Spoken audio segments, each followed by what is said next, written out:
opinion on it is your opinion, which you're entitled to, and that when we all are. Mhm. I'm just more of I guess understanding person with people in situations that occur. Because if it's a young couple, let's say if they all like early 20s, 21, 22, he or she steps out, um, the situation gets complex and the child gets brought in the world, but uh 4 or 5 years later they decide to be together because they figured that out, that they're for each other. I'm not going to look at either or as, they're stupid or, you know anything like that. I'm gonna look at it as, hey, they've been through some shit.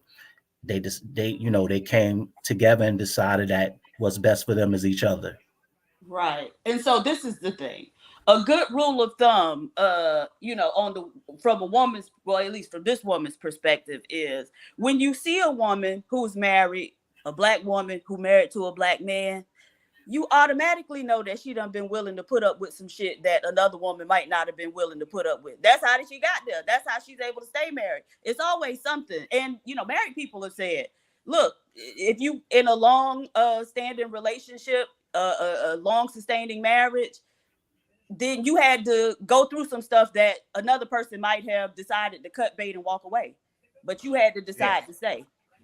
And I also want to welcome to the stage somebody else that has extensive advice. Welcome to the show. It's going to be a lot of ass showing today. OtisWho podcast is in. You, Otis. Grand rising to the panel. Grand rising to the chat. Grand rising. Grand rising. What's going on? What's going on? I thought we also have somebody else that just popped in. She said, "Oh, if Otis is popping up, I'm gonna pop up on his ass as well." I already know who it is. I love it. I can just imagine. Her name is Bob Cherry Juice. Good day. Hey, Bob. Hey, PhD. Well, good morning, everybody. Good morning. Grand Hey, rising. Otis. How are you, ma'am? How are you? Beautiful day. Grand rising. Now, I didn't say that. Now, Sharon. We already know how Sharon is. But listen, we good. We good, Bob Cherry. We good. We just see how long it's going to last, but we are good. So as we continue to build this conversation on, right now we having a conversation on somebody that's given advice to a woman that's never been married. She's never been married. And this married woman, she is going through a tough time with that relationship because she just found out her man is having another baby. Not only is he having another baby, but also he got to pay child support. So he's taking money out of the household as well. Now, this unmarried woman, can she actually turn her opinion to advice by saying, leave this no good, dirty peen having man that do not have the discernment to not bust a nut inside the woman because he ain't shit? Should that person give that advice to that woman? What's your thoughts, Otis? It's a little touchy situation, but I'm just going to say what I got to say and stand on it. I don't believe any unmarried individual, unless they have been married once before, they've been through a divorce. But besides that criteria, no single woman or man should give advice to a married couple. Woo! They could give it, obviously. They could give it, but it's up to that married person to take it. And I doubt very seriously if I would take it, because straight to the point, they haven't been through it. So you can't tell me anything. And all due respect, I will listen to you just to see if you can look up and hit something that might sound interesting, but 9 times out of 10, not, because you haven't been through it. I want to talk to someone who's been through it, whether they failed or succeeded. At least you've been through it. And then it's up to me to take that information and try to apply it to my life and see if it's going to work well, see if it's going to be worthwhile. But an individual who hasn't been through it, nah. Now, they can't give advice. Obviously, of course, they're coming from their heart. Yeah, the obvious. Yeah, you shouldn't marry or you shouldn't be in that situation because whatever. Even though you're not married, but you still see the obvious. You shouldn't do it. But if you haven't been in that situation, I wouldn't take it. I want to talk to someone who's endured that. I want to talk to someone who's been through a situation where they've been cheated on, or outside the marriage, another child is involved. I want to know how they dealt with that, not someone on the outside looking in who hasn't been in that situation and then want to give advice on it. I'm glad you haven't been through it, but let me talk to someone who's been through it, and then let me make my decision. I'll land my plane there. Woo. What's your thoughts, Bomb Cherry? Now that I know, because in the chat I was saying something different because I thought we were just talking about people who've never been married, giving advice to married people. But now that we are talking about somebody who's cheating, being cheated on, and things like that, yeah, somebody can give me advice if they know the situation, even if they haven't been married. You know, they know that my husband is cheating on me. He got a baby. Yeah, they could tell me, hey, you shouldn't be treated like that. You know, so yeah, somebody who's not married, I should I should need that advice from somebody, but maybe I do need somebody to, with a clear mind to say, hey, dumbass bitch, what you doing? That nigga cheat on you like that. I'm sorry, y'all know sometimes I kind of put that out there like that. But anyway, yes, I might need a shaking and say, hey, why you letting that man treat you like that? Yes. Yes. Now I have a friend. Let me tell you a story real quick. Now, but Bomb, Mhm. but is that marriage advice or that's just emotional advice? Because really, that's just saying, hey, you shouldn't have nobody do this and this and make you upset and make you feel like you are less, whatever the case is, how women feel when they get cheated on. That's emotional advice. That's not actually marriage advice. Right, I agree with that. That's why I say a person who's never been married can't give marriage advice. I agree with that. But you changed the narrative when you said, hey, if this person know that you're being cheated on, then they tell you, that you shouldn't be cheated on. And the reason why I say a non-married person can't give a married person marriage advice, because sometimes the advice I need has nothing to do with me being cheated on. Right? I might need advice and it has nothing to do with me being cheated on, me being mistreated.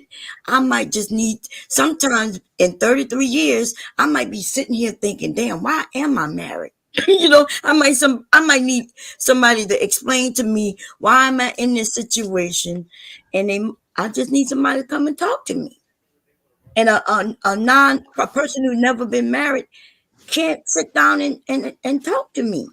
Go ahead, Otis. I know you had something that you wanted to jump I in and want to say. address that Okay. point she just made about a non-married person not being able to talk to you when you wondering after 33 years, why am I married? A non-married person could tell you married because it ain't shit out here.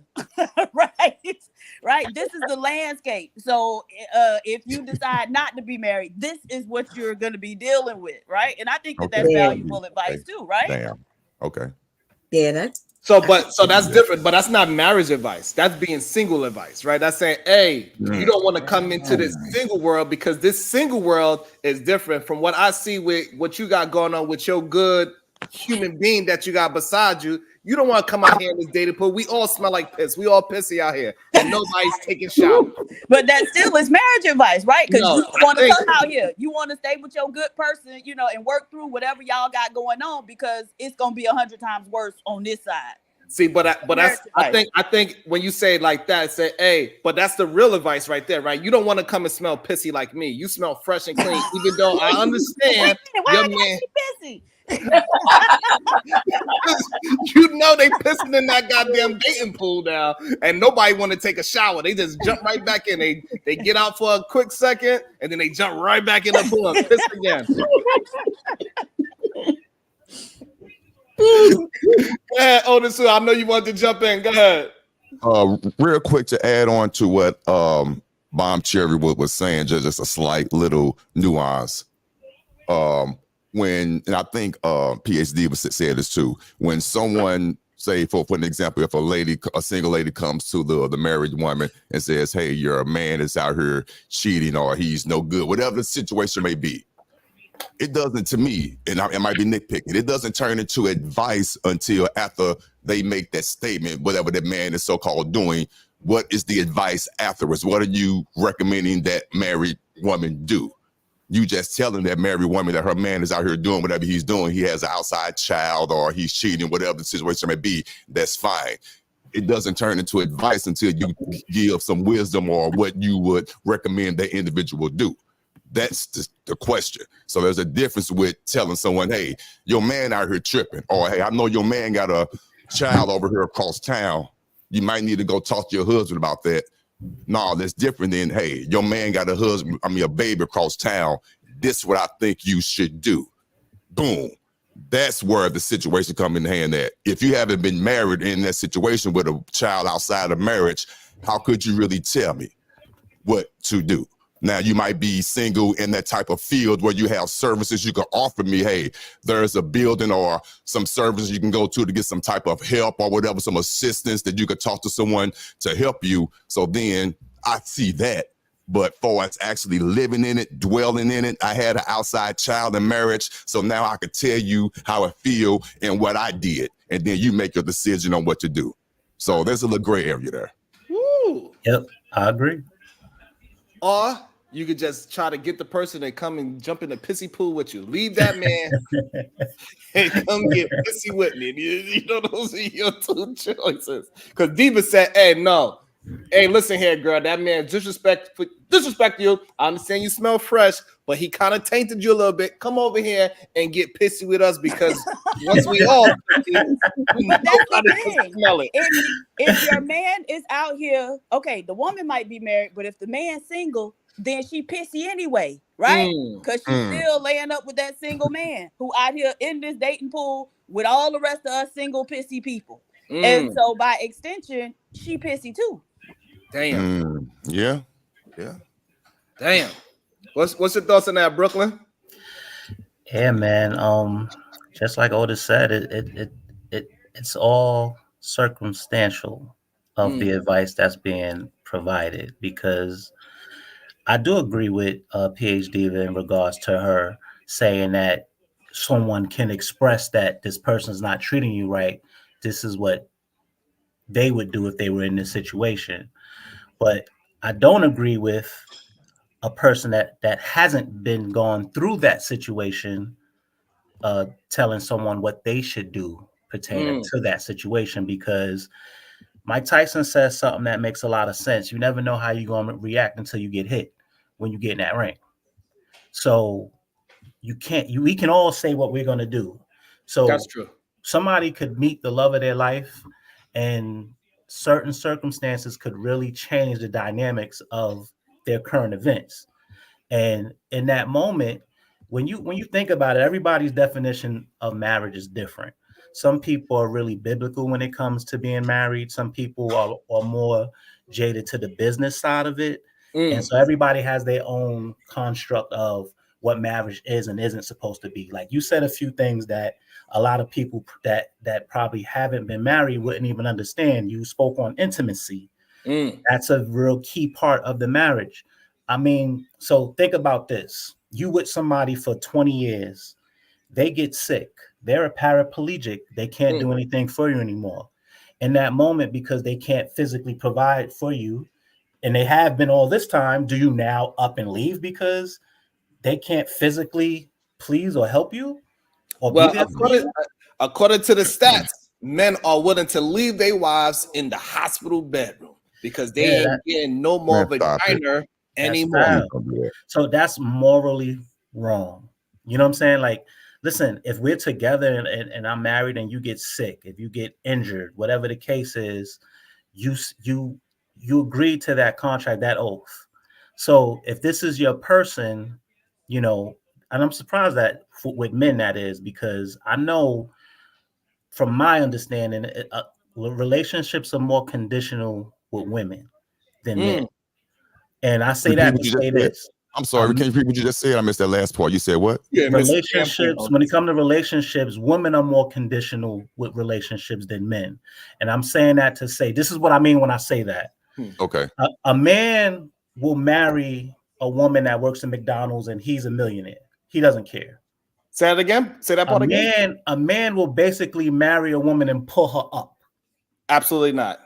Right. Can we give an example of the millionaire man Absolutely who married not a woman? Y'all cut that man off quick as hell. Exactly. Absolutely not what? All right, Diva. Let's substantiate that. Go ahead. Let's get into it. Let's get into substantiate it. Go ahead. A man is not going to have a standard for his woman if he loves her. If a man loves a woman, when I say a standard, I'm talking about financially. A man is going to marry a woman that is less financially literate than him. He will pull her up. A woman is not going to do that. But that's the thing. Most people who get married are at similar socioeconomic levels. So, like, the research doesn't back up, the data don't back up what you're saying. And I know this is a common talking point in these spaces. A man, the millionaire man will get a woman from McDonald's. Okay, tell me who did it. Because what we see is Jeff Bezos and his first wife started out, together. Right. I think they met at work, got together, and built that business together. What we do know is that Bill Gates met his wife at work too, and then they built a lot of the stuff that they have together, right? And so, where are these millionaire men who going to scoop down and pick up the woman at McDonald's? Yeah, and also not to mention, I don't know many millionaires, but I can say this: I know a lot of men that make more money than the women that they choose to be with. And when I say that, I'm not speaking on the extreme level. I'm speaking that in a comment on a mindset of a man. We're not out in the street saying, "Hey, my woman has to have a doctorate in this, or she has to work for this 501 Fortune company." No, we're not looking at all that. No. So here's the thing. So here's the thing. So we know that Jeff Bezos' wife, when they got divorced, what did she do? She literally dated down. She went to a teacher, right, and brought him up. Right. This is literally what happened. That's an extreme example of a person that's a billionaire. Because I'm saying, has no choice to do that. What I'm saying is this. So like we could go down. You can't give one example. Hold on. So what I'm saying is this. You could go down the line. Venus Williams. She dated down. She was making way more money, way more status than the person that she married. We could keep going down the line of these women. No. Hey, Rome, I got you. Rome, I got you. We can go. So name them. Of these successful women that go down the line and they pick them up, right? So so it doesn't happen on the way that we be having the conversations about. So most of the time, people are dating within their range. People that's hanging around them. They're not just going to McDonald's like, "Ooh, I love the way how that Foot Locker stretch pants look on her, so let me marry her." That does not happen. Right. And you're taking that out of context. So just give us the example, sir, because the simple fact of the matter is data shows that many people meet their significant other at work, right? So just give us the examples of these men who these millionaire men who scoop down and got women from McDonald's or something similar to that, because the simple fact of the matter is most men on average earn slightly more than women, but most men are getting women that are in the same tax bracket as them. You know who they're referring to? The R. Kellys of the world who go around these schools and these McDonald's. So y'all got it all twisted like this. I never mentioned a millionaire. I said a man will date someone below his financial. You did say you specifically said a millionaire will go to a woman. Hold on, y'all. Let them talk. I'm speaking off the mindset. I never mentioned a millionaire or billionaire. So yes, you did. Hold on, let them cook it up. You can debunk it out. Get your full thought out. Yeah, all these stats doesn't even matter to what I'm saying. What I'm saying is the mindset of a man. He's not going to look at her and say, "Hey, she needs to have this standard of financial stability in order for me to marry her." He doesn't care, and that's what I'm saying. But so this is the thing. We're gonna go PA Ziva, Otis, and Bon Cherry. Go ahead. Okay, so first off, you specifically said a millionaire will marry a woman from McDonald's. So you did mention a millionaire. Okay, I recant that. Okay, so I'm talking about the mindset. Okay. That's fine. Okay, but so now you're trying to talk about a mindset, which is something we cannot see. We cannot really measure that effectively, where we're talking about behaviors and outcomes, which you can see and can measure, right? So you saying men got this specific mindset, but their behavior isn't reflecting that mindset, right? Because if they're willing to do the scoop down and get a woman who is not in the same tax bracket as them, that's one thing. But if their behavior isn't reflecting that, then how do we know that mindset actually exists, right? So you saying that they have a mindset where they'll do it, but when we look at all of the data and information available, most of them aren't doing it. They're getting a woman who's very similarly situated to them. I disagree How are because you disagreeing when that's the Let them disagree, data? Diva. Let's see. Let them disagree. Go I'm ahead. disagreeing because I bleed just like you. I think just like you, and I live my life. I'll be 50 years old. I've been through a lot and I've seen a lot. So I'm disagreeing because for the simple fact that you're basing it off analytics, and life is not about analytics. Once again, like I stated, once you get punched in your face, you don't know what you're going to do. So all the analytics in the world is not going to change how a person reacts to situations. But we're talking. We're We're not talking. talking about a reaction. We're We're talking about what they're actually doing, right? And so yeah. when you And file so taxes, right? And so we got all of these different data collection points where we can actually see what people are actually doing, right? And so, you know, you say you bleed like me, you think like me, you do not think like me. That's number one. But no, I didn't we say have like all you. I of mean, these think just like you. different data Have an opinion collection just like points you. where we can see where people are actually doing. So you're talking about a mindset which we cannot see, and you have no evidence of that mindset. It's just something that you think based on what you done been through in your 50 years of living. Same as everybody else. No, I'm basing it on analytics. You just said I'm basing it on analytics, I right? mean, you are. That's your argument, and that's fine. You can be as analytical as you want. That's great. I'm Okay. speaking from a mindset of a guy that knows how guys think. I'm a man. Not so you think all men think alike? For the most part, Right. yes. You think Oh all my men I think, can then God. why I aren't can y'all confidently say that for the most part, most men kind of think alike. Yes. And I don't mean that in regards to analytics. I mean that in regards to us being men. okay, but you don't think there are different types of men out here? So Absolutely. you think like Jeff Bezos? In regards to what? No, nah, it's in regards to what you Anything. just said. Men think alike, right? Yeah. Exactly. In regards to what though? Because You don't Jeff think like Bezos him is in a man regards not to from my anything. culture, so I don't even know Jeff Bezos. Oh, okay, so now you saying all black men think alike. No, I'm not. That's what you're saying. No. You just said he's not from your culture, so you That's wouldn't Yeah, know false, because what you he Ramon. mentioned thinks. an individual. Right.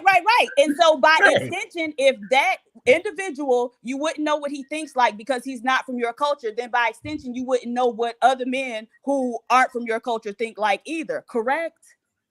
Yeah, I just stated that. Right. So then what? Okay, move on, Sharon, because this nigga is retarded. This, I'm this is what I retarded. would like to say, if I don't mind, if you guys don't mind. Rome, I agree with everything that you said. Here's how I'm going to help back you up. The Oh, average you can't help man. nobody. You tell us how speech therapy was last week. How Okay, was whenever speech you're therapy? done. Okay, whenever Right. you're done, Tell I'll us about start. speech therapy that ain't working. Okay, Help I us got that you. way. I got you. Well, hopefully, with between my speech therapy and me messing up words, people will understand what I'm about to say. Thank you, ma'am. With that being said, the average man, when they go into a club or wherever you go meet women, wherever you go, Rome is correct. We could care less about what's in their damn pockets. We worried about their attributes for us, the outside appearance. If they bow-legged, if they got them thick-ass thighs, if their calf is protruding, if they look good in them heels. That's what we looking at. Now, the financial aspect comes later. But if I got money in my pocket and in my account, like he said, I don't care if she works at McDonald's or whatever. That's the average man thinking. Now, if we look up and she happens to work or have a position like the CEO of a McDonald's, then boom, that's extra. But prior to that, I could care less. I'm going to try to help her and build her up with me because I'm hoping she's going to be within my character range, what I'm looking for. So I agree exactly what you're saying, Rome. Now, you probably made a little mistake like they do when you brought up the millionaire. Now, millionaires, they do think like that. They do bring up more women to bring them up. Of course they do. But that's not the norm.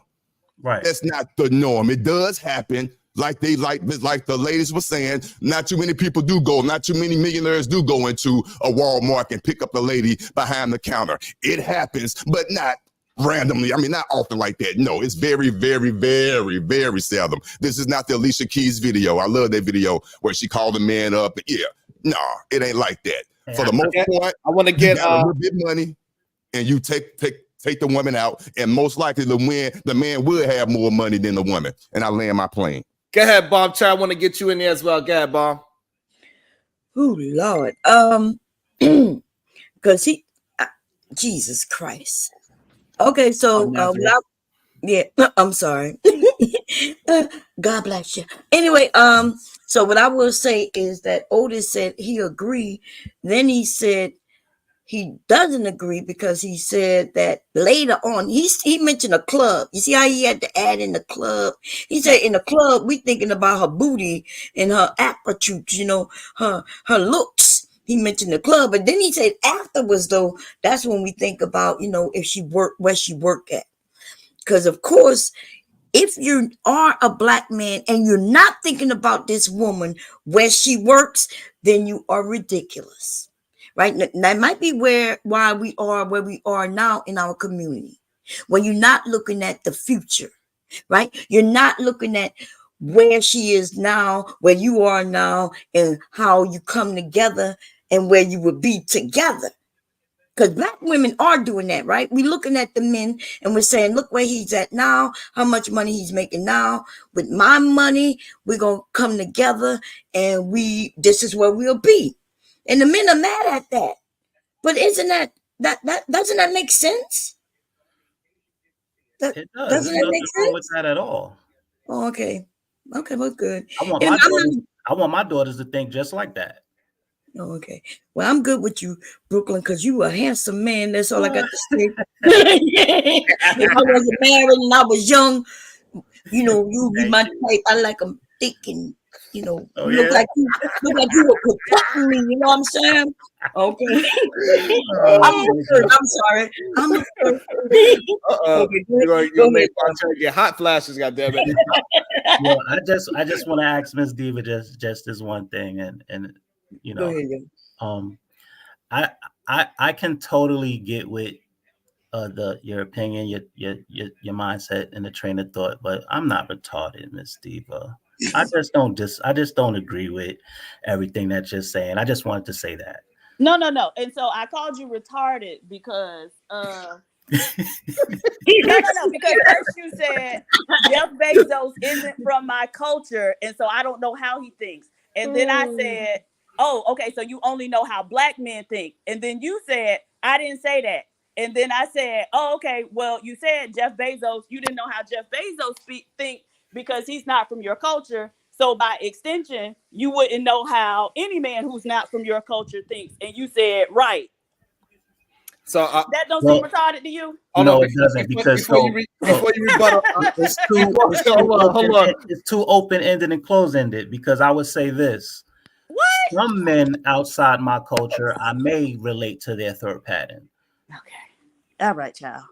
I also want to bring in somebody that is definitely a man that believe in hypergamy because when he went and chose his wife, he was practicing hypergamy. Welcome to the show, Ronald 804, the hypergamous married man. How you doing, sir? Good morning, everybody.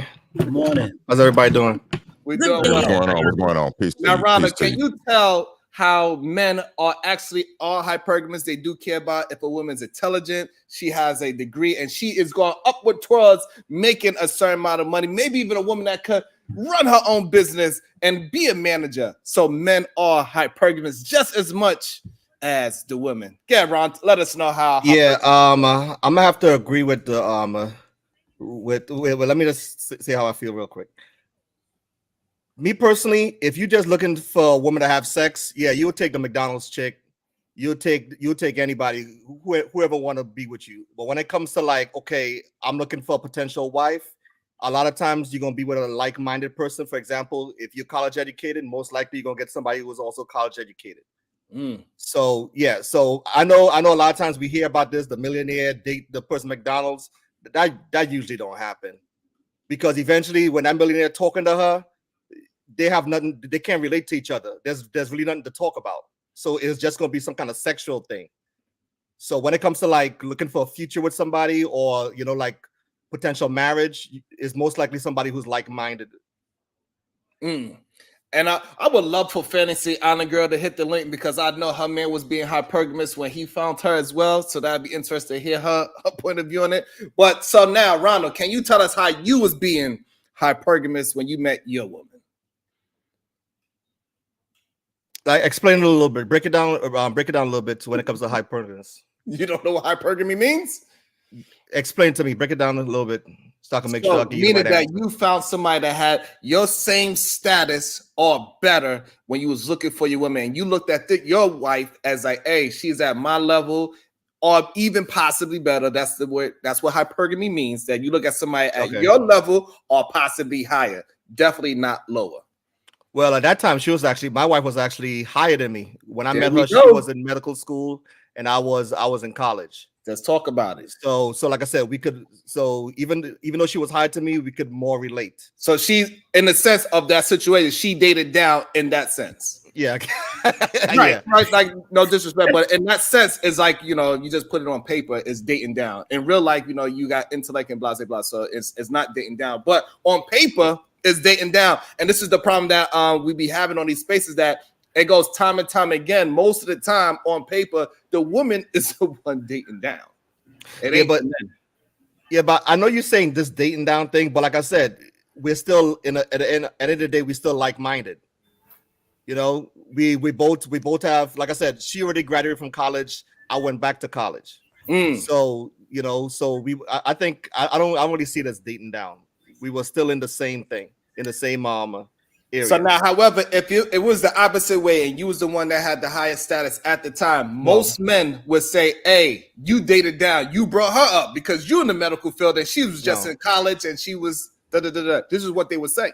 I wouldn't consider that dating down either. Like I said, it's all about being like-minded. Otis, do you think that his wife dated down at the time when they met? Here we go with these words. Here we go with the interpretation of words. I get what both of you guys saying, so let me be fair about it. And you are correct. If roles were reversed, and if the man was in that same situation, it will be like, yes, we're dating down and we're going to bring that woman up. Yes, you went to school years later or months later, but in theory, I brought her up. If the roles were reversed, it's hard for that man to take that same analogy. But in actuality, if you keep it even keel, it's the same thing. It really is. But take the word out of brought you up. Like you said, I understand what you mean, Ronald. I really do. But just take that preconceived notion out that she married down to bring you up later. I get that thought process is fucked up. But in actuality, like Sharon did, which she's good at, if you flip the roles, what's the difference? It's the same thing. It's how you interpret it. Right, because and I want to give Brooklyn Roman that he got something to say about it. So we do understand this. More women in college than it is men. Yeah. And so therefore, and we also know people that are making more money than the people that go to college and get degrees, they tend to make more money than people that do not go to college and make degrees. So therefore, and we just going by that stat alone, we can make an assumption that it is more women dating down than it's men being millionaires and going to the local Carvel to scoop up an ice cream scooper. Now, see, again, on the surface, that sounds it's true, but the word you use, it make it sounds like it's a diminishing of the man. But I know that you don't mean that. You're just stating facts. But education is just one part of that part and partial. So it's education. You making it sound like it's the end all be all. If that one individual was just so educated, I mean, that's the end all be all when it really isn't. My wife, in theory, could be more educated for us paper-wise, have the degrees, the masters, the PhDs, the doctorates, all that. I don't have none of that, but I'm still doing what I'm doing, and it has nothing to do with doctorates or anything. But the way you're making it sound, you're making it seem like just because she has all the paper education, that pig skin, the lamb skin, whatever, all them documents on the wall, that means she's more valuable, brings more to the table. In actuality, no, not really. It could be in a sense, but just because she has that doesn't mean, and vice versa, man, too, that doesn't mean that that's the end all be all. No, I don't believe that. And that's how you make it come across. Just but because let me ask woman, you this. Go ahead. Yes, ma'am. Why is that such a bad thing? Because it seems like you mad and not mad. Let me take that word back because some of y'all sensitive. But if it's your wife, right? She's part of your family. Let's say she does have more education and more accolades. Why is it like you making it seem like, oh no, she don't have more, I may have more, even on paper she has more, but that not the all that be whatever you said. Why The is end it all like be a all. competition? Because I'm okay with saying that my husband is smarter than me, more educated than me. I'm okay with that. Like I can say that with pride, not just because he's the man, but because he's my family, and it may or may not even be true. See, now, you know what I mean? It may or not be true, but some of you men, you have an issue with that. You have an issue with giving that accolade to your significant other because she's a woman. Why is that? Absolutely. And before you answer that, About to be a situation. Hey, hey, hey. go ahead, Miss Diva. All right. OMAC, Black women don't make as good decisions as they state. Damn. The fact is, if they were thinking so clearly, they would not have almost 65% single mothers and almost 42% in abortions compared to other races. And Wow. see, this is the issue when we let Black men read. And when they can't read above a fourth grade reading level, right? They can't comprehend either. And so when they see these numbers, they become confused, right? Because if 40% of Black women, and I'm pretty sure that number has gone up since the last time I read the stats, have no children, then there's no way that 65% of Black women are single mothers, right? And then if we also factor in the fact that about 29% of Black women are married, the math just ain't mathing. But this is the problem when we let these niggas get up here and read and talk about statistics.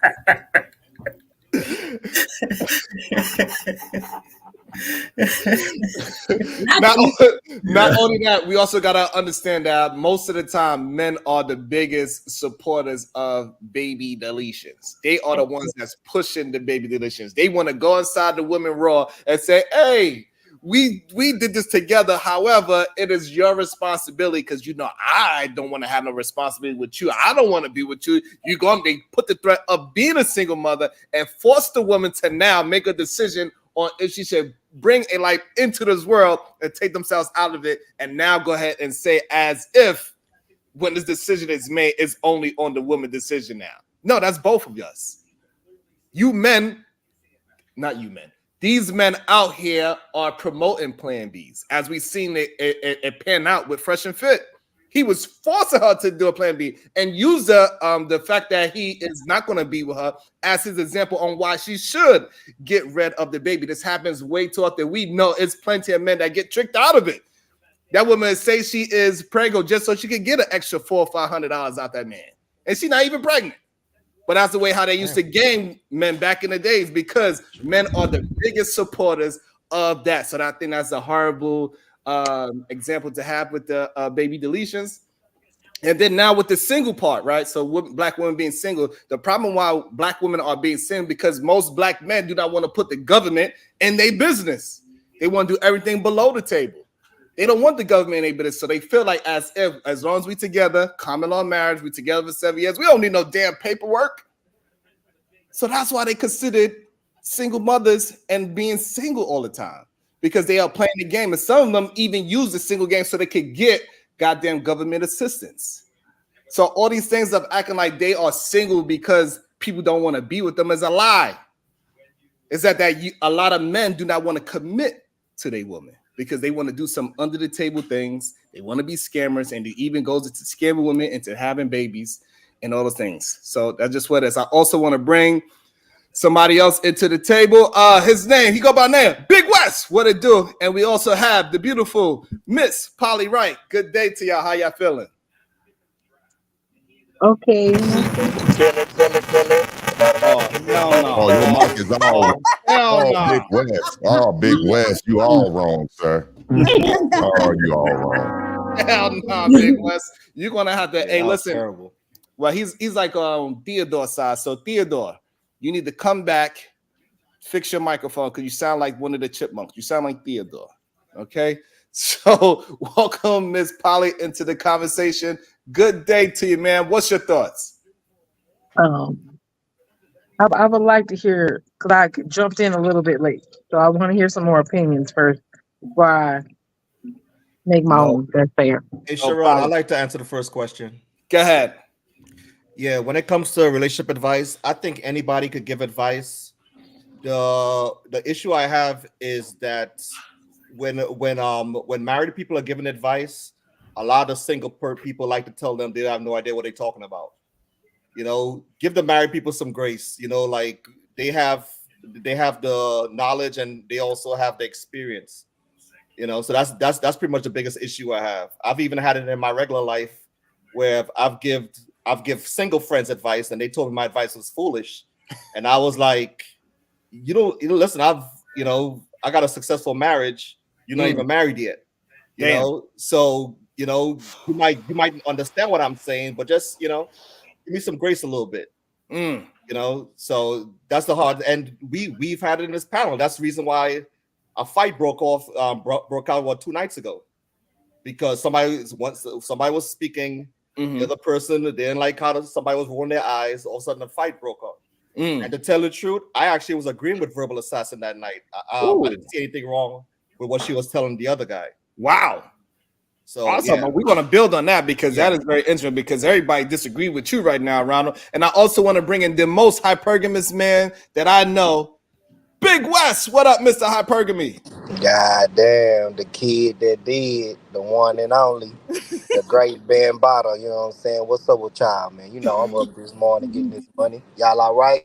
Yeah, we What's okay. going on? So, Grand rising, man. so Big It's a West, good I got money. a Hey, what's question up, for you. PH? You know, I love you. So since Ronald brought us back to the original topic, right? So, Big West, I got a question for you. Do you believe that your single homie can give you any kind of advice on how to be married and remain married? He muted. I guess not, because he's single for a reason. Like, nah, I won't.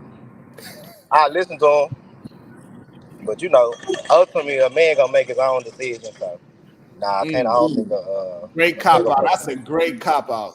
Yeah, Awesome. however you want to call it. That Yeah, was a great I'm cop out. shooting. I'm shooting like Steph today. Okay. Oh, yeah. But yeah, I don't feel like a single person can tell anybody about no relationship.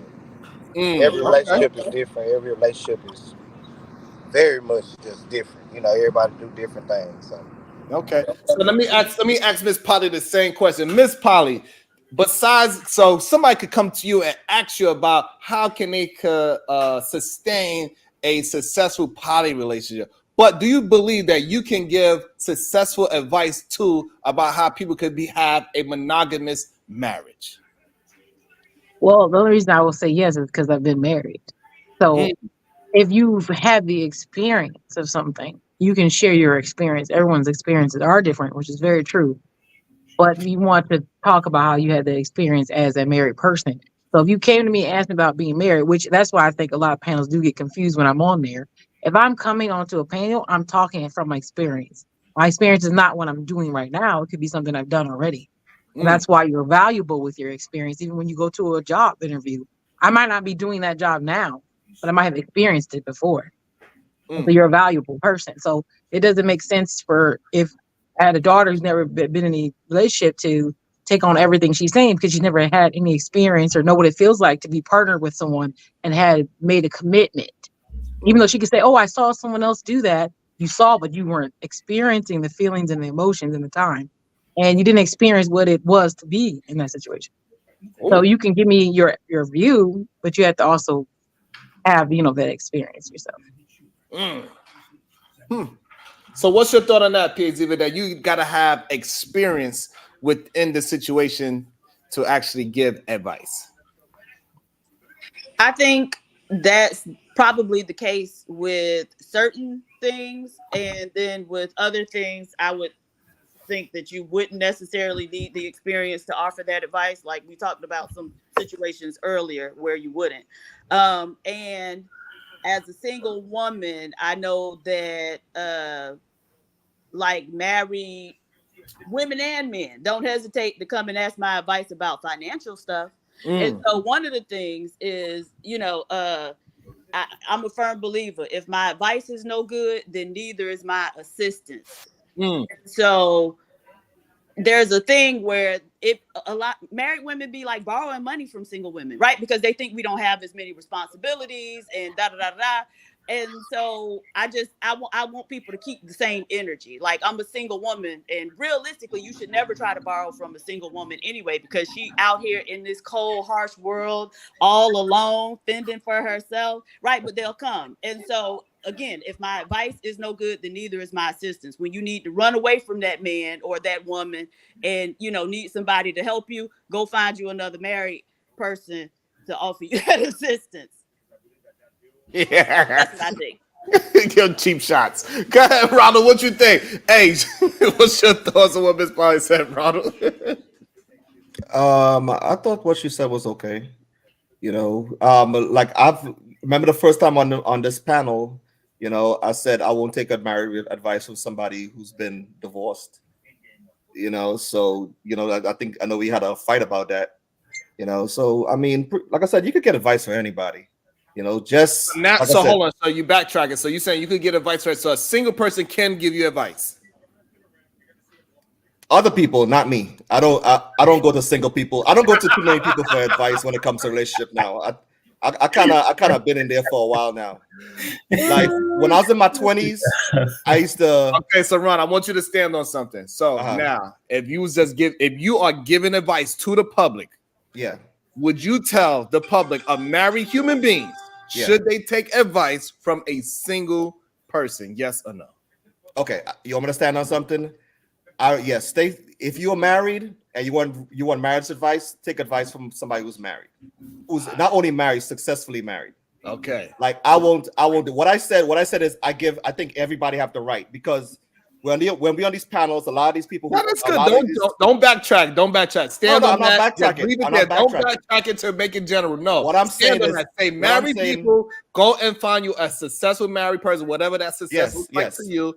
That's it. Just leave it there. You don't gotta. It's what okay. I'm saying is everybody should have a voice, but me personally, when it comes to marriage, I will go somebody who's married, because I want not only married, successfully married. Well, you see, but aren't the people who didn't do well or something went wrong or they learned from that experience, wouldn't they still have something to offer, even if it's an experience of don't do that? Nope. They might, but me personally, no. I don't want. I want to be with somebody who's.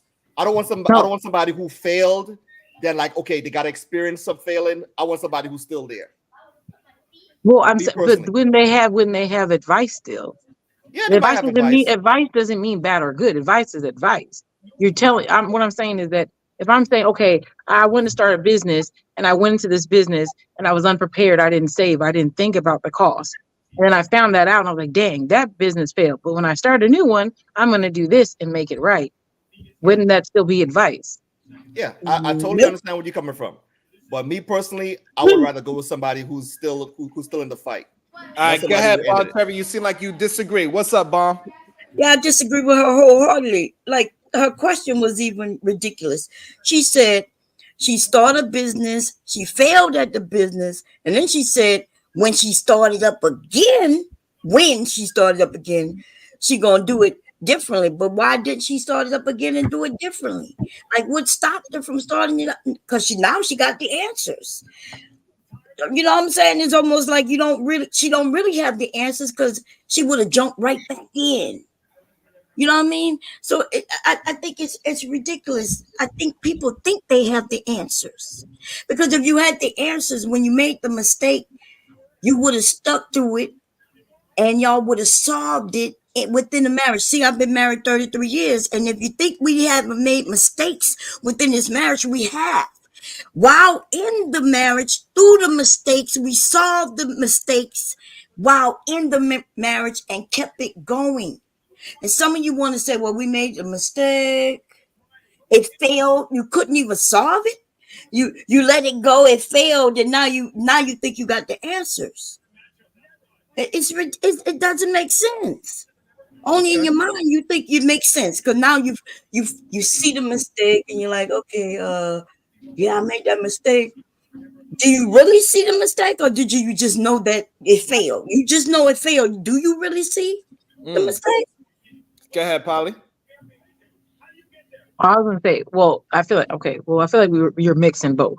If Yeah, it's a 'cause job opportunity, yeah, if it's a job thing, if I'm working, like I said, I started a business, I found out I did something initially wrong.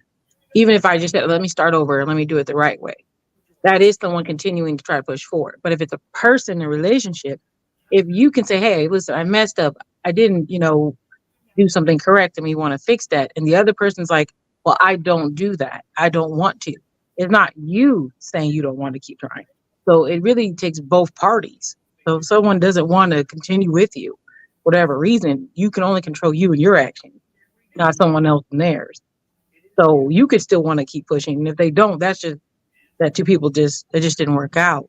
But I'm saying I understand what you're saying. That yeah, you should keep trying. I wholeheartedly think you shouldn't just quit on marriages. It's a commitment. You should be in that fight, but not everyone is in the same mind as us, and we have to realize that. Brooklyn Rome, what is your thoughts on people that was into a marriage and they went through some hardship, whatever it is, money wise, infidelity wise, and they broke up versus the people that went through the same situation, but they stuck it through and they was able to make it work? Who I advice mean, would you want to talk to in that type of situation? so basically the question is, would I listen to someone that was in a failed relationship and it is over in divorce, or listen to someone that has felt situations that so that's the thing, that's life in general. Life is about trials and tribulations, so you're going to go through things in life, and it's going to what defines you is what happens in the end. The end all be is what defines you and your situation. You know what I'm saying? So like mistakes are going to happen in life. Just because somebody did something wrong in their past doesn't define them going forward. So it's like I know a lot of people that went to jail and now are successful in their life. You know what I'm saying? Like they're doing a lot better than people that never went to jail. So with that being said, you can listen to both parties because everybody has what life experiences to offer. So it's not just as simple as that black and white, how we put it sometimes. It's like this. I got homies, like I said, that been in situations where they stayed. I got homies that been in situations where it was over. I wanted to ask you this though. I wanted to ask you out of like how many married couples do you know generally? Miss Polly? No, you. Me? Yeah. All my friends is married. Okay. Everybody that I speak to is married. And so out of everybody that is married, are they all like in the same space? Successfully married? Yeah. Yeah. No, Yes. no. So success, it depends on how you define that success. Meaning that they went through some ups and downs and they made it through. Right. Yeah, so everybody is still successfully married. Everybody that I know has been at least married for at least 7 years and more. Good. And so like off top is like, is it less than 10, more than 10? Most of them is the least is No, 7. meaning the couples. Is it more than 10 couples? Yeah, about like 10. Okay. Yeah, because one thing that I do notice is that when I sit down and think about everybody that I know that is married, not one of them, and these are the people that it could be people that I look up to in regards to their relationships. They all been through something at one point or another. We all been through some shit. Whether like your shit might be less than my shit, but we all been through some shit. So when it comes to that, it's just not that black and white to me as far as listening and not listening. You know what I'm saying? Like when you talk to people, I think a lot of married people need to talk to other married people because it shows them how normal those trials and tribulations are when it comes to relationships. Because I think that's what's missing with us as men. You know what I'm saying? Like us as men, we tend to basically hold everything we got going on in and we don't express ourselves and we can be going through some shit. Like I got a friend, a real close friend that's, he basically was with his baby mother.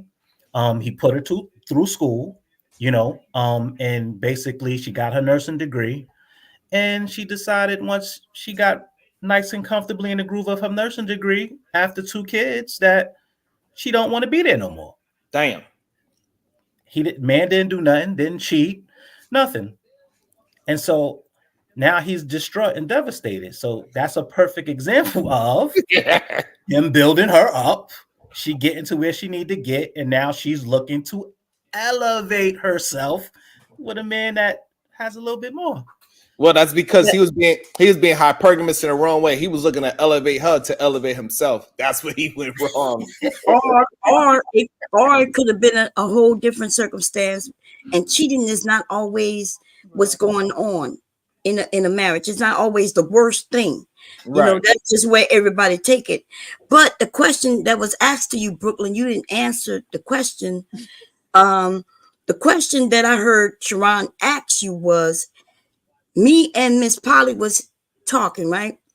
And she said something, right? She was married at one time. She had some advice, right? And I'm married, right? I said that, yes, in marriages, we all have issues. Would you take advice from her who had issues in our marriage and it didn't work, or myself who had issues in my marriage and we worked it through? Okay, so which one of us would you rather? And you don't have to make it between me and her. It could be between Sharon and Otis or any person, anyone. Who would you? Because remember, you said it. We all have issues, not just married couples, single people. Everybody have issues in their life. Yeah, so I would rather take my advice from the person that's been through it and stuck around. And that's what I was saying earlier. Yeah, you know, I would rather take my advice from that person. I would take advice from both, but if I had to make there you go, I would rather take it from the person that stuck through. Does it matter what, or does it depend on what the issue was? Because I know, like for me, if there's a woman two women who went through the same issue, say the man went upside their head, and the one who stayed and the one who cut bait and ran off, I'm listening to the one who ran off, not the one who's still sitting there taking lumps upside her head, right?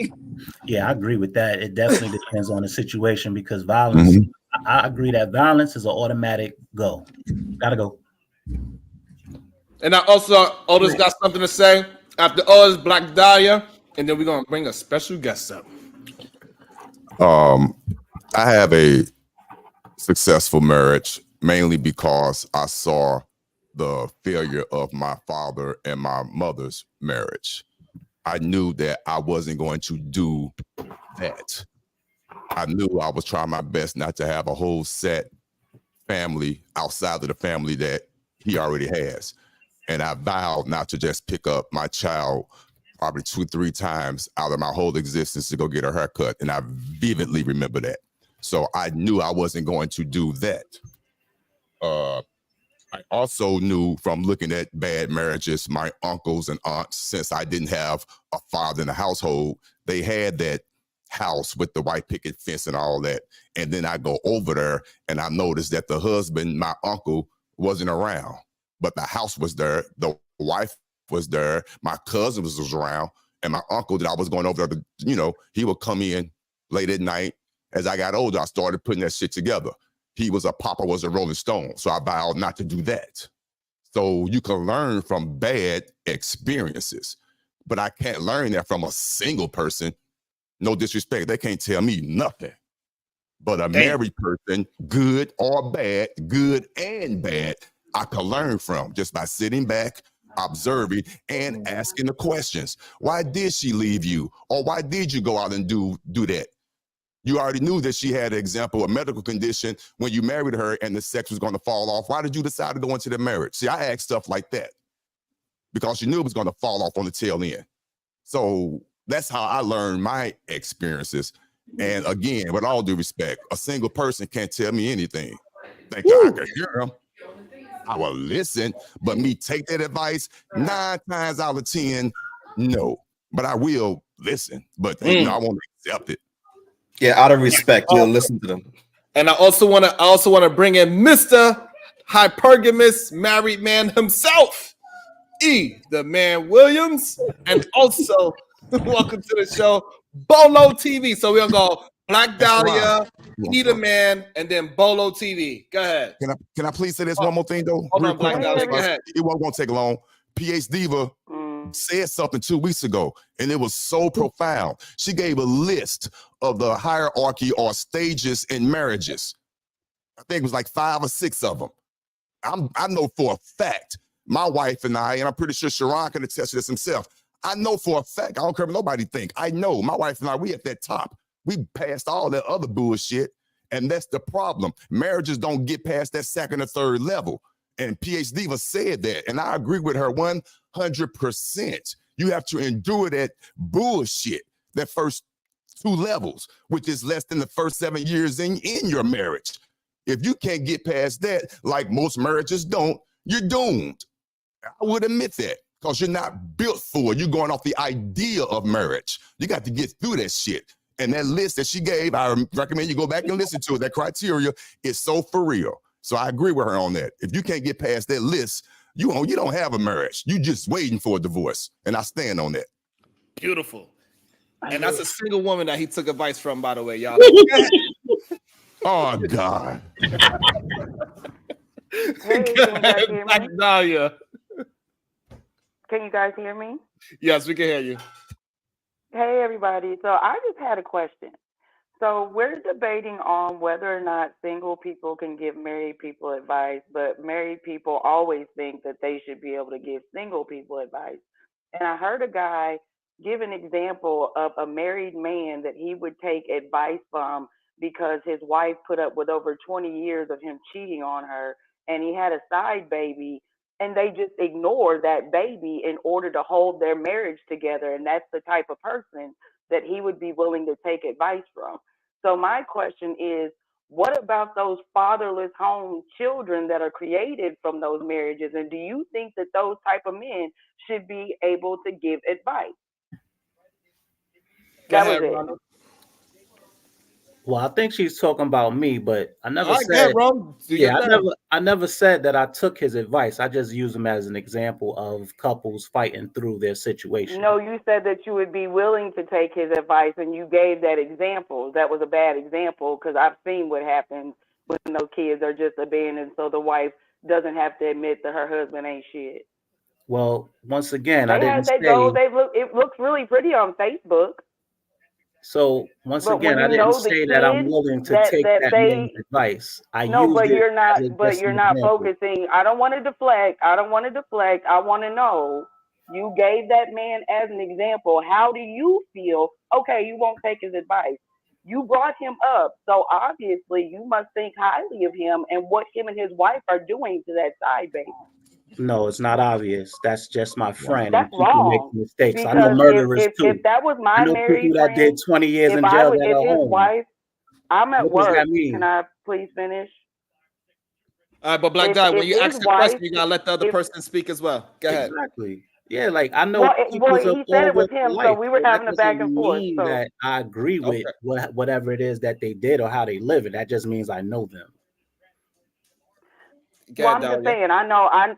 I went to high school with a couple like that. They're still married to this day. When we were in high school, he had 3 different girls pregnant all at the same time. The one that he married, they are still married, but he has other side babies besides the ones that he had in high school. One of them is my little cousin, and she's just not allowed to exist with the family at all because his wife can't deal with it.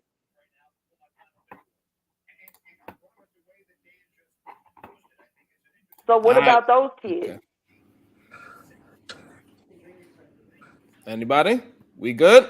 We good. So I want Yeah, I to. know. I'm going back to work now. I knew nobody Yeah. would have anything to say about that. That's why Anybody? y'all skipped over it when he said it the first time. It's cool. We see how y'all get down. That's Nobody cool. Y'all have a skipped good over it. day. I brought it to Thank his you. attention. Yeah, We you had a whole too. I Nobody know. conversation cares about about that. that. It's okay.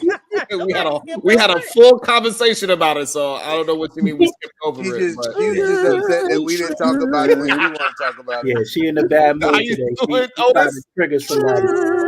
I so yeah, I want to talk about this because I think that I think people don't understand. I'm willing to hear everybody's story and I can learn from your story, but I'm not willing to take everybody advice.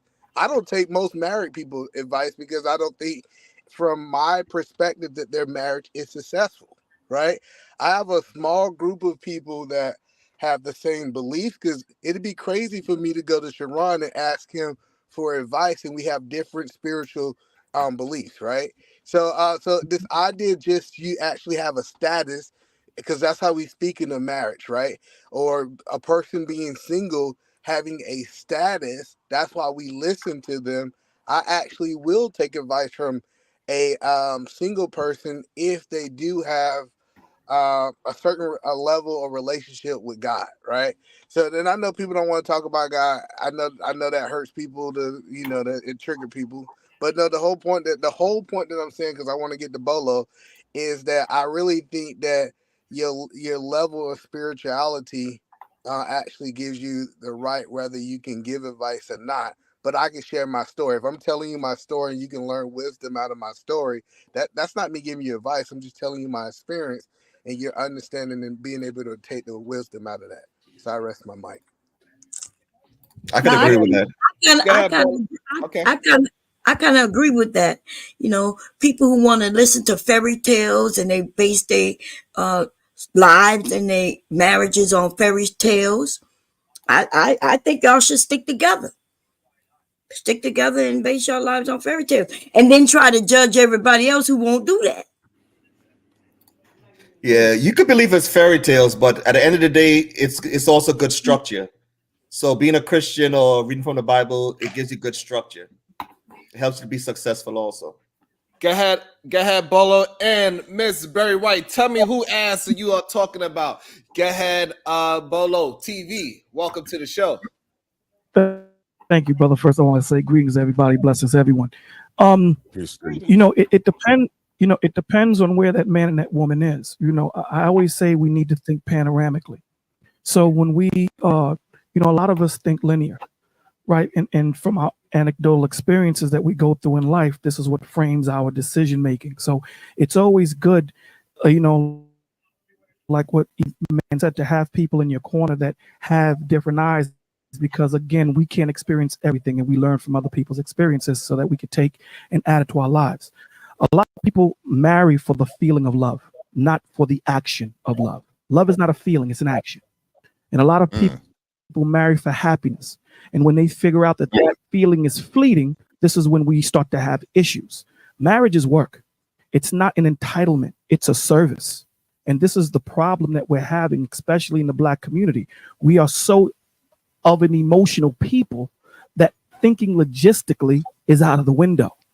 We think to be happy. We don't look towards the long goal to say, is this woman going to work with me? Is she going to be someone that when I fall, she's going to pick it up and keep it moving until I can get back on my feet? Is she going to think panoramically? Is she going to multiply what I bring? Is she going to be a praying woman? Is she going to cover me when I need cover? We keep thinking that a woman, under the submission of man. And this is the thing that I just need to address. As men, we keep talking about women submitting. A woman submits to her husband. She's feminine to other men. And we need to understand the difference. No woman that I don't know is to submit to me, but she should be feminine, respectful to men that she meet in the street. And we need to understand that submission is a choice. This is a choice. She's choosing to trust you and give her your life and follow your dream. We need to understand that before I need a wife, I need to be a husband. You don't become an NBA player when you get into the NBA. You should have the foundations of being a basketball player before you actually get into that thought process. And a lot of the times we get into husbandry or, marriage with wives or women, they get into it thinking that they're a wife when you should already have the foundation and the pillar.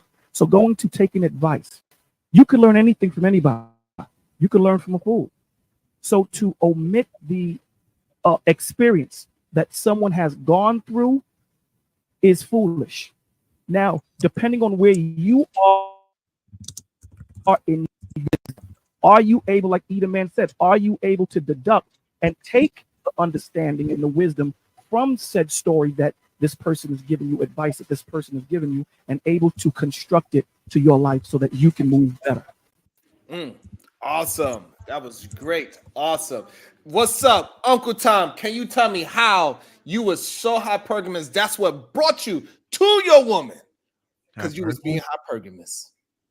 Well, I mean, as a young lad, sure, I was hypergamous, but you know, she So had now, my so now, what is your thoughts, Uncle Tom? Are single people that never been married in their life, are they unqualified to have a discussion about marriage? I don't think any was unqualified, like severely unqualified, because it's just at the end of the day, it's just a discussion. And I say once you stop learning, I mean, you end up dead. So you can learn something from anyone, and I'm not gonna say that I can listen to a single person, but doesn't mean I have to take everything what they in it, take everything they say, and catapult it in my life at all. But to say they're unqualified to have a discussion, no, because you think of single people. I know single people that's been with the same female for 30 years. Matter of fact, Gary, that's on that usually be on these panels, he's been with his chick for like 40 years or something like that. But they ain't married, but they've been together. So that technically they're single. So to say that you can't learn something from a quote unquote single person is absolutely, and they're unqualified to speak on marriages. Nah, I don't agree with that because a lot of people don't. Well, I can say a lot. There are a minority of people that don't buy into the whole marriage, state marriage thing that will stay Is on. this person you talking about, is he black? Yes, he's black. He's Jamaican. Well, he's Jamaican. I'm sorry, my bad. He's Jamaican. Right. And so that's the part I wanted to talk to, because a lot of times when they have these stats of black women being single, is that for that same reason what you were talking about. A lot of black people do not want to have the government involved in a situation, even though they've been with each other for many years, 10, 20. They've been together so long that we actually already call them husband and wife. We say, oh yeah, that's his wife, and we just skate past the fact that they're not legally married, and now they are part of this whole system of the statistics of black women not being married, and is, to me, I believe it is. And common law, they married too, because if she decided to leave, she getting half still, because they've been together for 7 years, especially in the same household. So we leave that alone. Depends on the state, right? Yeah, it depends on the state. Yes. Yeah. So so that's the part I think is very important. I think that's why that stat that they used that they use against black women, I think is a bullshit stat, to be honest with you. It's well, if you have it against black women, you have it against black men as well. No, because the stat also show that black men are married more than black women, supposedly. That's what the stat supposedly says. I don't know how that's possible, even because we stay with each other at a 90% clip. Most people stay with their own race. It's only me and Uncle Tom. well, because you got to think about like this: are they counting the ones that leave outside of the marriage? Because if they're counting those, I mean, not outside of marriage, outside of the race, and then that'd be something.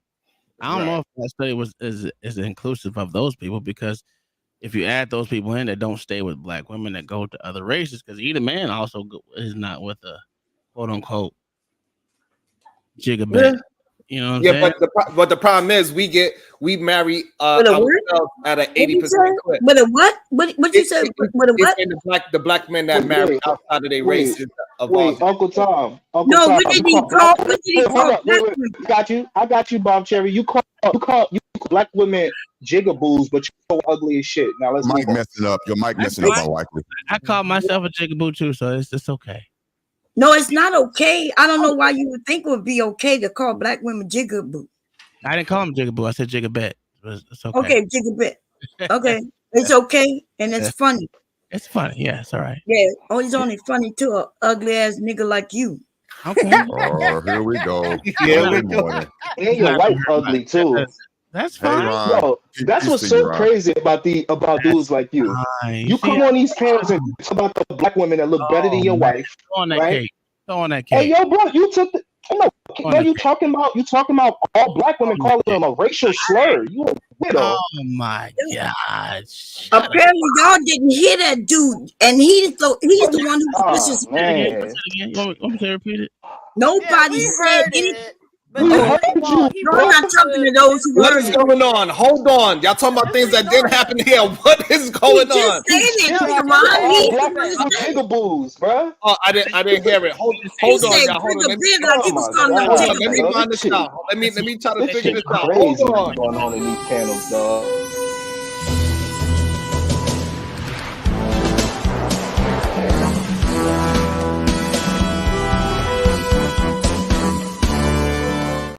Good day to you, Oh Brownsville, my New York. What it God. do? It ain't so. Oh my Peace and love, God. man. Peace and love to the fam. Peace and Oh love my to the God. SBG family. Peace and love to the queens on the panel. Queen Supreme Goddess, PH Diva. Peace and love to you. Peace and love to Queen Bomb Cherry Juice. Peace and love to the kings on the panel as well. Peace and love to everybody listening, man. Everybody in the chat room. I hope everybody's having a great Monday so far, man. And let's get it. Let's have a great week. Peace to you, man. Be safe out in them streets. Yes, so what's up, Nighters? Good day to you. Somebody said Brownsville be popping up like Yeah, ain't nobody doing summons something. him. But So Brownsville, New York. So what is your thoughts on single human beings attempting to give advice to married human beings? Are they qualified to be in the discussion of married human beings? So the quick answer is yes. I believe that a single person can give a married couple advice. They just can't give a married couple advice on how to sustain a marriage, right? However, they can give specific advice on certain issues that might be going on within a marriage, right? Let's say the marriage is struggling at this moment with intimacy issues. The married couple can go to an intimacy coach, right, who specializes in cultivating and developing more intimacy within a relationship, but she doesn't necessarily have to be married, right? But she can still help that married couple in terms of developing more intimacy, right? So if it's a specialized issue within a marriage that needs help, yes, they can go to someone who specializes in that area. However, when it comes to giving married people advice on how to sustain a marriage, you cannot do that unless you've been in the fire. You know what I'm saying? Like, that's first and foremost, because all the married couples here, right, can attest to this. A marriage is a living, breathing organism. You know what I'm saying? I'll be going on 23 years of marriage in 5 days. April 27th is my marriage Congratulations. anniversary. I got something special lined up. You know what I'm saying? But Somebody asked you all that. You know, see, stop hating, Otis. Otis, now listen, you keep on. Listen, I was letting you live, but you know, all I gotta do is say the word, and the Supreme Goddess will have you in that headlock. So if I was you, I would relax. So, like I was saying, right? And Queen Bomb Cherry, she been married over 30 years. She can attest to this. What sustains your marriage today might not be the same thing that sustains your marriage 10 years from now. Marriages grow, marriages evolve, marriages change over time within the marriage. You know what I'm saying? So you have to have that experience in order to share with someone how to sustain their marriage, right? What Edelman was talking about. Yes, faith. Like, faith is the foundation of my marriage, right? That doesn't mean that somebody who's not within the same faith or believe the same thing that I believe, they can't give me advice, right? But what I'm saying is every marriage should have a solid foundation, whatever you basing that foundation upon. You know what I'm saying? But listen, nobody has a monopoly on what sustains a happy marriage. So we all have to remain open-minded to counsel, right? Because you don't know who God is going to utilize to help give you the proper advice you need to promote your marriage forward another 5 years.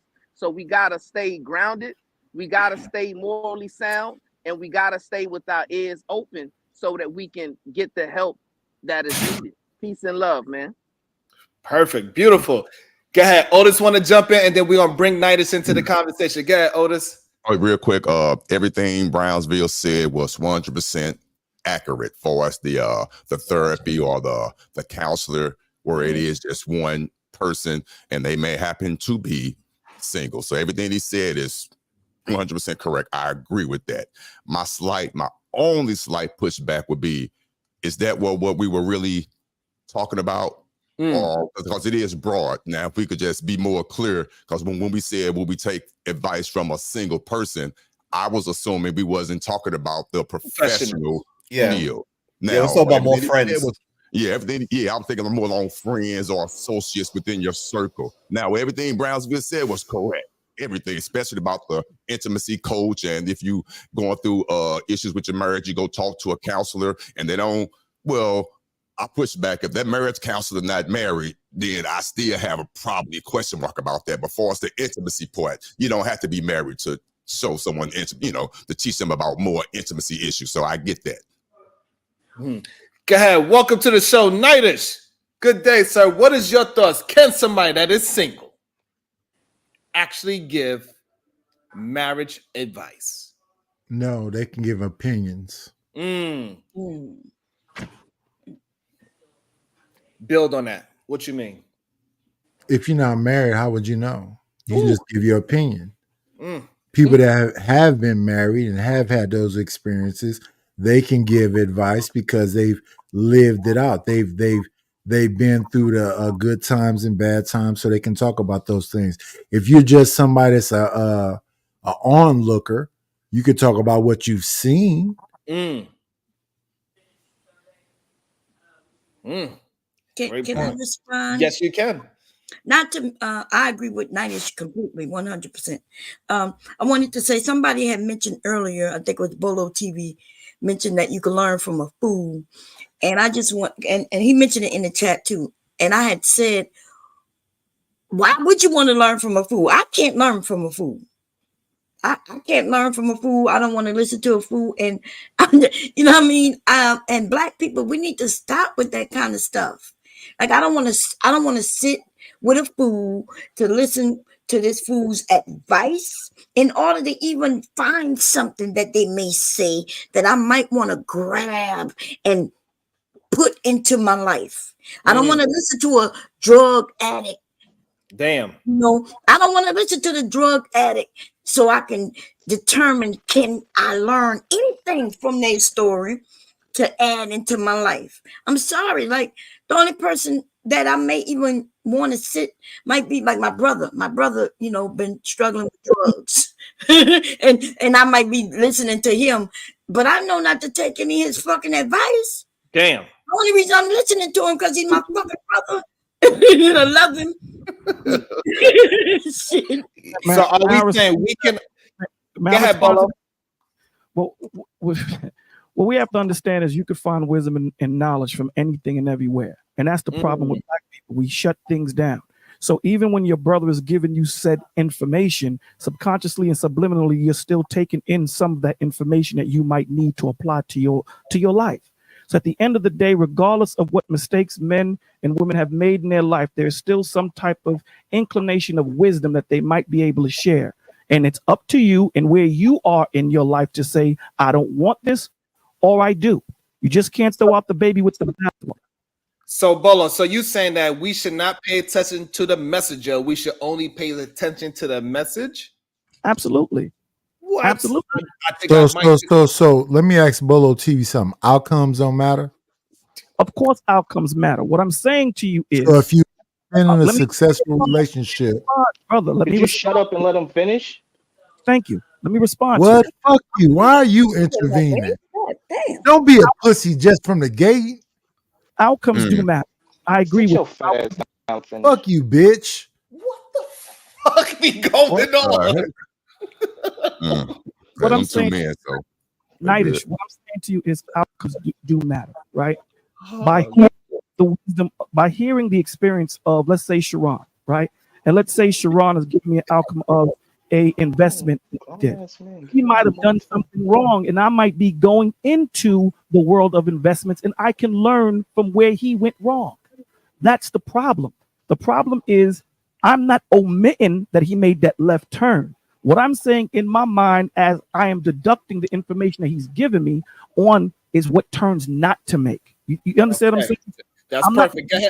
Go ahead, Nightish. Finish your questioning. You had another question. You good right now? Hey, can I chime in real quick? Yes, you can, Ronald. We don't get Unlikely in. He's been very patient, somewhat. Like one of the things I always say is that I'm okay with learning from the mistakes of others, but I think the issue that I have is that a lot of times, for example, on these panels, right, the people who have been divorced, they normalize whatever foolishness they went through.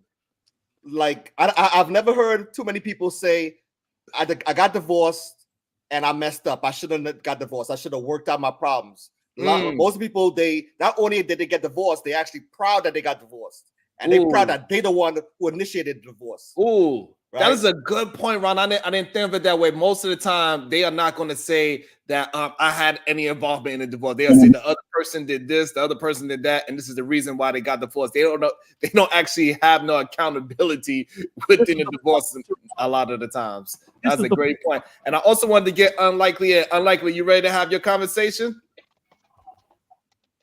Not yet. My mic. Y'all can hear me. But barely. Sharon, let me just say this to what you just said. That's the point of the deduction of hearing someone's situation, right? It doesn't mean I've been married for 27 years. So it doesn't mean that we didn't fall, doesn't mean that we didn't slip. The point of the matter of me listening to Ronald tell me his experience is so that I can use my wisdom to deduct where he messed up and where he slipped. I'm not looking at him to give me accountability. I'm not looking for that. If he doesn't want to take accountability, that's on him.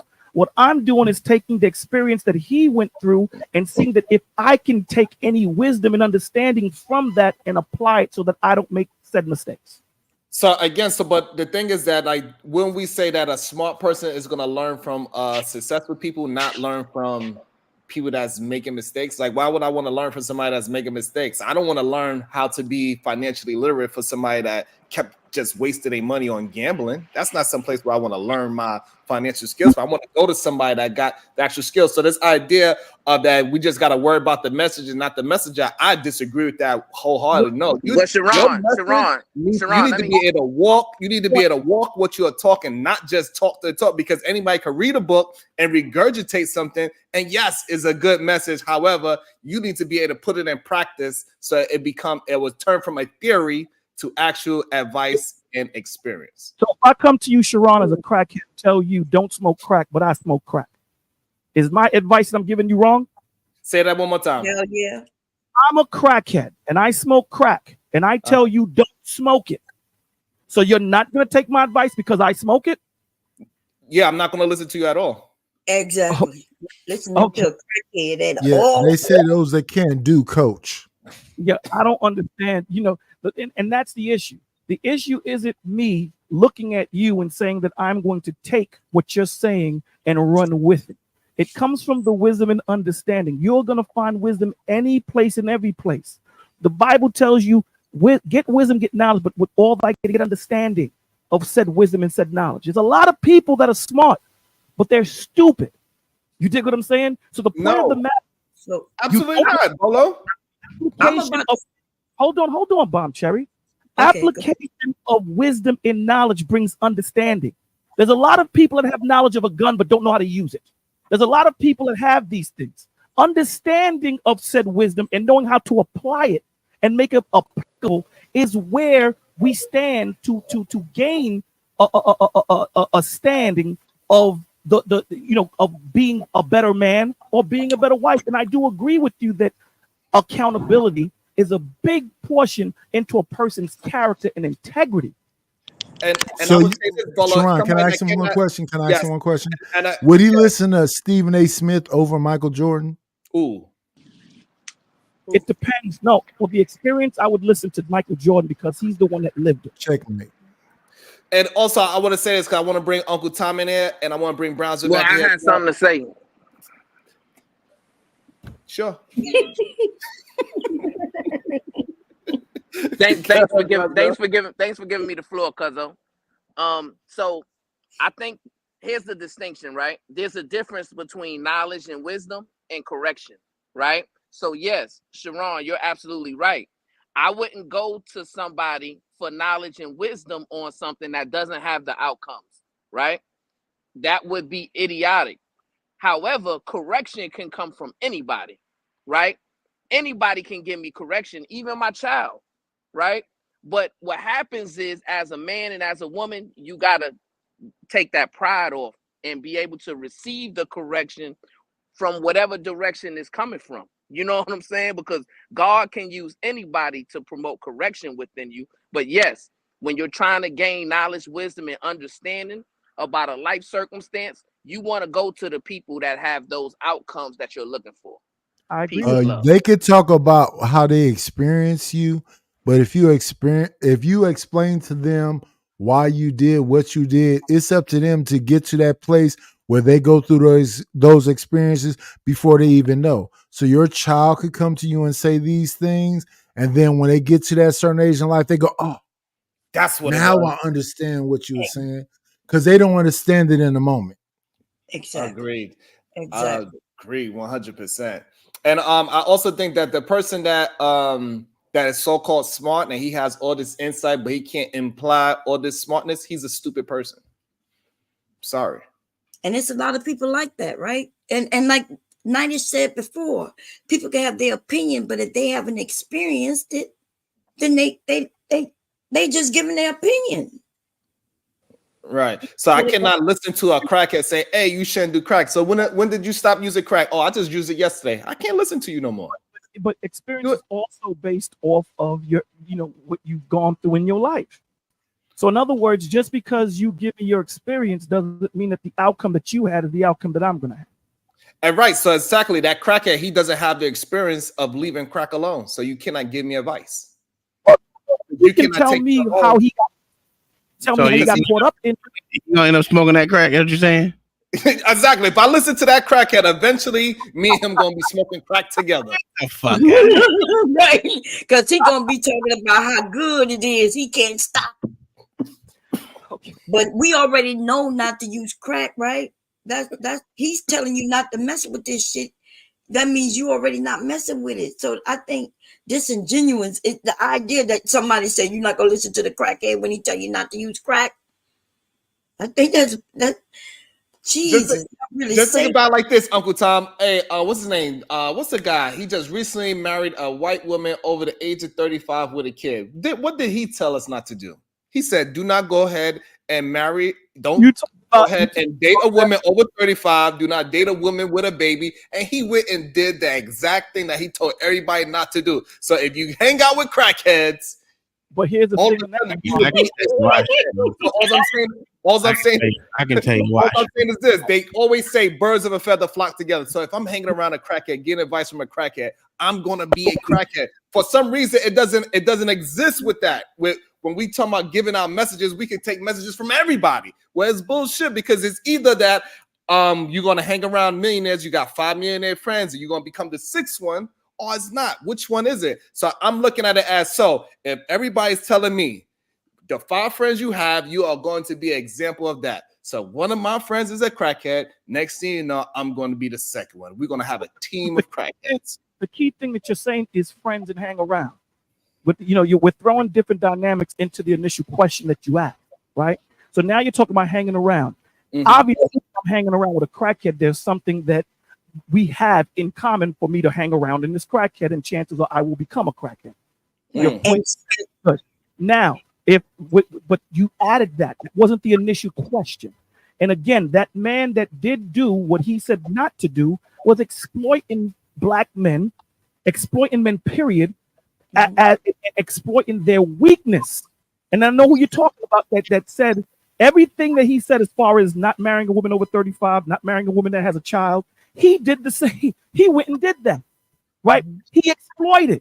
So now what he did was he pillaged on the men that were weak and hurt and looking for an answer that was not. Again, we're not talking about that. Wasn't the question you asked. You feel what I'm saying? So what I'm saying is that man, he was giving advice. Absolutely. And a lot of men was accepting his advice, and he is leading them astray is the problem. So when you go ahead and just accept a message, you could get led astray into a place that you didn't know you was going. There's the whole idea you're going to get led into a goddamn burning building because you just listen to, his words sounded good, and next thing you know, bam, you're drinking Kool-Aid.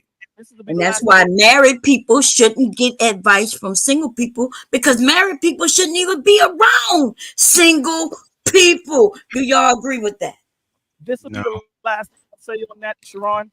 Here's the point. The point of the matter is it depends on the man or the woman that is receiving said advice and where they are. That's why I said that from the beginning. If I'm of a weak mentality, then no matter where I go, I'm going to be led astray.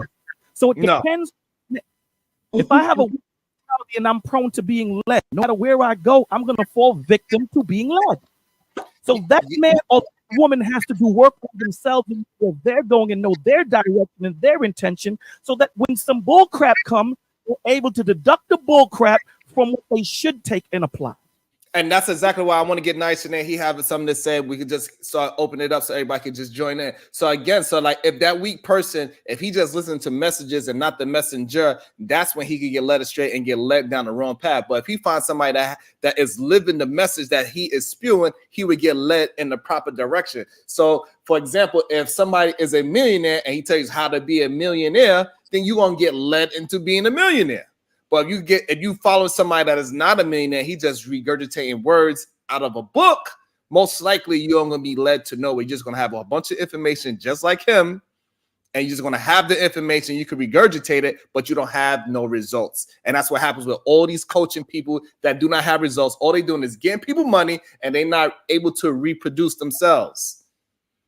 Go ahead, Knight.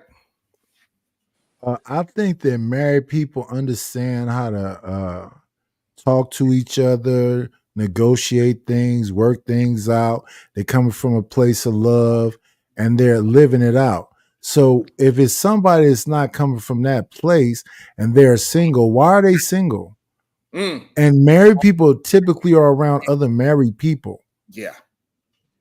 Because and I don't want my wife to be with single women, because single women are going to talk to my wife about being single. Right. And a single man is going to be talking to me about being single. So you really want to hang around like-minded people, and you're driven to go in that same direction. I don't know what would the single man be telling me? Yeah. Let's go to the strip club. I understand what you're saying. They didn't want to agree with it when I said it, Nightish, but when you said they My understood. question to you is: you don't have any single friends that you hang around with, when you were married? Well, Uncle Tom, I'm a recluse. I don't hang around nobody really. Well, that's right. You said say that. But me personally, I have a whole group of single dudes that I hang around. My wife don't have a lot of single females because that's not her circle she run with. But some of the dudes I grew up with are still single to this day. Can I ask you a question, Uncle Tom? Sure. Do your single friends, because I'm in your situation. I have my nephews and I have a couple of single friends that hang around me, but the difference is they ask me questions about my marriage. Does your single friends ask you questions about your marriage, or is it? I mean, they do, but they do. But to me, is you gotta have a level of discernment to decide what you want to listen to, what you don't want to listen to. But they ask me questions, like, hey, I tell them what's going on in my marriage. My shit, they know about my marriage. My marriage on goddamn YouTube. But a lot of times, married people, if they are going to single people for advice, most likely they're gonna wind up being single. Is what Otis was trying to kind of talk to. So those single men, they are wanting a relationship with somebody, and they want to understand, like, is it worth it? What's going on? Like, how does it feel? What does this make you feel like? So they ask the question to see if they could implement that type of situation in their life. And a married man, it's not like, damn, I wish I could be home alone watching corn with lotion. They're not going to tell you that. They're going to say, hey, listen, every night I get to do what I want. I get to have sex with as many women as I want to. But in reality, they at home with a dry peen. The only lotion the only feeling they get is that lotion. And can I please add to that? My nephew, well, my cousin, he's like a brother to me, but in other certain single men that quote unquote hang around me, they know I go on couples nights and go out with my wife every weekend. So their goal is to get a woman of a certain quote unquote caliber, because they know how we conduct ourselves, to go out on date night with myself and my wife. So that's the goal. That's the difference versus just hanging around, smoking with them, trying to live my life through them. No, it's the opposite. When they're around me, I'm uplifting them in some form of fashion just by leading by example, not even actually trying to do it, but just doing it. And they ask me questions. So that's what I'm talking about. I don't know how old if you have kids or how old those are, but like me, I don't have a quote unquote date night. My date night's every Friday with me and my wife and my kids. Yeah, same here. Our date Yeah, I night. got We don't go out. I mean, getting out by ourselves is my son. My youngest is 14, so I mean the rest of my kids are grown. But the point my is, daughter 28. I got you. I think not having that goes into the whole family dynamic. See, but the thing, Uncle Tom, that what we hear a lot of times come to me, just be asking me, hey, what it feels like to be married, because there's also most of them also probably been married before and divorced or just stayed single the entire time. And also a thing that we hear a lot, Uncle Tom, is that is a lot of single men that never been married. They would tell you that getting married in this day and age ain't worth it. And they want to convince other men that it ain't worth it. Why would you be with a goddamn woman that you're going to be intimate with, possibly grow old with, possibly somebody to wipe your ass, somebody that's going to give you nourishment and feed you, somebody that you could always have as date night, your best friend, your best homie, all those things. And they say none of that shit matters because only thing a woman is worth is a vagina. But us married men, we'll tell them like, hey, listen, when you with somebody and that's your homie, that sex component is not the main thing that you would think about anymore. That's probably the least amount because sex is just naturally going to happen. Married people have sex all the time. Do we have sexless marriages? Of course. It's got to have at least one or two out of the bunch. I don't think that's the main situation. So Uncle Tom, you said that you and your wife don't ever go out on dates. No, I said I'm just saying majority of the time we usually go out as a family. I don't do the. I mean, I go on a date with my wife usually on our anniversary, shit like that. Special occasions we go out, but for the most part, we spend a lot of time together already. I mean, we have an office. Her office. I built her office inside of my shop. Well, her shop is inside of my shop. We have this office together. We pretty much do everything together. So us going on a date night is a date night. We do all together at the same time anyway. So my every day is a date night with my wife. Talk about it. Okay, yeah, that's but that's the real thing. So people, they act like when they talk about being single, they be having this whole grandiose, I could go on with any woman I want to. Yeah, but how much money you spend every week? Does that sound good to you? How many women is coming back to your crib? How much you spend on hotel? Like when you really peel back the onion, we start this goddamn cry fest. Being single ain't what y'all talking about. Go ahead, Bomb Cherry. Yeah, I'm asking Uncle Tom what he just said about him and his wife not taking time alone to themselves for any romance. Do he think that sounds good or bad? I didn't say we didn't have no romance. I just said my date night with my wife is every day. I spend a majority of the time with my wife, and I enjoy that time, and she enjoys that time with me. It has nothing to do with going outside, being with some actual individuals that we don't know, and sit around them at a table that we can be inside this house that we pay for and enjoy ourselves here. Yeah, so I guess I'm asking you, do you think so you consider it romance because instead of you going to a restaurant or going somewhere outside of the home, you think it's inside the home? I'm asking you as a man, a grown man, do you think that's good? Absolutely. You think it's good? Absolutely. Okay. Did you ever ask your wife? Did she think it's good? Me and my wife talk all the time. It's not like I only give her 25 words, so she got to use them importantly every day. She only got 25 to talk to me. No, it's like, no, for real. It was a joke. You'll be triggering people. You gotta be careful. No, for real though. Like, we enjoy our time together because when I wasn't here, when I was in the military and I was over and I was in Iraq, I was in Afghanistan, I was in Kuwait, I was in Haiti, and I was in all these different places, and we've been separate for a long time. So being together in a house that we pay for, doing what we like to do, whether she's doing her job or her fucking business and I'm doing mine, or we over here streaming together at the same time, whatever it is, that's time that we enjoy with ourselves. Now, do we go on date nights? Sure, it's not a lot. I mean, I ain't gonna say we go on a date night and all that stuff, but every Friday we do family things, and family is way more important than just us being by ourselves. Because once those kids leave, if you don't have that bond between each other outside of the kids, it's gonna end. Right. And I think that's important to have that point of view and not just have this point of view that every man that's in a goddamn relationship, all he do is work, come home, and nobody loves him, and he's just gonna be depressed sitting on a couch, drinking his beer, smoking a cigar, and nobody likes him. He's the mean person of the family, and nobody likes that goddamn man. And when he dies, everybody's happy that he's dead. That is not real, that's not reality. But Sharon, I kind of agree. I agree with Mom Bomb said Cherry yes, it here, is. right? Because I believe men should prioritize making a wife feel special. You know what I'm saying? And more than just once a year during anniversary. You should prioritize some time to maintain that spark, that initial spark that y'all had when you met her. You know what I'm saying? Like women, they want to be treated and felt special, felt loved, felt, Brownsville. you Is that know, a mutual attended to. thing? No, that's a real thing. What I'm saying is it's a real Is it a thing. Yes. mutual thing? Absolutely. Okay, Absolutely. It's so a then no mutual thing. problem. It should Nobody be a has a mutual problem thing. with anything that's back and forth.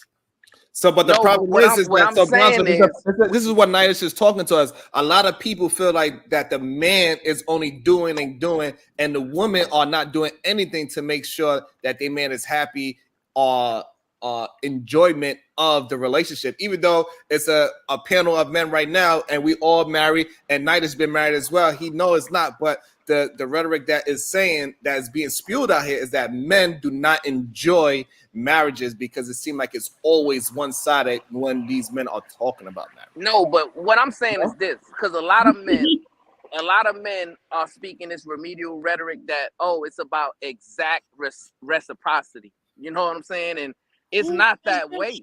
Like I go out of my way to make my wife feel special. I do little things that she likes. You know what I'm saying? Throughout the week, right? And then me as a man, I'm simple. Just give me the attention I need. You know what I'm saying? To fulfill my needs. I don't need, like, for example, I know there's men out there who need that, but I'm a real man. I don't need that stuff. So I don't need the edible arrangements and the So real flowers men need and the less. bubble baths and the manicures and pedicures and So I don't Brownsville. need the chivalry Brownsville. and Hold all on, that hold stuff. on. So, Like, so Nidus, do you need bubble baths, edible arrangements, Fucking manicures, right. and pedicures? Do you need to be pampered Hell just like how yeah. you I pamper never your even thought about that, but I want to ask Brownsville something. So Brownsville, you need less. I What you mean need by what I less? need. I There we need go. what a man needs. No, You that's know what not I'm the question saying? I asked. The question I asked was, do you need less? Less in terms of pampering and Right chivalry? now, what you're Absolutely. describing to us is that you need to be doing all these things and you don't need that much. Am I understanding you right? What I'm saying is the initial things that I did to court my wife is some of those same things I use to maintain my marriage, right? I don't take my foot off the gas and just get comfortable and want to put her in a situation to where she's not happy with me prioritizing her needs and wants. And just like with me, the same thing. That's not the question I asked. She That's not knows what my I didn't needs and ask that. wants. You Well, asking him a question that Yeah. you answered before he can answer. When you said I'm a man, you said you're not into that yourself, Nightish. I'm not into that, but I'm asking him, does what I'm asking, I know what I said. I don't need all that shit either. But what I'm asking him is what he's saying, not what I said, what he's saying. Hold on. So Is hold he on, saying that hold on, he Brownsville. need? Hold Is on. he saying that he needs? Do you Hold on, I want to understand ask what a I'm question. saying? I just want to clarify a question. So you saying you actually agree with Brownsville that you don't need the same No, thing I that don't agree you with don't need. Brownsville. Hold I'm on. an individual Let and me he's an individual. before you jump in, I want to just say this. So because it sounds like you are saying that you don't need as much things. You sound like you don't need things, just like Brownville don't need things. He's willing to give a lot to his No, woman. I'm And not he saying doesn't that. need I'm a lot saying that of I'm things an in individual and response. he's an individual. That's why I'm asking this individual man I understand his that. Before you get opinion. back into it, Not Nigel. I'm not saying that. So you're asking me, am I saying the same thing as him? No, I'm me. So do you need? So again, let me ask you again. So do you need to be pampered as a man, the way how you pamper a woman? Yes or no? Hell yeah. Do I need to be pampered the same way a woman needs to be pampered? Yes, that's I what I'm don't asking. even understand that question. What does that mean? Be more All right, is it a specific. yes or no? So that means no, then, because you don't even No, understand. no. Be more specific. Getting the nails done. He explained it, and Yeah, I don't need my nails done. No. Okay, Do let you me. need edible I need my arrangements? Do nails you need clipped. do you need flowers? Do you need flowers? Do you need edible No, arrangements? Can no. I I say need my something nails because clipped. See, hold on, Okay, that's here's then, like so again, so okay, so before, so the again, when so it sounds like you are agreeing with Brownsley because he said he I don't am need not all those agreeing feminine with things. him. He I'm doesn't asking need. him as an But individual. hold on, let me finish what Let's I'm have a saying. Then I will conversation. promise you'll be able to If get. you're asking me Okay, something, I'm gonna talk I'm over you. me. I'm not him. I'm asking him something. I understand what you're trying to do. You're trying to say me and him are the same. No, We I'm are not. not. I'm an no, he's not. individual. He's trying to say that y'all have certain things y'all agree upon. Not That's all. everything. hold on. What Can I? is it that we agree That's upon? all. I'm not trying to get you in no goddamn gotcha moment. No. Go ahead. Wait Hold 1 on. second. We're gonna give him Sharon. the space. Go ahead, Nidus. Sharon, I'm Hold on. So asking this you a way we can be question now. clear. Now, Nidus, go since ahead. you're asking me, I I'm got asking you a you. question. I What got is you. it that me and Brownsville agree upon? Y'all both don't want to get y'all nails done, Yeah, I don't And want be to get my nails pampered done. No. by women. which I is want it. crazy because if you got some Egyptian cotton sheets like I got, y'all be cutting up them sheets, man. Those sheets look like they been shredded. Y'all better let the women cut y'all toes. Here's the I problem. touch my husband's feet. I The do thing my is like I don't make my wife feel special. For the first, shit. We've been married for almost 23 years, a couple months. I mean, I bought her a fucking vehicle, a brand new vehicle, every goddamn year. Mm, I bought her a fucking massage chair. Anything she fucking asks for, she'll get. All she got to right. do is say, "I want this." So to make her feel special is not nothing that she doesn't get. Now, also, if she wants to go, we go to the nails place together. I get my pedicure. She does her nails and shit, and I do all the shit with my Wait, Uncle Tom, what's the pedicure? Is that the feet or the hands? That's the feet. feet. I don't do manicures. Yeah, I only do the I only do the feet too. Yeah, I I don't don't do do the feet. hands. So So you do want to get your nails done. but Hold on. My feet, yeah. Uncle Tom said he bought his wife a car and a chair. Why she didn't buy it herself? Because Oh, you know, it's a better question. Do my you work, expect your wife to buy you a car too? no, I don't do that. Hell All yeah. right. No, that's crazy. Listen, if Do my I? wife got the No. bag, no, He hold said on. expect. Hold on. He said expect her to do it. I don't expect. Listen, I don't Right, but expect the motherfucker to do anything for me. I Right? got you. and That's cool. this is Listen, what Browns was I saying. agree with you, Brownsville is Uncle saying that. So Tom. this is what Browns was saying. He is saying that the things that he do for his No, Brownville is here, Sharon. You don't have to speak for him. thank you, Nidus, and you don't gotta speak for me. And so he is saying that So he why are does you not want speaking for that man? reciprocity. Let that man speak for himself, sir. I will. And so what he's saying is that he do not expect to get the same thing that he's doing to his wife. He don't expect the same thing for her to do to him. Is what he was trying to explain. But just like Nidus advice, I will listen to Nidus advice. I'm Go not the ahead. same I'm as gonna listen to your Brownsville though. advice. I'm gonna be quiet and rest in my masculinity. Go I, ahead, I, Brownsville, New York. Explain yourself. Survive. I expect her to do more. I want her to get in that kitchen and make me a sandwich. I want my sandwich to be This nigga is toasted. not Brownsville, but okay. But I I agree with know. you on that one. I agree with you on that one, E-Man. You can make your own Hey, sandwich. eat a Make man. your own I sandwich. wanted to be toasted with cheese, tomatoes, and yeah. So again, so that's what Brownsville was saying. He said he want what he want out of the relationship. So hey, I want this, that, and the third, whatever that is, for whatever each man's gonna be individual. They're gonna have some because me, I don't eat no goddamn cheese, right? Unless it's got from a goddamn cashew. Right. But what I'm saying is, so each man's going to decide what he wants from his woman, and he's going to decide what he wants to give his woman. It's not exact reciprocity. Right. Can I say this? Can I say this? So everybody seen my home, right? I have sewing machines and all kinds of shit, right?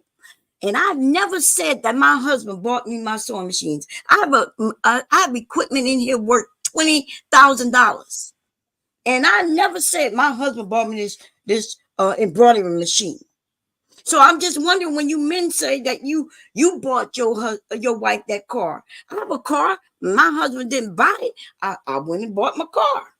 Okay. So I guess I'm wondering why when you men who've been married to a woman for 20 something years, why is it that you bought it for? Why didn't she just? Because I'm gonna give you a simple answer. My wife hasn't worked. I've been the one out there. I don't work neither. Okay, but my wife stays in the house. She does her own business, so she don't need to buy it. I can buy it. That's my job to take care of because that's the job that I took on that we agreed upon when we first got married. See, I believe in agreements. Like when we make an agreement, I don't overstep my side, she don't overstep hers. I asked her to stay at home with the kids and make Simp. sure my house is taken. Yeah, I told you I only simp for one motherfucking person, and that's the woman that I've been with for 23 years. So if she asked me to do something, Hey, so I'ma now do it. my question to you, Uncle Tom, and I want to also get everybody else involved. Would you consider that male ego? Hell yeah. She's missing my point. Hell yeah, it's my ego. Because I know that what I do for her is because of me. Yeah, Uncle, let me tell you, but Uncle Tom full of it because he'll tell you that that's her money. He used her money to buy No, I her don't. car. He talking about it's his money like he No, bought the Sir, car. like I That told was you her before, money. everything that she makes on her own business her business she does. I don't even know how much money she has in her bank. Wow. Hold on, Uncle Tom, because when Brownsville, hold on, Uncle Tom, because this is important. When Brownsville said that, they all was like, you goddamn simp. You let her money be her money, and you don't take control of her money. This is Who what they said that, saying. Sharon? All I want to say is this: is that Who said that? These men. It was a lot of men on the panel that was I agreeing said with that that. shit. I said Wait, that. wait. I One said that second. shit. Otis, did you say that? I ain't Otis say said that. that, yes. Hold on, I'm Hold on, tired of whoa, y'all hold be on, scared of Hold me. on, we got Nigga, I whoa. said I'm it here. hold on, we twice. got you, What the Otis. fuck? Catch up. Hold on, Relax. we're gonna let Otis catch back into the conversation. So What's the we do have question? somebody on the panel right now tonight. He said it himself out of his mouth. We're gonna let him Hold on. explain it. Hold Go on. ahead. I said Be what? the What was man the Williams question? and explain yourself. So yeah, so this idea that first of all, let me say this. I don't think that a married man can be simping to his wife. That's stupid. Yeah, That's that's just stupid. that's a stupid statement. But I think if my woman, like what Uncle Tom talk about, she bringing in all this money and she can have secret accounts and those secret. I Hold know on, about it. no, hold on. Let me land. I know it's so. No, hold on, when I get but the either damn man, talking. you added extra stuff to it. You talking about all? You said all this money. He didn't put no price on the all. Oh, And she got also, she got a whole bunch of money. See, I know the didn't prove the backstory. See, secret. it'd be different if I don't know the backstory. You don't know I the know backstory, but keep trying. she done Go had ahead, either man. Go ahead. she done had 20 years to save up all her money, and she been Yeah, you're right. She did. so this idea that she got $22 in this account is crazy. So no, the point that I'm saying is Bruce said it better. I'm okay with a man taking care of a woman, but if Uncle Tom falls, it's his wife's responsibility to catch his ass. And she need to go into that account and she need to open the bank. That's all I'm saying is that there's no reason no man should ever struggle if his wife got a secret account. Who said I That's was all I'm struggling? saying. Who said I I was know you struggling? ain't struggling. Listen, Oh, okay. All I right. ain't. You I changed it. know. That That nigga is the worked for definition NASA. Cut of it out. goalpost movement right there. He moved the literal goal that we was having a conversation. He literally moved it over. But go ahead, Otis. So now Otis is caught up because I believe Otis was here when we was having that conversation, and the men was cooking Brownsville for saying that his wife is she been in the teacher field for a long time and he don't need none of her money and he used all his money to support the family and her money is her money. I believe Otis was here for that. That's crazy. Go And what do you want me to respond to that? What I said was basically my wife, so for my situation, my wife has her own account. We have literally over 6 bank accounts, trust accounts and all that. But she has one that has her name on it. And what's in there is hers. I'm not worried about that. Yeah, no, that's why I wanted you to say another married man that has a woman that can take care of herself, and he's not paying attention to her bank account and micromanaging her bank account. I'm just saying we got another married man On that top is of paying all that, though, attention. I ain't got to say, I ain't got to add nothing to it. You don't even have a joint. Wait, eat a man. Wait. Nobody talk. Eat a man. Explain what you're saying. I'm saying that's crazy. So now I'm okay with a woman having her own account. When my wife works, all of the money is going into the bank account. Now we agree upon what can go to her account after we deduct what we're gonna take out of her account. And then just because especially my wife is making almost 6 figures, you think I'm gonna let her just spending money? Nah, we gonna take it. I'm gonna invest it. How much you want to bet? How much? Not no more. But when she was in the medical field in Seattle, she was making 6 figures. No, I'm talking about my wife. I'm not talking about your wife. No, I'm just saying. But So Eat Man, what makes you think that all of a sudden, because these women is making 6 figures or whatever, that she's just going to be these women that we all decided to marry, that all of a sudden she's just going to just buy Bentleys and diamonds and pearls every single check? it's not about Bentleys and diamonds and pearls. It's about order inside the house. Even my paycheck. My paycheck goes into. Hold on, listen. My paycheck goes into a joint account. We have a financial conversation about what's hers. Now I'm gonna send her money. It's not gonna be everything that she was bringing in, and she can do whatever she want with that money. But for her to be able to just go out, make as much money she want to do whatever she want with the income she coming in, from my perspective, I think that's just crazy. So now, Okay, this woman that I understand what he's saying. So now this woman that you marry, all of a sudden she's just gonna be willy-nilly with her money. You marry this woman, you know her spending habits, you know what she's into. So why do you automatically go into the negative and say she is going to just be reckless with her own money just because all of your money is going to the family? Is the part that I do not understand. I'm pretty sure but that's what you are saying. You are making it a doom and gloom. You are saying that because she has her own money, The her own man, bank Sharon account, hears she what he is wants to going hear. all of a Stud. sudden, she's gonna all of a sudden just waste the money.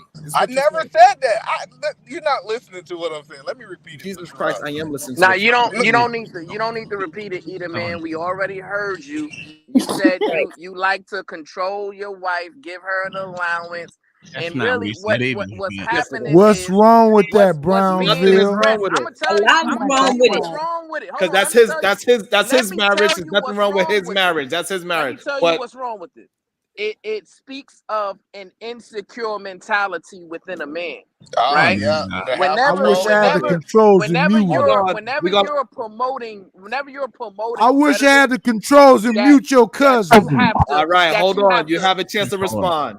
That's Go ahead, horrible. Brownsville. Whenever you're promoting remedial rhetoric, that is very important for a man It's to just remedial to you. control the woman in every regard.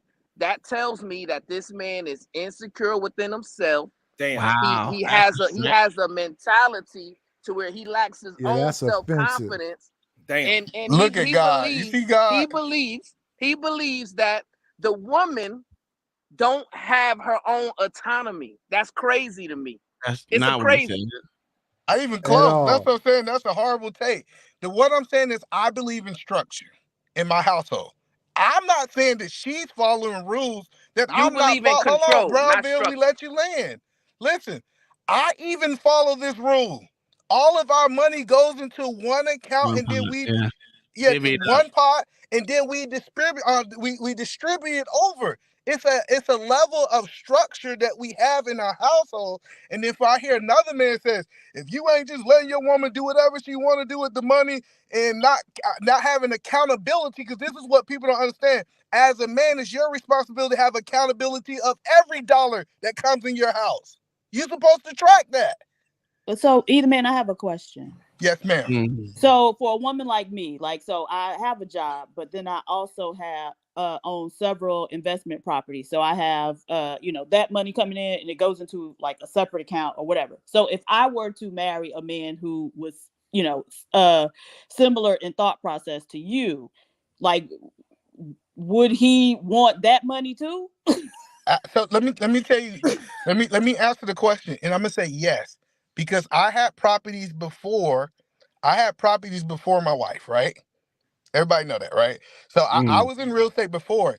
When I got married, I didn't have the mindset that she don't have access to these things now just because I acquired it before. So I believe, and this is just my ideology, if this is somebody that you taking on his last name, you saying that y'all are becoming one, y'all still need to have a financial conversation every 30 days.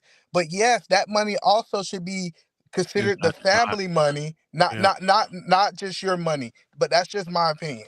Awesome. And Nidus, I would like to get your point of view on what was just said. What's your thoughts on that? I'm on pass. Fucked up in 2024. Yo, Jim, somebody Y'all crazy as hell. they Oh, got man. him. They said, Here's the thing. Nidus. Goddamn. Well, Here's the thing. Here's the agree thing, with right? I agree Here's with the thing. either man on that. Here's the thing about it, right? What these men are purporting as structure, what they really are saying is they want total control, right? And not here's what the he said. difference, because when it comes to my wife, right? I am on her account, absolutely. It's not just an account that I don't have access to, but I just don't control it, and I don't want to control it, right? Because I feel like since I married that woman, it is my responsibility to provide, right? So I provide for my wife and kids, right? When it comes to provision, I believe that's a characteristics of a man who purports himself as a leader. Is his job to provide, right? It's his job to protect, right? So I take that literally. So I don't control what my wife does with her paycheck. She controls that. Do I have access to it if I want to? Yes, but I don't need to. That's the difference, because I'm not an insecure man. I trust my wife. I don't need to control everything that she does. An insecure man needs to control everything their wife does. And maybe it's like that because they're thinking their wife might wake up and leave him one day. And the reason why they think that is because they mistreat her. They mistreat their wives, so they're insecure about the wife waking up and leaving them for somebody else. Just get it together, man. Treat your wife well, and you won't have to. Hold on, y'all. So I mean that's a great point, and it seems like hold on.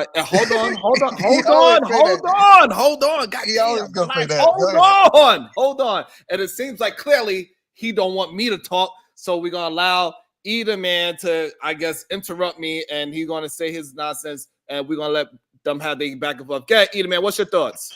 So this is a rule in my fucked up in 2024. You sound Yo. Oh my God. Hey man, y'all off the chain I on saw that Monday, coming. man.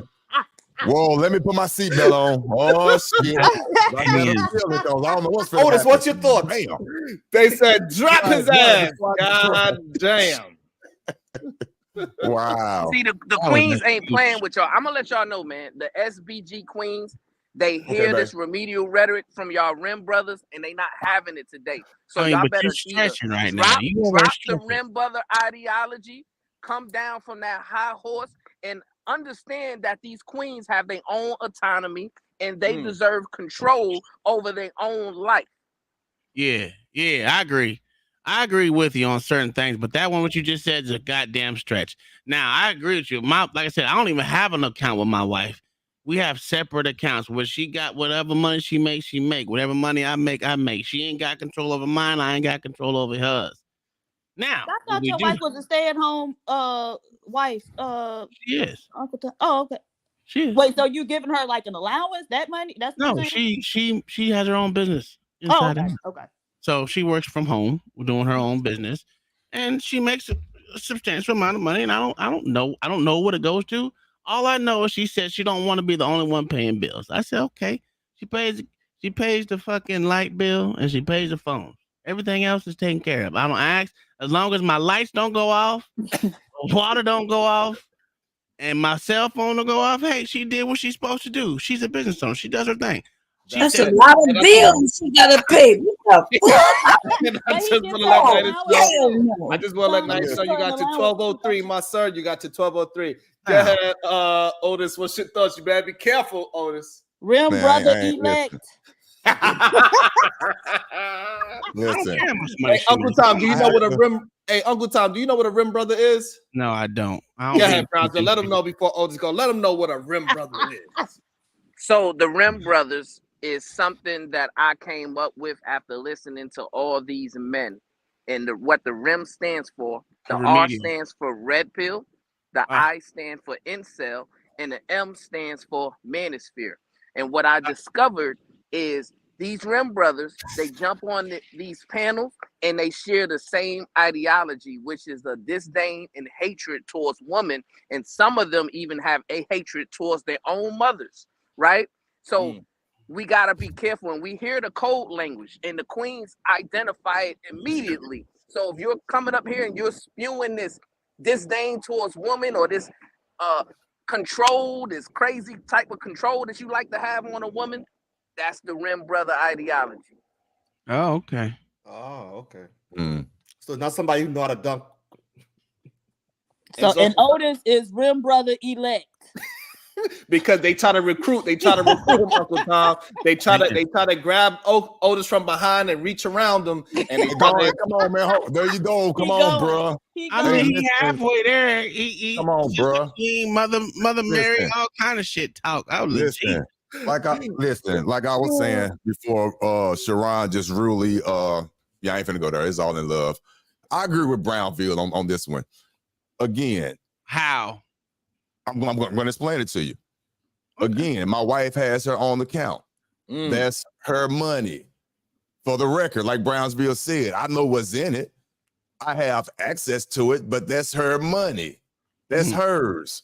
I don't question it. That's hers. A lot of this got to understand, and I agree with it because I have a daughter. It comes from that old adage of her father and her own mother telling her, have your own just in case. And I understand that because I teach that to my daughter. Have your own just in case.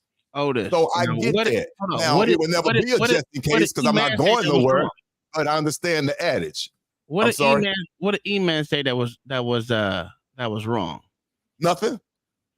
Well, what he said what was wrong was his sense of control that he wanted over his wife because of his own insecurity. That's exactly what he said. He said, no, that's not what he said. That's not what he said. Because literally he said they both go by the same rules together. They both put their money in the same account, and after they get done doing what the business of the family tended is, they divvy the money up.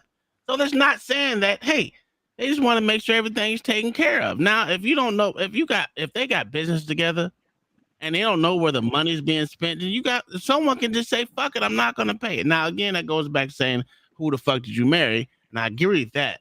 There but we go. on the same token, he didn't say nothing wrong about the money that comes in, that they have an account together that the money goes into, and once everything is done and paid for and whatever they got to do with it, they divvy their money up and they go their money the same way they came in. So, Uncle Tom, the way how you explain it, is that an option or is that an absolute rule? For E's family? No, just take it off of him exact, right? Because of course his family is his family. He decides what he want to do with what he's doing. But now what we talking about in a general advice, are you saying that should be an exact rule or that should be an option? That's an option because I don't do that in my house. That's the difference. He's not saying either man's not saying it is an option. Right. I'm going to say right. I don't know what he's saying. So he's saying either man saying that there should be a standard. Or that's what he's saying is what he does in his household. I don't know if he's saying it should be a standard. He's saying that any man, he should always have full control of all the money. That woman do not have no autonomy. He decides what she does with her money. You wanna go get your nails done, even though you work just as hard as me, and we both did a 9 to 5. You gotta go through me first. Oh, you want to get some new shoes? You gotta speak to me first. Oh shit, you want some new pants? Let me see. What's wrong with these pants? These pants is perfectly fine. You gotta look at them. Oh, look, let me shake it out for you. These pants are fine. You don't need no new pair. Sharon like to go overboard, but let me try to cover all bases here. Whatever the agreed upon situation is in everyone's household, because everyone's household is different. All I'm saying is whatever the agreed upon situation, because I'm not going to tell you my business, but if it is hypothetically the wife agreed to pay such and such or whatever we agreed on, at the end of the day, whatever we agreed on, whatever's left, she might put that into her own account. And that's fine. I could care less, and that's hers based on our agreement. There's and nothing wrong with that. Uncle Tom, another character trait of the Rim brothers is the willingness to cape for men, even if they don't agree with what they're saying, right? So you just said you don't agree with either man. You don't take what he said as what you do, but you're still gonna cape for him, right? No. I'm not caping for him at all. I said that's what he said works in his family. I was going off what he said for his family. Now my family is totally different. I have different rules, different standards for mine. My wife don't work and ain't worked for another person besides herself since we've been married. And she will not work for no one else until I die. Damn, right. But what you're saying, Uncle Tom, is totally different than what either man is saying. What you're saying is that don't mean you don't have control over your wife's money. But Uncle Tom, what you just said was you don't have control over your wife's money. What Edelman says is he has total control over his wife's money, right? Because That's they why do he their got shit dropped from the differently. panel. That's What different. I'm Well, Uncle no, Tom, no, he's no. also advising other people to do it as well. He's not No, he keeping it. didn't say Yeah, that. no, he That's not said what he that. said. Uncle Look, Tom, he said he's not keeping it. He's not keeping it on himself. Oh my God. He Okay. didn't say this is my personal advice for how I move it. He said this is how y'all men, y'all not real men. Nah, You he just didn't let your wife, you He just didn't let your say that. wife decide if she want to go get a pedicure or not. No, your wife money is your money. That's Yeah, what he he didn't say said. that at all. But that's a good stretch though. It ain't a stretch. That's what he said. Either man in the chat because you still got some more time. You're not allowed back up. Either So man, while you in the chat, is your wife money, her money. And matter of fact, you know, since she makes 6 figures, you could tell your wife that she could spend $20 to bring your ass back. Go ahead, PH Diva. Well, so one of the concerns is like, so the example I gave before with having investment property, so you make income from that, like you need a certain amount in reserves, right? So that's why I have a separate account for anything that goes wrong. I had to replace a furnace last year. That was $6,000, right?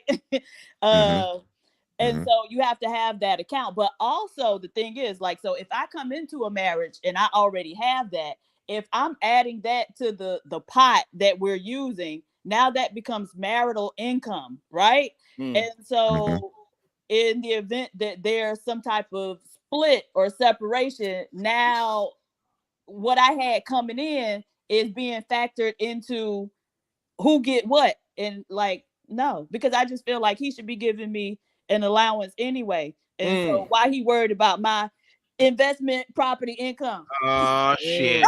You see this? No, Brownsville. Go ahead, Brownsville. Answer that bullshit because what I just heard is she can keep her money and his money should be her money too. Absolutely. Absolutely. Out of here. Hey, it seems like Ronald agrees with PH Diva. Go ahead, Ronald. Explain yourself. I kind of okay. Me personally, I do believe in a one pot system, even though, but you can have separate accounts also. You know, just like at the end of the day, I plan on being married forever. So no matter what account is in, you know, at the end of the day. Does your wife have a separate account? I'm beating around the bush. Does your wife have a separate account? Yes, yes. But at the end of the day, well, me personally, I do believe in communication. For example, God damn. If you're going to buy something, does she have a secret account? No. If you're going to buy something That's like, why, because it's secret, you don't know. She probably if you're going to buy something like $500 and above, then yeah, we should talk about it. But when it comes to like, you know, like spa or again your manicure pedicure, you won't let me use a whole $1,000. I think that's crazy to like, you don't have to ask somebody permission. You know, she gotta ask you to spend $1,000. Yeah. Oh damn. Yeah. Sure. So, hey.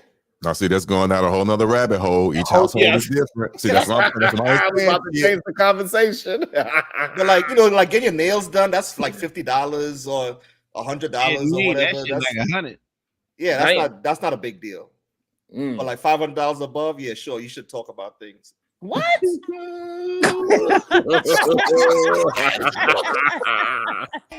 to be a situation. Hey, hey, hey. Good, Diva. All right, Sway Producing. Sounds like y'all conflating advice and opinions. Omar Smith. Morning, PH Diva. Good morning, Omar. I missed you. Oh, God. What's up, Nighters? You learned your lesson? Fuck you.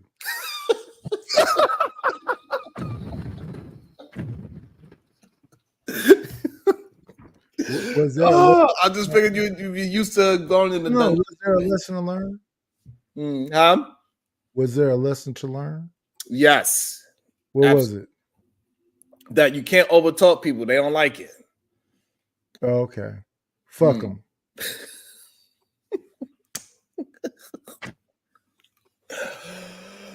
Anyway, I'm about to run, man. So y'all have a good day. Good talking Have to a y'all. good day, Peace Ronald. to you, man. All right, bye-bye. Oh, man. Y'all are nuts sometimes. Y'all are crazy as hell. Go ahead, Diva.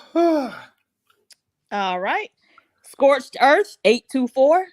Either man is describing structure in his marriage, which he is the head of. The same goes for our schools, church, and God himself. What's the confusion? Because the confusion is that number one, most men cannot do this controlling factor because they're making this so much money. They keep their wives at home, and even the men that are able to keep their wives at home if they wanted to, they are also saying like, hey, my wife money is her money. I don't really stress about that as much. It is what it is. She has autonomy. If she can make some money on the side, that's cool. Keep doing your thing. I don't really give a fuck about it because I'm going to do what I'm going to do as a man, regardless of what she is doing. I'm not doing what I'm doing because of her, but it's because it's in me, not on me. That's the difference of the conversation. And for some reason, people always want to tend to have a conversation that men are doing so much for these women. And then when we start having the conversations and we start peeling back the onions and everybody start crying, we realize these men ain't not doing all the shit that they are talking about. They are full of shit. They just want a cape for men. That's it. Anything a man do, they want a cape. And there's a difference between structure and control, Sharon. Structure is necessary. Structure is 100% needed to sustain a successful relationship. Can you define that? Well, what about E-Man? What he said? Wait, Uncle Tom. I want Brownsville to define what he's talking about. Uh-oh. Let them have it. Let them have it. You're saying the difference between structure and control? You want me I didn't to say that define at all. I want you to define what you say you're talking about. I didn't say anything. You said that there's this thing that people are supposed to do and that men are doing whatever. So can you define what it is you say is the perfect thing? Okay, let me say this again, right? Because I was responding to the super chat. So what I said was that there's a difference, a distinction between structure and control, right? Yes. Exactly. So I said structure is needed, structure is necessary, but control isn't. Control is subjective. So tell me what the structure is. The structure is the foundation on how we're going to cultivate this marriage, right? What does that how look we're like? Gonna move. However you envision it, you and her. What do you mean? What does it look like? Everybody's marriage looks different. No, Browns. I'm not trying to argue with you. To you, what does that look like? In my marriage, personally, what structure looks like is we have No, a base. I don't want to make it personal, just in general. So you don't understand. So you want me to define structure for you? I'm trying to see where you're going with this, but it I'm seems not like going you're just nowhere trying to with it. You derail. said a statement. I would like you to clarify the statement. Right, and you understood what I said.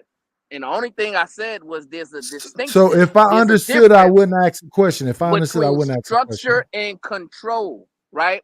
Control is a mechanism that's I'm not talking about by control. I'm talking about the structure you the define. lack of security, right?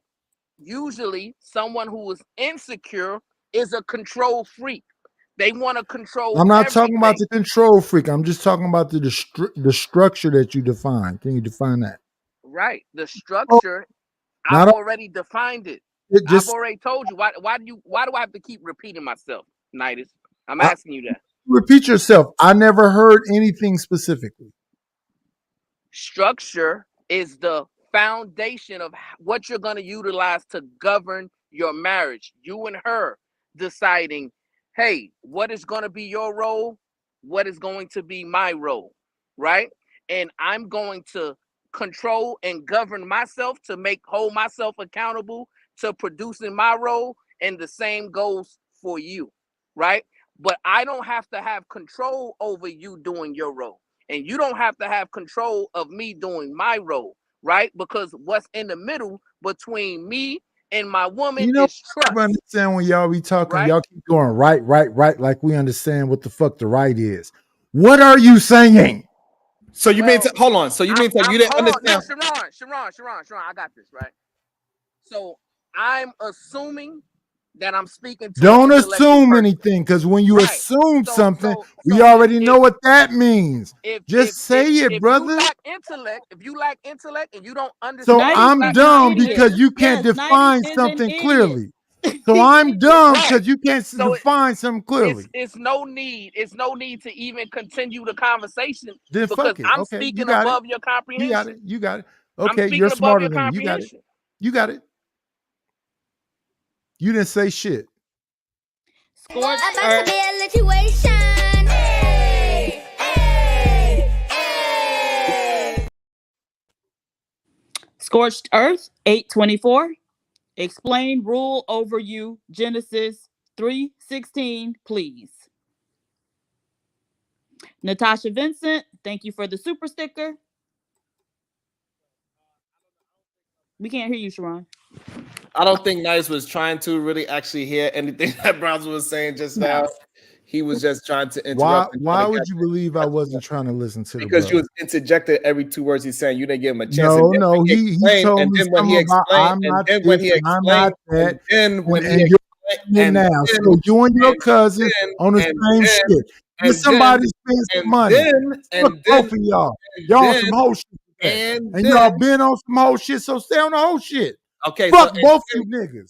okay, and then when he Yeah. explained what structure was, you just didn't He want to didn't accept explain it. shit. He said I'm supposed to just understand. No, he did explain what structure is. He said when Okay, you so and could you you want explain me, what he I can explained? explain it to you again if you want. Maybe you can listen this time. He's Shut not the going fuck up to. and listen. That's the problem. You want to talk instead of listen. The I'm problem is quiet he said now. structure is something that you and your wife agree upon. That is the structure. I believe that you're going to handle your role as the woman and he's going to handle his role as a man. And then that's when he brought in the control part. I'm not going to control your side of the thing because you got that.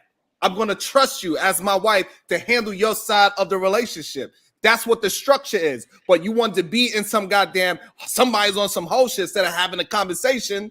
That's your problem. That don't got nothing to do with the conversation that we having today. You already have a preconceived ideology of I me don't. and my cousin, clearly. I Because you don't. said I we've don't. been, because what you said was we've been on some whole shit. What whole shit we been No, on no, today? I didn't say you. I didn't say men. I said you and your cousin just want to yell and say some shit. Now I can be quiet. I have no problem with listening. I'm okay with that all day and every day. You think you just said something right now? You said she's gonna do what she do. She do. What is the she do? You say the man gonna do what he do. What is the he do? Yeah, but That's they what I asked. decided. You think y'all said something? Y'all didn't say nothing. Again, And so I'm gonna again, shut up listen, again and listen again. okay, so listen again. Okay, that's perfect. So listen again. It's what you and that woman decide because each marriage is going to be different. It's the part that you are missing. So what works for Uncle Tom, it doesn't work for OtisWho. What works for Eden Man doesn't work for Brownsville, New York. And we already had that part of the conversation, but you want to skate past that to try to get some I'm right and you wrong. No, but we need to I be don't. fucking correct. I just like a definition, and you just said the same thing again. I'm hungry. And I can United, shut up and listen. can you give me I'll be can you give completely me the quiet and just listen. Thank you. You think you said something? You repeat it. Okay, so let's just be quiet and just listen. so if I ask Nidus to give me the definition of emotional intelligence, Ooh, right? I would like to know if he understands and he knows what that definition is. Emotional intelligence mean you can read the room. You actually listening to somebody and understand what they're saying. No, that's not the definition of emotional Okay, intelligence. so can you tell me what it Maybe is that then? yes. Emotional intelligence is the ability to maintain control of your emotions in a heightened environment, right? So you know how when Unlike Lee came on the stage and he was interjection and then you went right into personal attacks, cursing them out and all those things because you were triggered emotionally, you displayed a lack of emotional intelligence in that moment. And a lot of the Rim brothers also have that character flaw to where they're unable to exercise and display emotional intelligence because they're easily triggered emotionally on the internet. Unlikely talked about my wife who passed away and my daughter. And then today he wanted to talk to me like he didn't talk about my wife who passed away and my daughter. So I don't know about me being so easily whatever you're explaining, but Sharon know that man talked about my wife who passed away and my daughter. And Sharon know that he put me in a little 2 boxes and rang a ding bell. Ding, ding, ding. This is funny. So I understand what you're saying, and I have no problem with being patient and being understanding. But Sharon know for a fact that Unlikely did that. I did not know. And Unlikely, it's you. Yeah, we were on this show right here when Unlikely did that.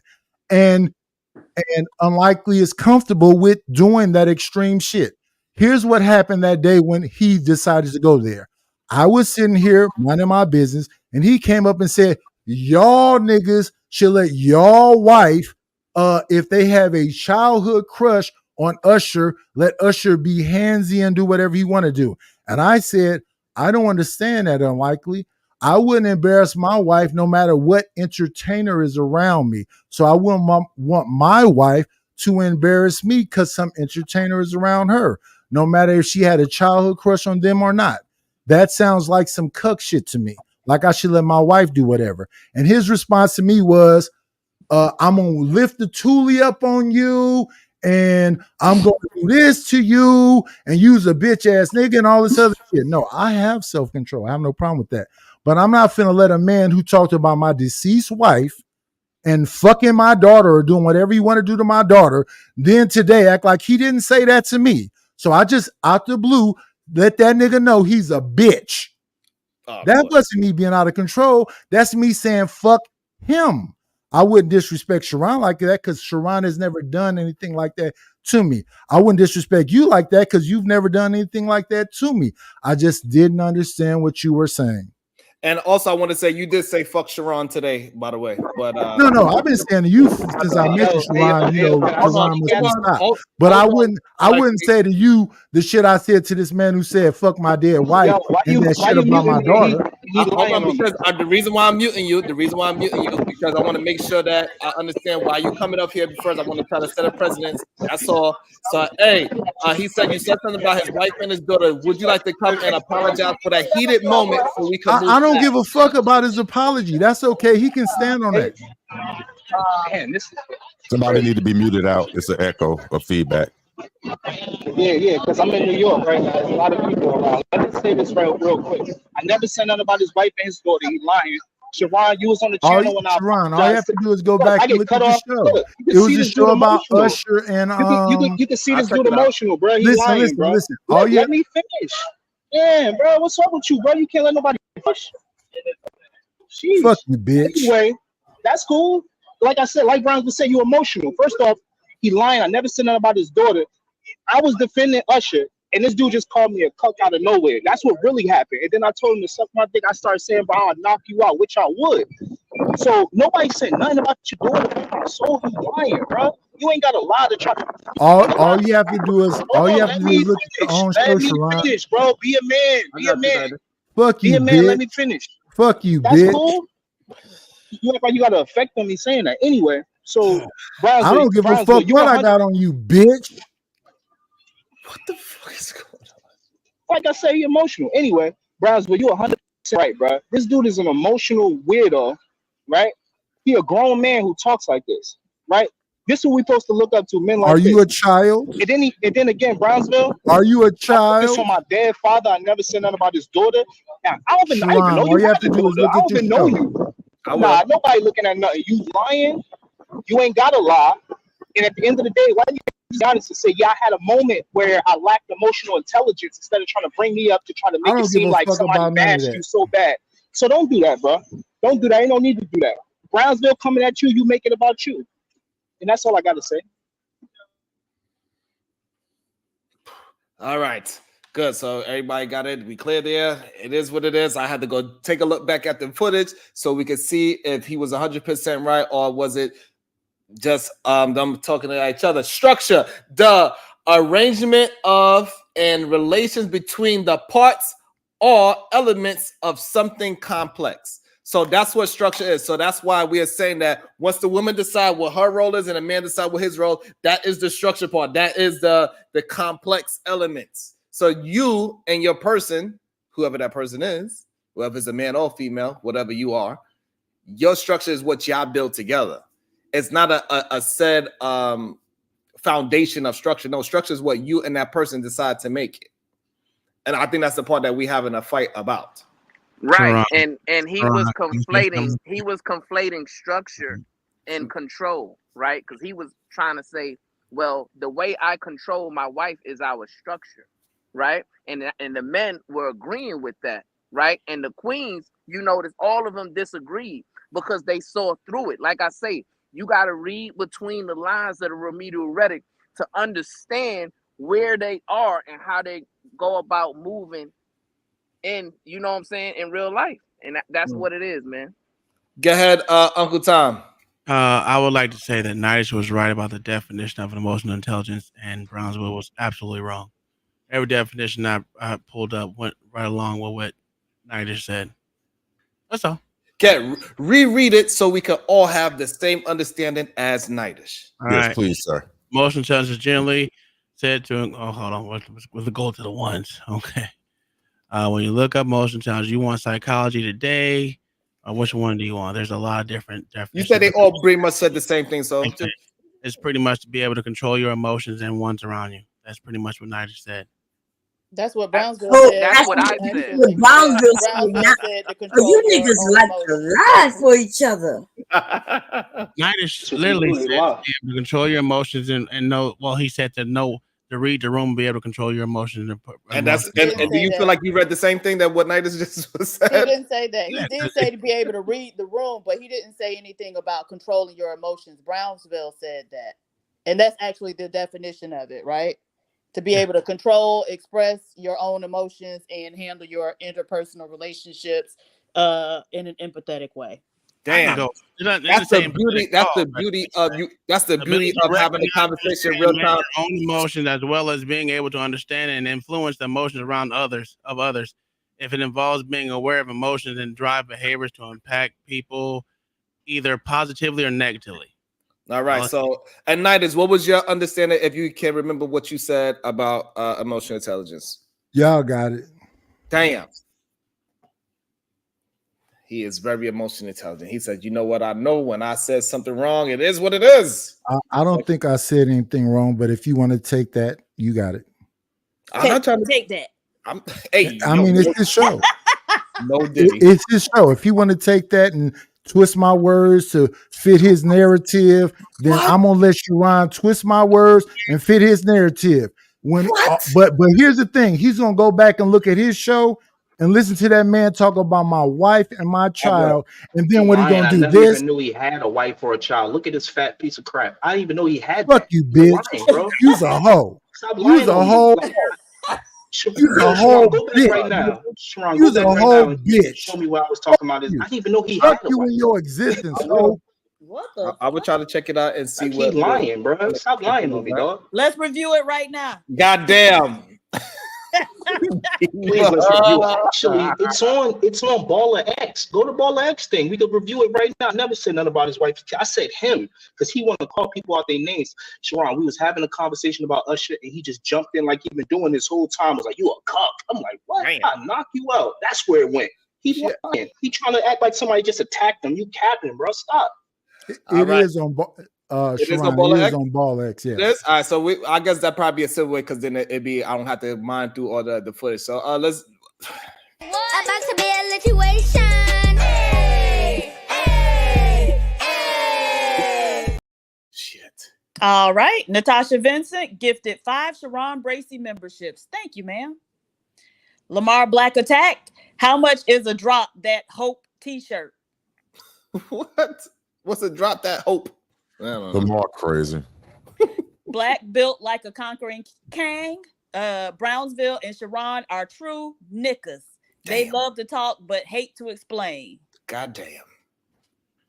Scorched Earth 824. Explain biblical definition of Genesis 3:16, please. You wanna do that, Brownsville? Or anybody want to explain Let me chapter Google it. 316? While I go find this Baller X video. Damn, Nidus, where did you go? So I could understand what exactly happened on the show, because sometimes I don't remember everything. And then, hey, Bracy, you know what's crazy is he know he was the first one to throw a shot at me by calling me that, right? Why you getting mad that somebody starts swinging back at you? You can't tell somebody how to fight. We all know that. So like him even saying that is I was pointless. wrong. Hold on. Even if I I see did something. say it, Hold on. I see you some started new the jury. fight. Hold on. Don't get mad if I start throwing knees and elbows. That's true. That's very true. Hold on. I see some new jury. What up, Omni? Etc. You got Good. something you want to explain yourself? No, I don't care to explain. Let me explain myself. What are you talking about? I'm just saying. I just noticed some new jury. I just wanted to know if you want to explain yourself. Oh yeah, I wasn't gonna announce it, but I did get married. Yeah. I did get married. That is what's up. Congratulations. Whoop, whoop. That is what's up. That is a beautiful You just thing. signed F with, sir. See, this is the problem we got. Nigga, fuck you, Uncle Tom.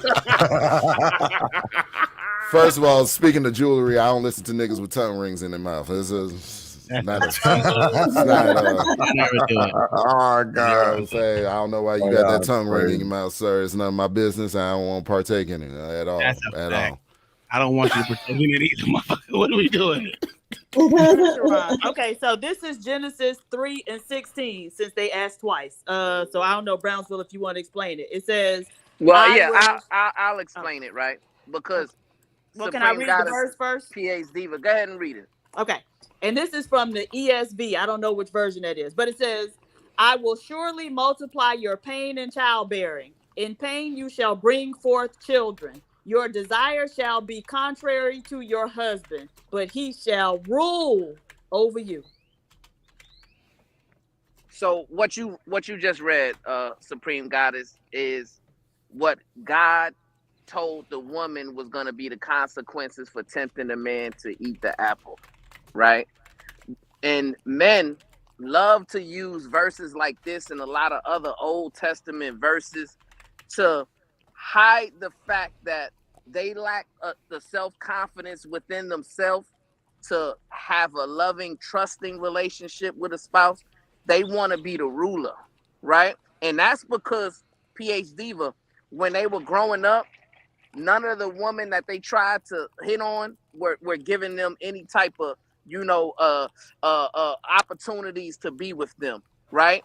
They were the men who could never get a girl, who girls was spitting on them, girls was talking bad about them, and all these different things. So they got a complex in their head, and somebody gave them the Bible, and they got to 3:16 and said, oh, I can rule over you. So they found a woman who was very vulnerable, right? And said, okay, I'll marry you. And then they used that scripture to say, well, now I got to control everything about you and I got to rule over you, right? And I think most reasonable people, and I say reasonable, will understand that if you want a long, lasting, sustaining relationship, you shouldn't desire to rule over your spouse.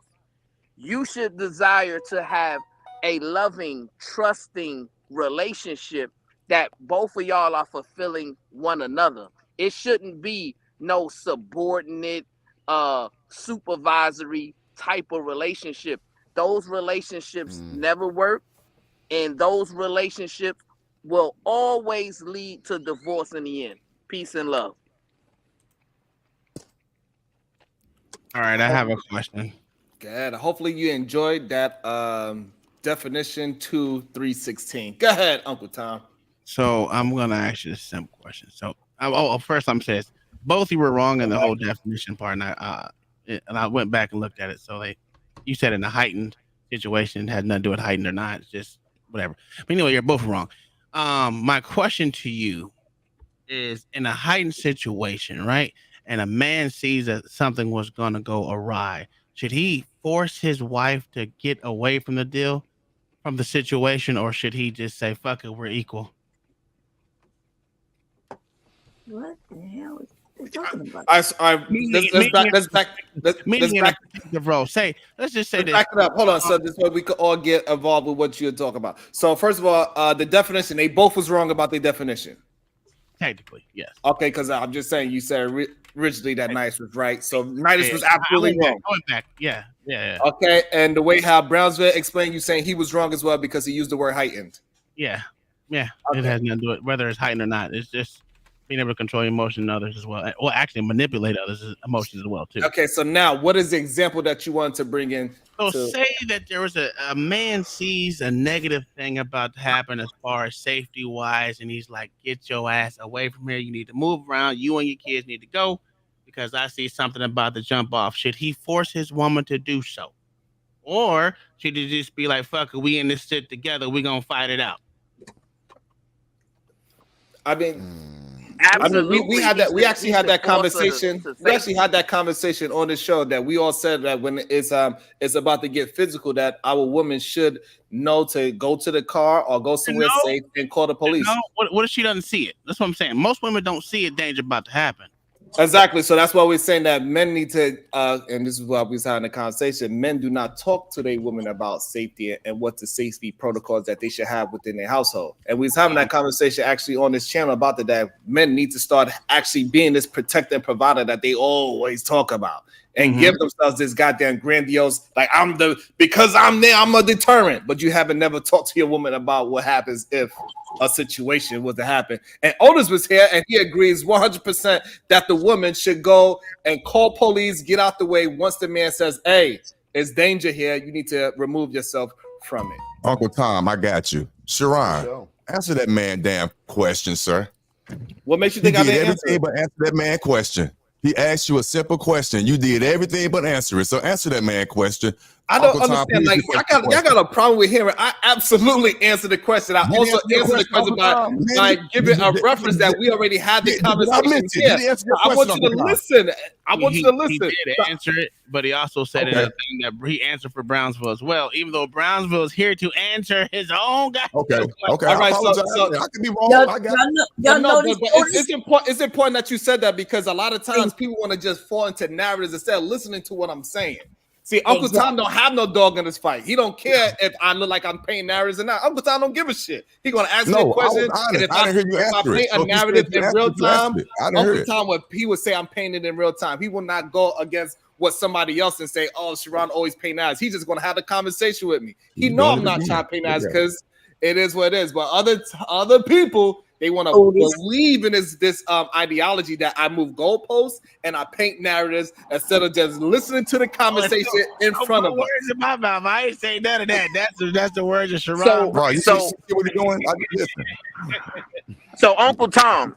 Yes, so sir. Uncle Tom, you had a question for me, right? Can you repeat the question so I can answer it? In a dangerous situation that most women do not see until it actually happens. If a man sees that and his wife and kids are there, should he force his wife and child to leave the situation in a stern, direct fucking voice? Not, hey, baby, I see something wrong. I think you should leave. Tell her, get your the fuck ass up out of here because shit about to go down. I need you to move around. Should you talk to your woman that way? Or should you just say, fuck it, we all in this together. We're going to do this. We're going to bang it out together. Me, you, and the kids. You absolutely do what's necessary to get your wife and children into safety. But how does that correlate with what because you got to have emotional intelligence. Both people have to have emotional intelligence to make that shit work. Right? Because we're going off your emotional intelligence. Because if a woman doesn't have it and a man doesn't have it, they're not going to see it eye to eye. And a damn show, like Sharon said, if you haven't even talked about this situation, shit's going to go awry because who the fuck are you talking to like that? And you know goddamn well that's going to happen. No matter if they white or black. Women, when they feel slighted, they're gonna talk to you any kind of way, especially if they think you were in the wrong. Right. So Uncle Tom, we agree. Uncle Tom, let me explain something. See, we agree, right? We agree that women within their feminine nature are more emotional than men typically, right? So that's why when I come on a panel, I express that there should be a greater standard for men when it comes to displaying emotional intelligence and also stoicism, right? But I get a lot of pushback from men because the men want to say, well, I need to respond to the females in kind, right? And when you're doing that, when you're responding in kind to the female's emotional state, you're basically ceding leadership to the woman. That's what a lot of men love to do. And you know, people like Jay Villa and Black Built Like a Conquering King, they are upset at me because I don't get no pushback from my woman. And every woman that they talk to give them pushback because they don't look at those men as competent men. And they want to blame me for they like, Sherrod, every time I tell my woman not to do something, they do it anyway because they don't believe you. But if I was to tell them to do it, I'd say, hey, baby, I need you to, when you pick up your keys, I need you to not bend your knees because I like how it looks. That's how they going to pick up their keys. They're not going to question me. They'll say, all right, and they're going to give it a little jiggle, jiggle, and a wiggle, wiggle for me as well. But also, Sharon, on the back end of what you said, right, and this is what I commonly have to preach to my brothers, you told her why, you at least explained to her why you want her to pick up the keys that way. Ooh. I'm gonna tell you this. There's a lot of dudes I've been around will tell their women something and not even give the little bit of information as to why they want them to do this thing. Just do it because I said so. Great point. Just do it because I say so. Sometimes in a hiding situation, you ain't got time to fucking explain. Oh yeah, when I tell my girl to duck, I randomly tell my girl to duck while we driving in the car. Well, while I'm driving the car and she riding passenger, I tell her randomly to duck and she ducks. But that's predicated on a history of me looking out for her. Like it's not going to happen as like automatic just because you a man, you show up and then you tell a woman to duck. It's not going to happen immediately. Right. So And sometimes they get mad. They say, congratulations, Sharon. You're him. They upset. Instead of congratulating me for real and say, yo, man, I need to be moving more like that. Because for some reason, I cannot get the same response that you get. If I ask for a cup of water at 3 a.m. in the morning, I'm not going to get it. That ain't my fault. That's a you problem. How is that my fault, Otis? And when I asked for a cup of water at 3 in the morning while she was in her bed sleeping, she's like, God damn, my man sound thirsty. And I don't like him sounding like that. That's a beautiful thing that happened. Well, wow. You feel me, Uncle Tom? Yeah, And when I give them the information they don't want to listen, see, a woman gonna listen to a man she trusts.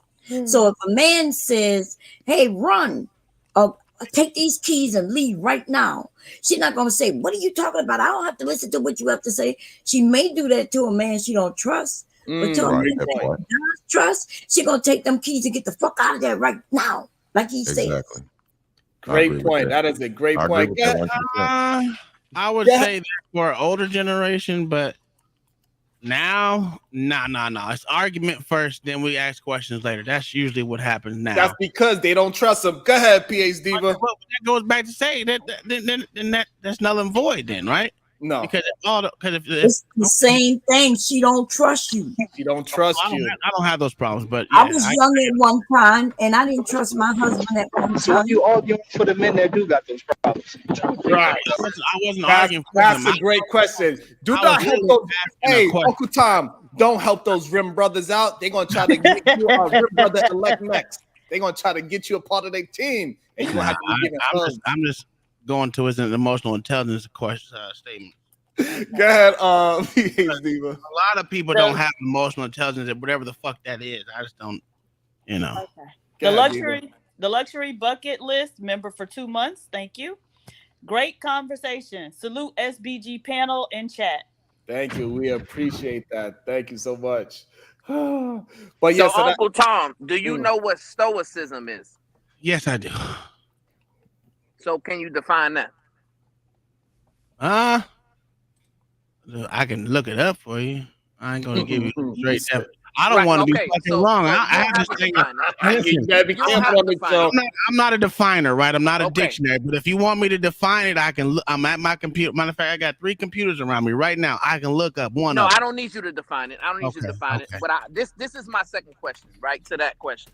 I'm not gonna be wrong. I don't like being wrong, sir. Do you believe that men who purport themselves as leaders that they should respond in kind to the queens on the panel who are triggered emotionally. Should the men respond in kind just like the women? Yes or no? I don't. First off, I don't think anyone should be responding in any other way. You're an individual at the point. So if you respond how you want to, you should be able to do whatever the fuck you want. Motherfuckers gonna do what they gonna do. How they gonna feel? Yeah, who am I to dictate how someone else is gonna respond to a situation when they're triggered? Somebody that is a man, somebody that people respect. They hold you in high regard. They say, yes, this is a strong man. How do you hold another man accountable?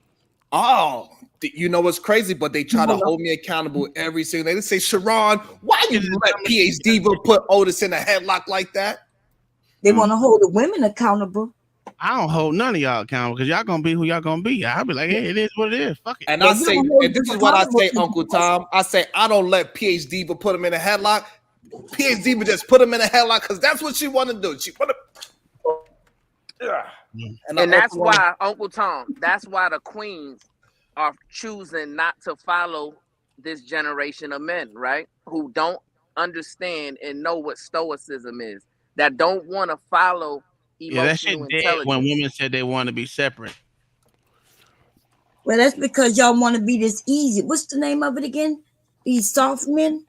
Oh, yeah, the soft guy. Yeah, soft guy era. I also, speaking of the soft guy era, somebody I want to also bring into the conversation, Sway producer. What up, Sway?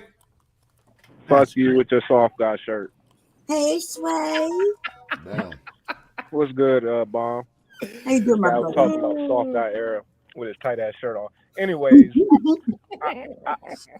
so I don't know if it was addressed because I was kind of in and out, but it seems like a lot of, just across the panel, there's a difference between you giving your opinion and your subjectivity on what you think that they should do versus advising them on getting them the outcomes that they want. I think a lot of times people project what they think is right onto people and thinking that that is advice. No, that's just your opinion on what you think is morally correct in life.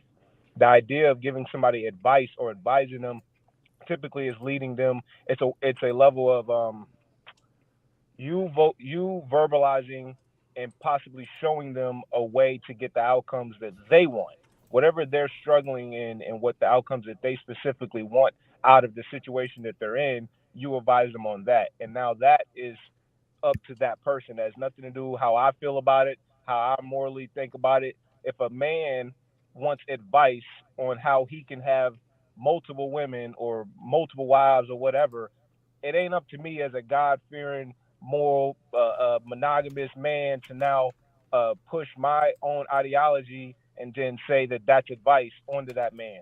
No, whatever he wants, and I give him the best way I think to get the outcomes that he wants is typically advice.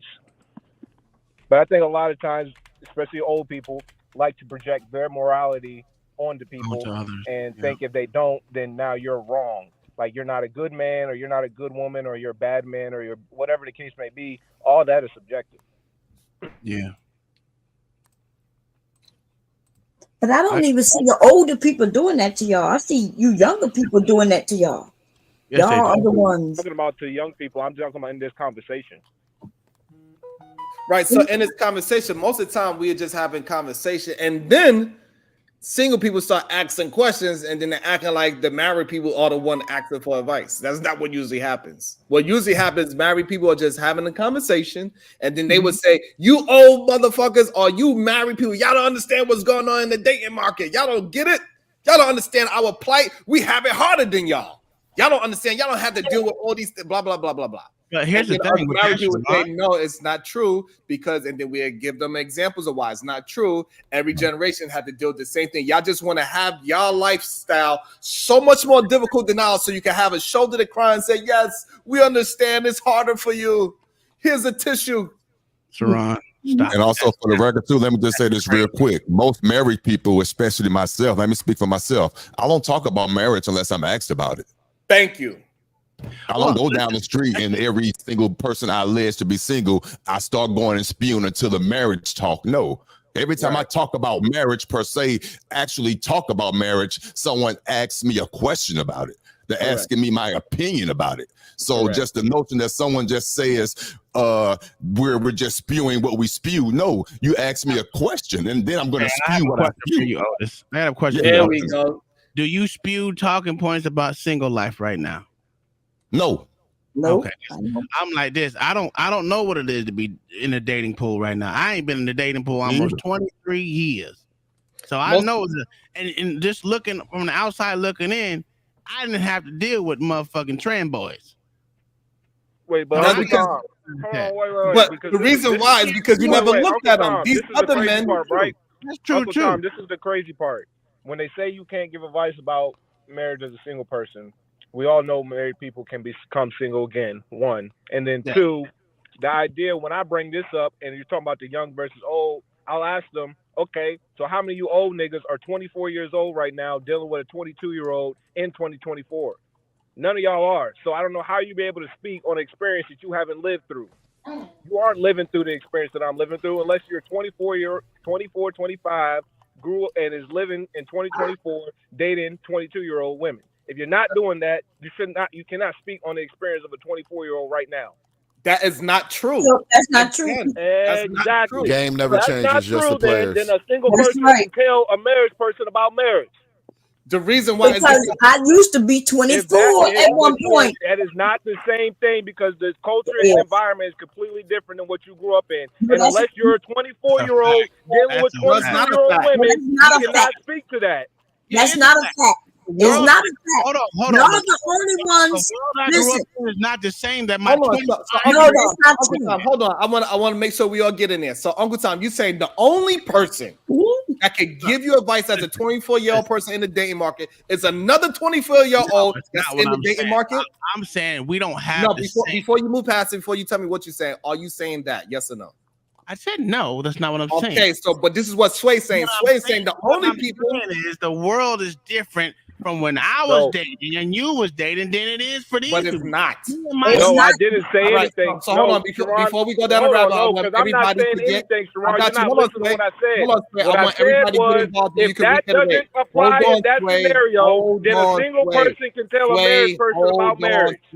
Hold on, you'll be able to get a chance to read. Go ahead, I have Bomb no time to talk, so let me clarify what I'm saying because you're obviously taking what I'm saying. And then we're going to bring Sway back into it. Go ahead, Bomb Cherry, Omni, then Sway. Okay. Well, I'm not going to be here long enough, so I'm going to dip out. Okay. Only you younger people believe that things have changed so dramatically. Yeah, and we listen to y'all say that shit and we just let it go. But you know, I was married. When I was single, I was a young woman having to deal with men, just like young women today have to deal with men. Men have always been the same. So the only thing that's changed now from then was the internet. And other than that, nothing has changed. Go ahead, Emily. So when I was young, yes, I dealt with young men. Let her finish. And now, so you younger people have never been older though. And if you've never been married, you can't speak on marriage. That's the only difference. Go ahead. Go ahead, Omni. So the game doesn't change, just the players. Okay, we might have new technology, new devices, and whatnot, but all that does is exacerbate shit in, you know what I'm saying, in our realm of desire and desirability. People can view you longer than they ever have. You know, when Grandpa was working at the steel mill, I said this yesterday to a woman. I said, Grandpa was working at the steel mill. He was getting in 16 hours a day, probably 7 days a week if he was trying to clock in that overtime, depending on how many miles he had to feed back home. And, you know, the only time that your grandmother interacted with your grandfather was when they came home. So if anything, we have too much exposure to each other nowadays. We have too much interaction to each other nowadays. Everybody's so focused on what each other is doing and not what they need to do individually. I think that's the significant difference in what we're seeing today. The whole Instagram, she has access to all these men have all this access to her. Let me tell you, there's a reason why the phrase women have their secrets has been a phrase since before the internet. You don't know what your mama was doing for real. You don't know what your grandmama was doing for real. You don't know what your aunties was doing for real. You don't know. You know what I'm There's a saying? problem with that. It's distance, right? Right now, the distance right now is the fucking globe. The distance right then was the next town over, and that was pretty much it. Or long distance. It's a difference Yeah. when you have a dating pool of maybe a few thousand to right now you have a dating pool to over 22 million, 44 million. It's a different ball game. It's a different realm. Yeah, but hold on, Sharon. I got it. Listen, And then on top of that, I say, the he, go she, ahead. and the it's and the thy, the be by, and all the extra bullshit. It's a total different game, bro. Nah, I Breaking it say down, it's more advantageous. Different game when a I s- president can say a not a different biological game. man can be a goddamn female and go with Title IX, then that's a problem. There was still cross dressing. Uncle Tom, there was still cross dressing and all that back then. RuPaul existed before it. Okay, so listen. What I'm saying is, Data wasn't over. Never mind. Go ahead. Do what you got. Let me break it all the way down.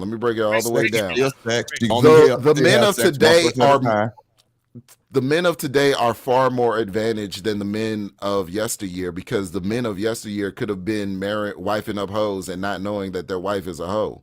Where today it's pretty obvious and blatant who you're dealing with nowadays. And dudes are still going the whole route to try to turn a hoe into a housewife. Damn. It's foolish behavior. I put it on the men in that case. You see how she's dressing. Half of her damn Instagram is her with her clothes off, and you want to make that woman your wife. Damn. That's your fault. That's your fault. I'm not saying discernment ain't needed. I'm just saying that the fact of the matter is the game has changed. That's no. all. So, but here's the thing. So y'all make it seem like the game's changed and advantage women is advantage to men as well. I didn't say advantage either side. I just said the game has changed. All right. So what changed about the game? That what? Just went on going through that it. what? That women got more options. No, everyone has more okay, options. so I want to know. So and everyone has more options. So what that does? So it's the same game. Oh, it's the same. You got more options on both sides of the game. When you But start, everybody just has more options. You start throwing The in men are choosing poorly. How old are you, Uncle Tom? How old are you, Uncle Tom? How old are you? 42. Okay, you 42. Okay, I'm 10 years older than you. Besides, so we based around the same age. Besides the internet, besides the so let's start with the beginning. Besides the phone numbers you find in the back of the newspapers that you could call the 1-800 hotline and talk to somebody on the phone, besides the black pages, besides the invention of the internet, take that basic stuff out the way. What has changed? Literally, what you just you can't negate that. Yes, you can. You still got to lay down that woman and have sex with them. You cannot negate the fucking internet. Okay, so perfect. So now, all right. So now, Actually, sure. Can I do this? Can I say one thing?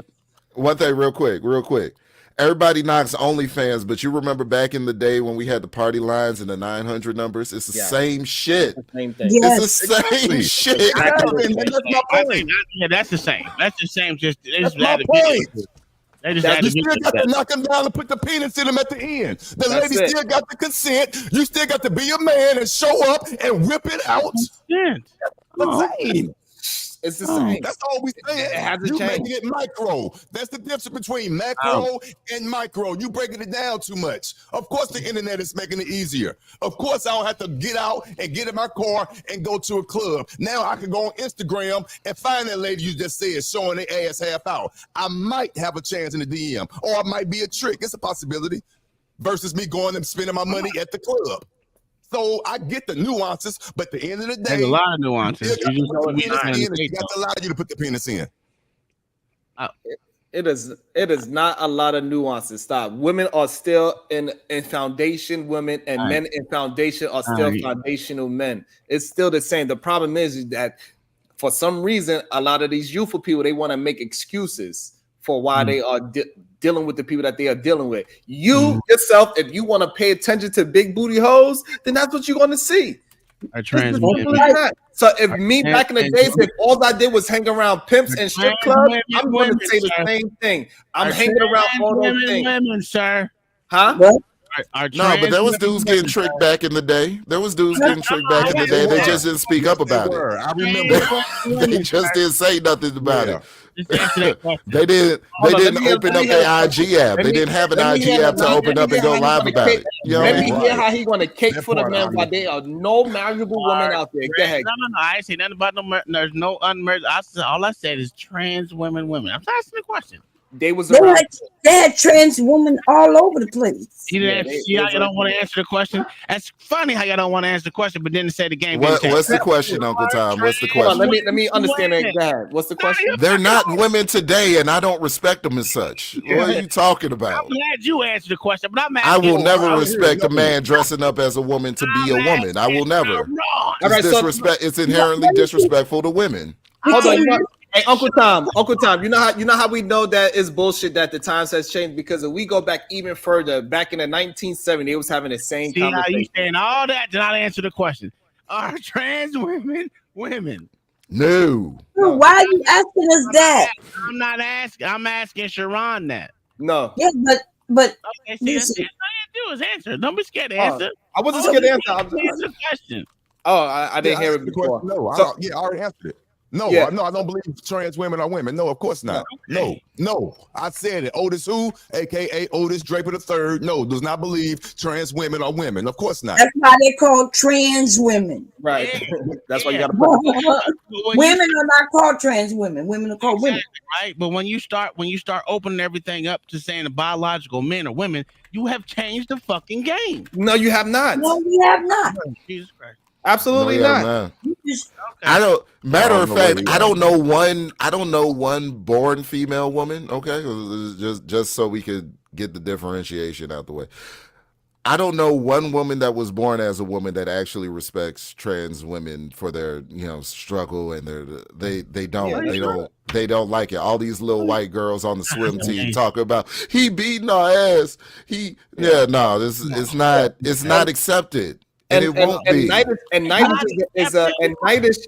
is the one that proves it the most when he goes back further down and people having the same DMP conversation. It was the same kind of talk. It was a bunch of people of failed relationships saying the same exact thing. And then we could all, my generation could say, hey, you don't get it.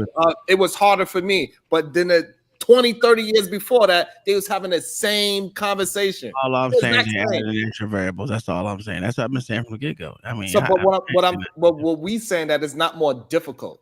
Y'all just trying to make an excuse for it. Say, oh, we had it harder. Every generation try to say that we had it hard. No, you got it easier. What do you mean by It's hard? easier. I don't think getting a man or a woman is hard. If my They fat- do. if my Okay, fat- so Uncle Tom, so They Uncle do. Tom, so maybe we can all get. So the problem is that these young people think that it is.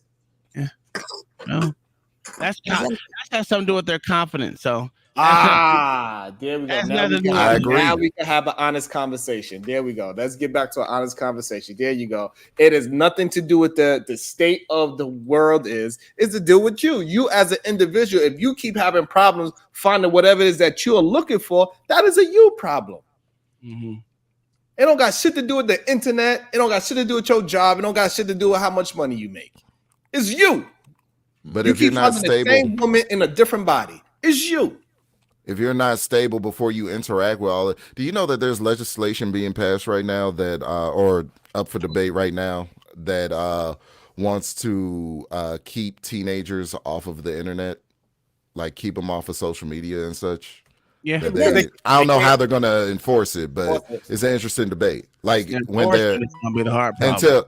until you're the age of 14, you shouldn't be on social media. Is what this piece of legislation And according to these conversations, it might be something that we should consider. Well, they're saying because social media has the same effect on the brain as some minor drugs and alcohol does. You know what I'm saying? It releases dopamine, it releases these good feelings. Not a lie, though. People are trying to say that teenagers don't have the mental capacity to deal with likes and dislikes. Yeah, but that was like when it first wrecks their started. But brain. now that that was when it first started. But now that is a part of our custom, it's not going to have the same effect. like I don't understand why they acting like that. Oh no, we are all adjusting to these whole likes and dislikes and whatever, blah blah blah. And once we get adjusted to it, it's not going to be hitting people the same. It's not. It's No, bullshit. the children can't handle it. The So children can't handle we've it. grown to get accustomed to it, but these children are committing, they deleting themselves. Right. That was As in the, that's women. what I'm saying. That was in the beginning, but now it's not as No, crazy. that's what they're doing. They're doing it a lot. It's major. It's major. That's what's Yeah, I got happening to you. our children right now.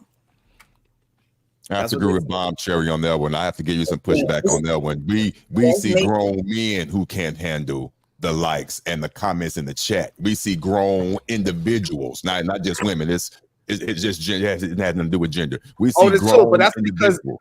So Otis, you that's know who because can't handle it. The kids can't handle it. Otis, that's because Black has a general problem. That's why Uh-oh. he can't handle it. Well, Uh-oh. wasn't Otis See, there telling you you to go, save making him it. from me? Like so no, we trying to miss past that part. Like he has a problem. That's why he can't handle ridicule because he have a confidence problem. I don't have nothing to do with the internet. Where he walking down the street, where he's in a relationship, where he's at a job, he has a problem. It don't matter if it's the internet. He walking down the street, the light turned green. Why did it turn red? As soon as I got to the corner.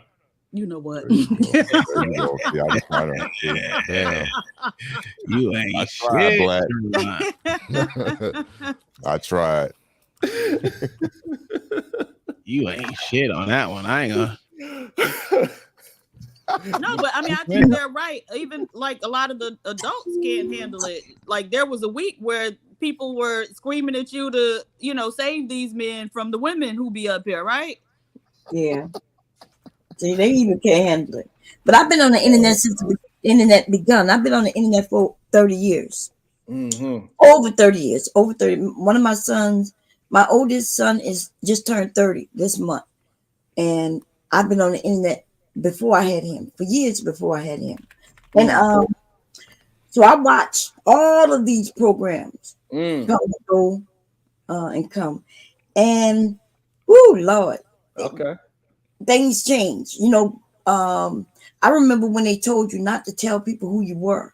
And now people using their real name to sign on. Sharon Bracey. Mm-hmm. Right. And now, and you know what I'm saying? Now you're using your real name to sign credit cards. And people now are using this term doxing, but y'all don't remember the phone book. So once you use your real name on here, you do know people can find your address. Right? Which is why I never will. Which is why I Yeah, never will. Because the and phone the book queen. still exists. It's just on the internet now.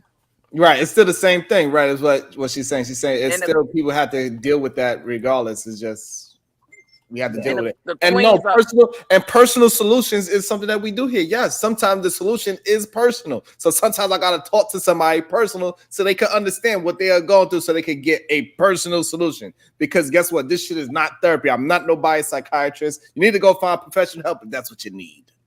I got Go a ahead, question. Dr. Yo. I got a question for the men on the panel, right? All the men on the panel, because the queens are absolutely right. What I've noticed since I've been on this platform in January, they've been able to show more leadership than the men have shown. Damn. Right?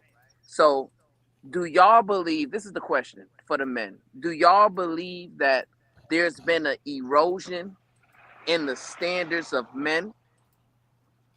And if so, why?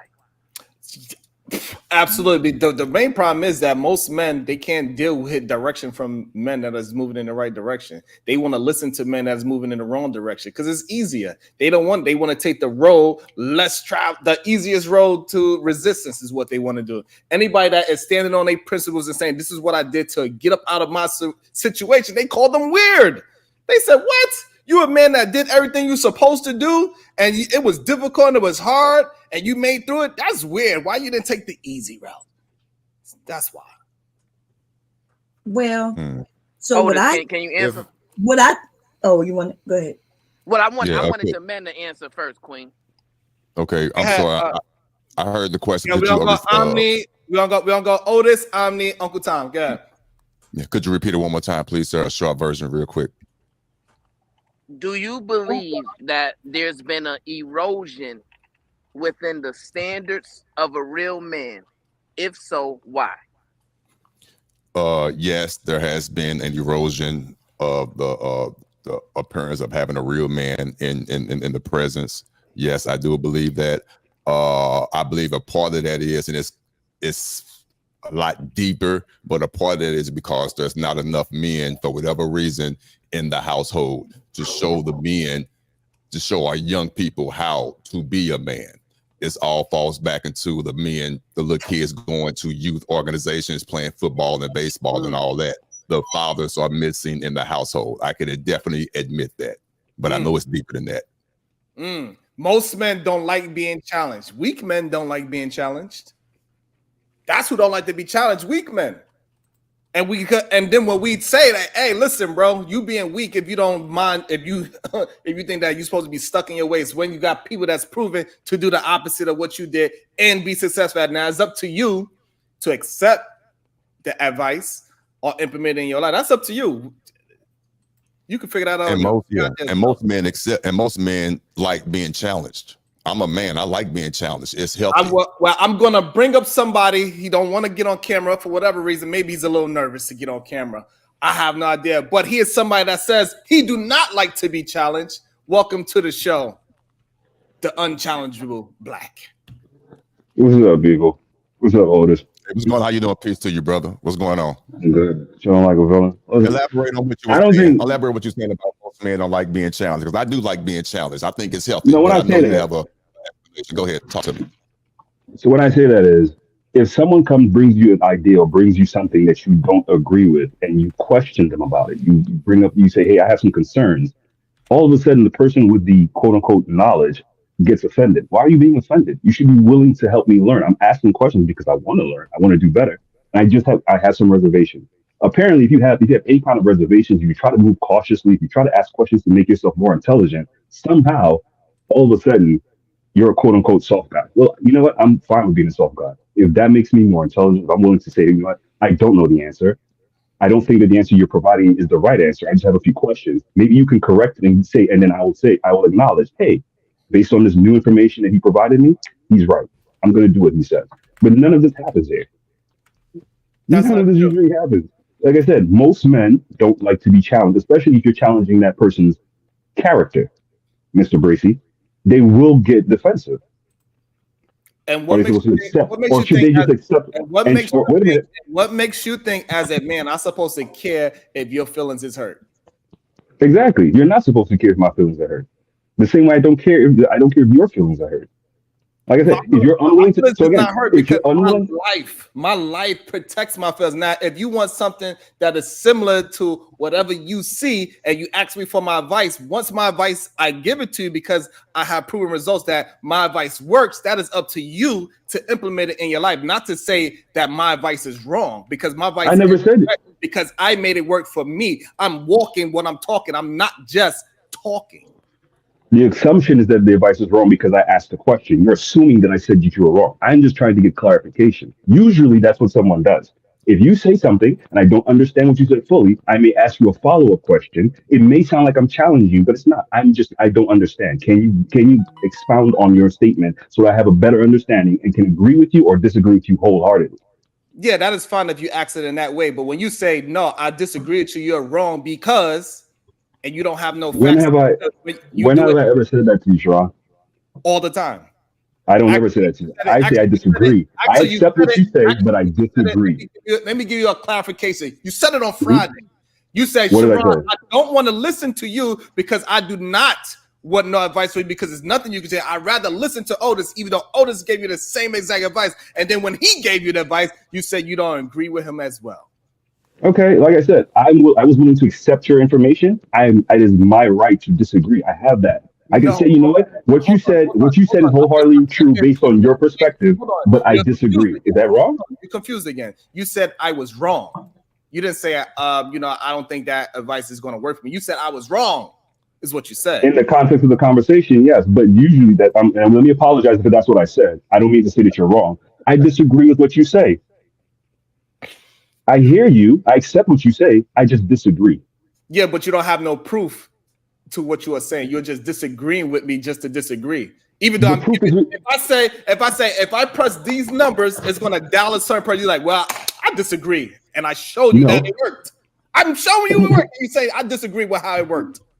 Yes, if you dial a number, it will work. If you tell me you're going to dial a number and get a specific person, that's where I'm going to say I don't believe you. If you say I'm going to dial a bunch of random numbers and I'm going to get the specific person, I'm not going to believe you. Okay, and that's so what you're. so let's move the conversation forward. So when I gave you so like let's just say I gave you advice and I said you like, well, I disagree with you. And I said, okay, Otis, give your point of view. Otis said the same exact thing. And you said, well, I disagree with you as well. Yeah, I said I accept, but it is my right to disagree. I accept what Otis said. I accept what you said. That is your truth. That is the truth that you're giving. Now Sir. we asked you, what is However, your advice? You had none. right. So I don't remember therefore, what the conversation was about, but what I'm trying to explain to you is that if you don't have no advice, you don't have no results, you cannot disagree with people that actually have the results to their advice. What do you mean? Shit. Because the same way you have a set of results, someone else has a different set of results, and it's But not the the same. problem is, They may have taken the exact same route that you did. It deviates somewhere. I don't know what the deviation is. I'm you looking did for not clarification, provide. but you won't give it. The problem is you didn't provide the results for the disagreement. The statement's like everybody go get married, and then you're just supposed to make it to the end. But along the way, there's caveats. There's things that go left. There's things that go right. I'm asking you because I know some of these things are more prevalent. So no, What are? hold on. So How did you deal with it? confused. Hold on, let's not get confused. Nobody on this panel ever said that everybody should be married. I never said that. I You said just did. I'm building a diorama. The goal is you start with marriage. Once you're married, along the path of marriage, there are going to be things that happen. Before you get to a divorce, there's going to be splits, there's going to be arguments, there's going to be all different things that happen. At those junctures, some of these are more major junctures that will happen across, regardless of the relationship, regardless if you're Asian, you're white, you're black. What did you do? How did you navigate that? Were you successful in your navigation or did you fail? Those are more of the line of questions that I would like to ask. But you're giving me the overall scope. I'm not asking, I get it. The overall scope exists. Now I need you to get down to this nitty-gritty of this one segment because I have a question here. If you think that's how you communicated that day, then you are delusional. You wouldn't allow me to communicate that way that day because you kept jumping in when I was asking my question. Absolutely not. That's not true because I passed the ball to Otis and Otis absolutely gave you great advice and you decided not to take his advice neither. This is what actually happened. Not this delusional thing that happened in your world of you speaking with so much clarity. No, that's not what happened. Otis, am I off on what happened on this day? Please, maybe somebody else and he could clarify what Let's Otis get his happened perspective. that day. I'm going to say this. You asked Sharon the question. Sharon gave his answer. You made some, I'm paraphrasing, something along the lines of, no, like what you said, Otis, let me ask you. And then I gave my answer. Different tone, different whatever, but it essentially was the exact same thing. You said, paraphrasing, I hear you, I accept it, but I'm still going to boom. Now, exactly. At that point, hear me out. At that point, I gave my advice to you. You didn't accept it. That's fine. I'm moving on. That's your choice. That's where I stand on it. How Sharon is accepting it now, that's how he's dealing with it. But just for full transparency, once I gave you my opinion, which was heartfelt, and I lived it, and you said no, that's fine. We'll agree to disagree. Move on. Yeah, and that's what happened. And like I said, with Otis, we had the discussion. He gave me his advice. I said, you know what? I hear you. I appreciate it. However, sir, I disagree. Respectfully, I just disagree. And there was nothing wrong with that. Otis said we moved on, and I wanted to move on from the conversation. You the one that kept bringing it back. Yes, because you was asking advice on marriage, and we give. And I got what I needed. We gave you advice on be successfully married. How can you, somebody that's never been married, disagree with it? I took what I needed from that, and I left it there. Thank you, Otis, for your advice, sir. I appreciate it, like I said, but I respectfully disagree. We'll move it in another direction. Let's not move past this part. You asked two married men on how they successfully move past something. They both gave you advice on it. How can somebody that never been married say I disagree with two successfully married men? How? Watch carefully, Sharon. Thank you for your advice, but I disagree, sir. I'm going to go do something else. No, you didn't answer. Okay, hold on. Before we move forward, hey Otis, is that answering the question of how can a single man that never been married can do that? Is that answering the question, or what he just did dismiss the question? I'm being honest with you. You know me, I don't have a dog in this fight. I don't understand the argument here. I'm just sitting here so I won't get fined. I told you where I stand. I'm just being honest. Once I give my advice, that's to anybody. Once somebody asks me my opinion and I give it to them, I'm done, whether they take it or not. I did my job. I'm going to talk about them if they don't behind their back, being real, and smoke and hope they be all right. But that's all I can do. That's it. And that's me being 53. I don't trip off that shit. You came to me for a reason. I gave you the answer. Do what you're going to do with it. And I'm going to sit back. And then Hey, we're gonna come back Sharon. and talk about it. Hey, Sharon, That's it. how do you drive a car? You put the key in it, you turn it, you hold the brake, you put it in drive, and then you press the gas. Well, you know what, Sharon? Even though I never drove a car, I disagree with you. Sure. Just hope you ain't on the road with that motherfucker at the same time you're on the road. Hey, I learned how to drive a manual car, so that's not how you start a car. You need to hold the clutch in, press the brake, put it in first. There's a lot more steps when you do something differently. So, but hey, you know how to drive. I know how to drive. Two different type of driving skills, right? Well, technically, you don't have to push the clutch in on a manual car either. You just start the car. You could just pop it. Yeah, you could pop I mean, it. to get it in gear and get it going, you do need to pop the clutch. There you go. There you go. That's every time. You see how easily married men could destroy your bullshit ass arguments because we lived through some shit. Maybe you should, if you want. I don't know. It's up to you. If you want to have a little bit more emotional intelligence, you want to be able to argue a little better, effectively substantiate your argument. Maybe you need to hang around more successful men like the one that's on these panels, right? Maybe. I have a question for you, Sharon. Sharon, what do you consider? What do you consider a successfully married person? Here we go. Ooh. Here we go. Oh, that's perfect. I don't want to get my personal because I think my personal is most people are not going Whoa. What you mean you don't want to give your personal? All of this is personal, right? It's just opinions. So it's your opinion, sir. No, it's not personal because most of you men are not willing to sorry to say, y'all not willing to do what you got to do to live like how I live. No, just don't apply it to everybody else. Just apply it to yourself. Say that again. Just apply it to yourself, except don't apply it to everyone in general. That's why it's personal. We just want to hear from your perspective. What do you think a successful marriage is? No, you don't. Yes, I do. You don't. If I'm asking you why. Number one of the things is shut the fuck up. Shit. You're silencing people now. I didn't do it. I promise you, I didn't do it. It wasn't me. Yeah, it wasn't me. I didn't do it. It just seemed like he probably got a phone call saying he'll be back when he needs to. That's what happened. I didn't do it though. Oh man. And P.H. even don't got the control, so she didn't do it either. Interpretation is everything. That's all I'm gonna say. I mean, hey, Uncle Tom, interpretation is everything. Correct? That timing looks horrible. It does. It wasn't me. That's all I'm saying. That's all I'm saying. It wasn't me. He would confirm it when he come back. It was not me. I promise you. Well, P.H. you there? He said goodbye, Sharon. He said he was dropping. Okay, Terry. Terry, when it comes to advice, I can explain it to you, but I can't understand it for you. Ooh, exactly. That is a bar right there. Thank you, Terry. That is beautifully said. Damn. See, so you can learn a lot from, you know what I'm saying? Like, that is true. I cannot. I can't.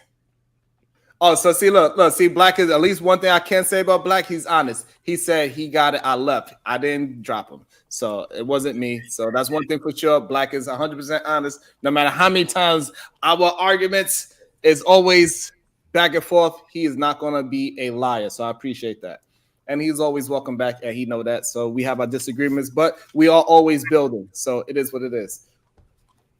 That's just what it is. It is. You know what I'm saying? Like, you cannot tell me that you disagree when you don't have nothing to disagree about. Like, how can you disagree? How is that possible? You're still not answering the question, Sharon. Which question was that? For real? Yeah, I don't know which one. Yeah, what? Who? Okay, here's the question. What is a successful marriage to you?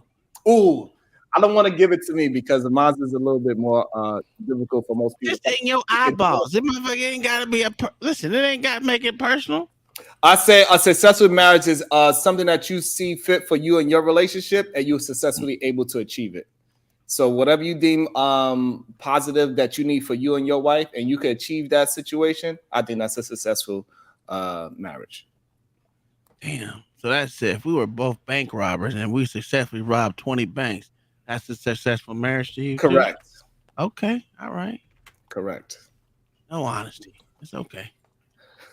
I would have to So- agree. I would have to agree. And there's a thing. No, this is the thing, right? Like, it depends. I'm not going to ask every successful. I'm gonna ask people with the results that I'm looking for. I'm not going to ask every single successfully married people, because there are some successfully That's what married I people said. that What do are you see swingers. as successful marriages? Yeah. Is it time So I of think if- service? Is it? Well, I mean, what is Right, it? because what Omni is essentially says that it's somebody that's married that he watches his wife get popped off while he's sitting in the corner. For him, that is successful, but that's not the kind of success Omni wants. Yeah, not at all. So Not at all. You sure There's about that, Omni? there's Come on. swingers that are married, and I'm There's not a going lot to of look at swingers. them for advice. Right. I'm not going to go to them. that's not going to happen.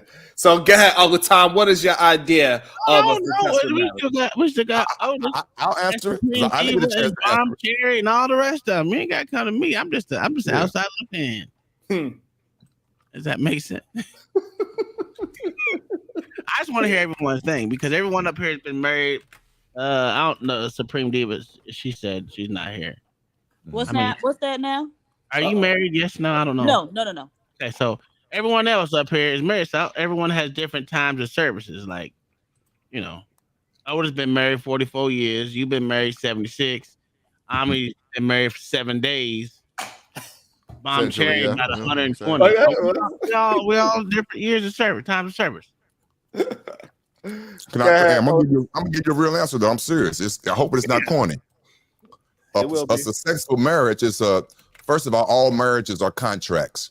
There are bad contracts, there are great contracts, there are contracts that are open for negotiation if the two individuals put their clause in there. I'm getting technical with it, but that's just what it is. It is a contract, first of all, but within that contract, it flows. So with all that being said, whatever floats your boat within your marriage. And a lot of this stuff is nobody's business, as long as what you and your wife agreed to. And again, the contract could change at any given moment, as long as you know the clauses and you agree with that.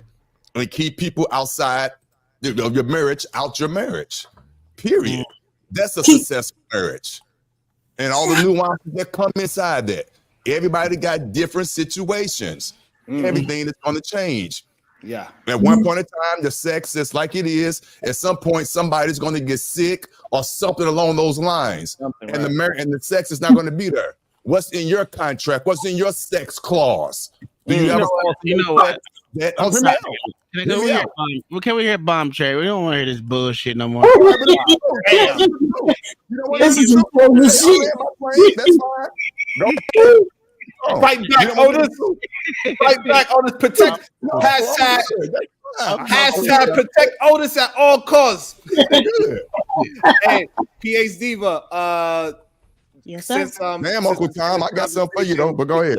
In this conversation, we're saying that single people can give advice as well. What is your idea of a successful marriage, even though you've never been through one? Go ahead, PH Diva. You got this. I think a successful marriage is whatever the agreement between those two people is, both of them living up to their end of the bargain or whatever they've agreed to. That's bullshit too.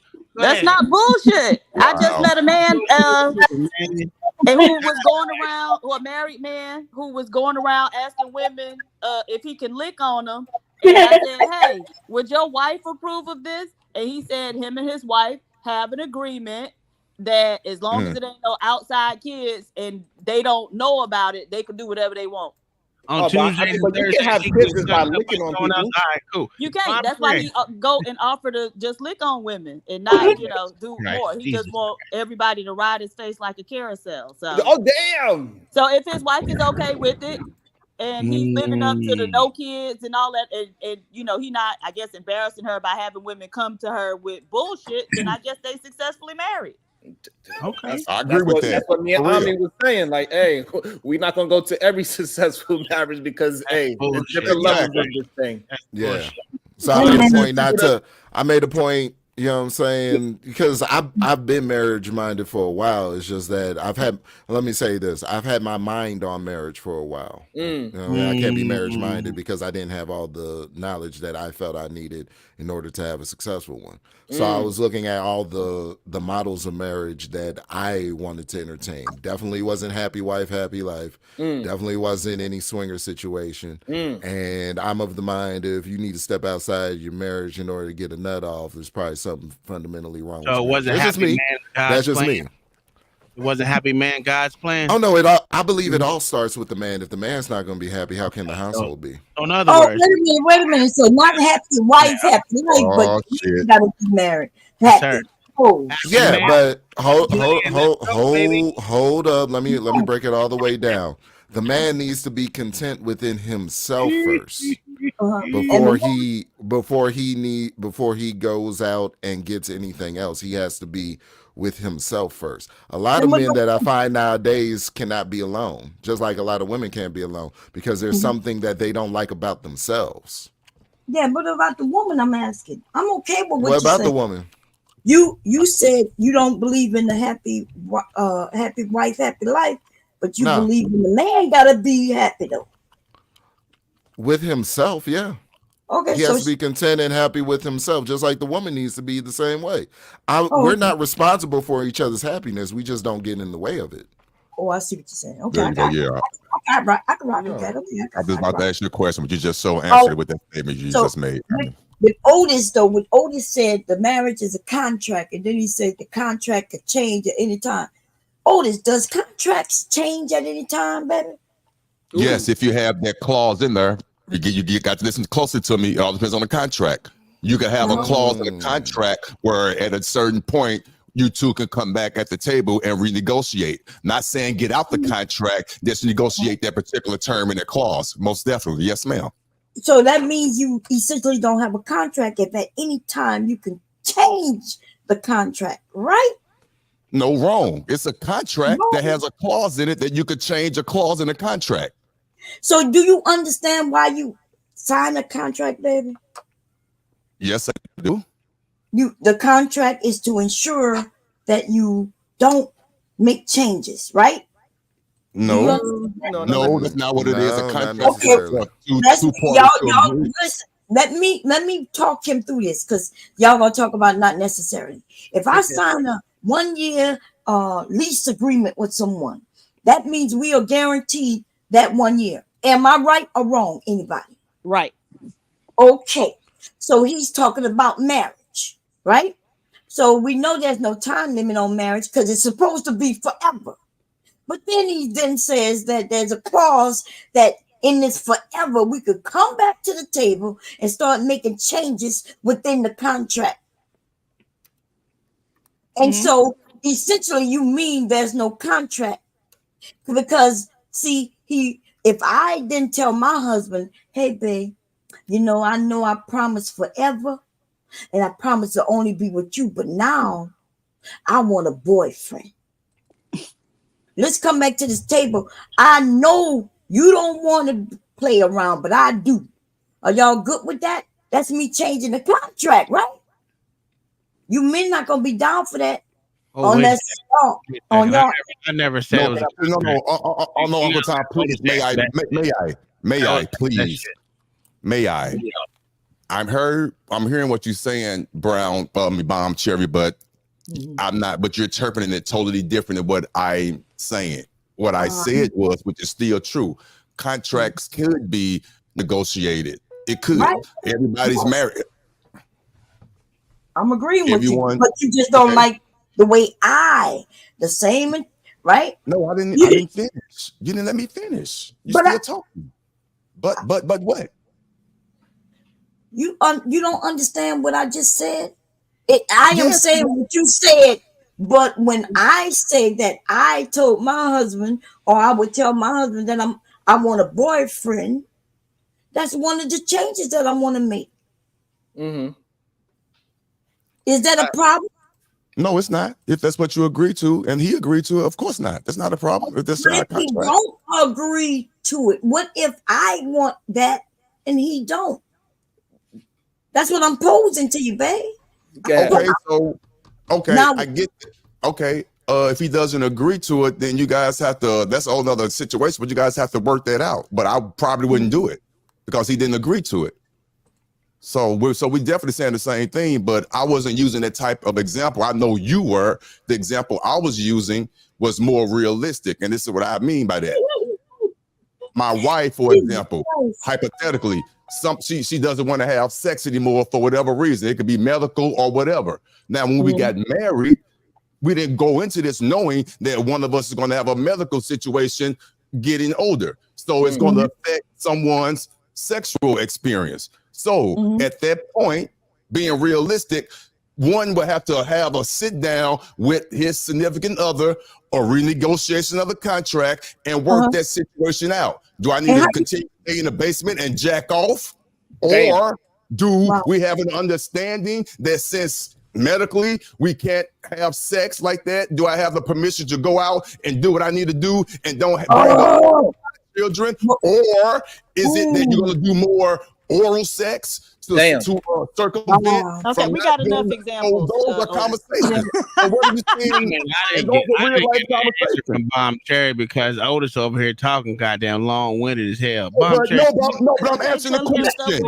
She's taking it to the extreme. I'm answering the question. you just took it as far as I did, dude. You just, Can we get a short answer, Bomb Cherry? Because Otis over here is saying a whole bunch of shit and I ain't trying to out. Hey, well, don't ask me a question then. Shit, how about that? You already answered. I was asking Bob. We're waiting for Bomb Cherry. Okay, all right. He just took it just as far as I did without even understanding. He just used a medical issue, which is her not being able to have sex. I don't know why he didn't put it on the man. Y'all the ones who fall off with the sex before the women does. Okay, the man, I can't give it up. Use me. I can't give it up.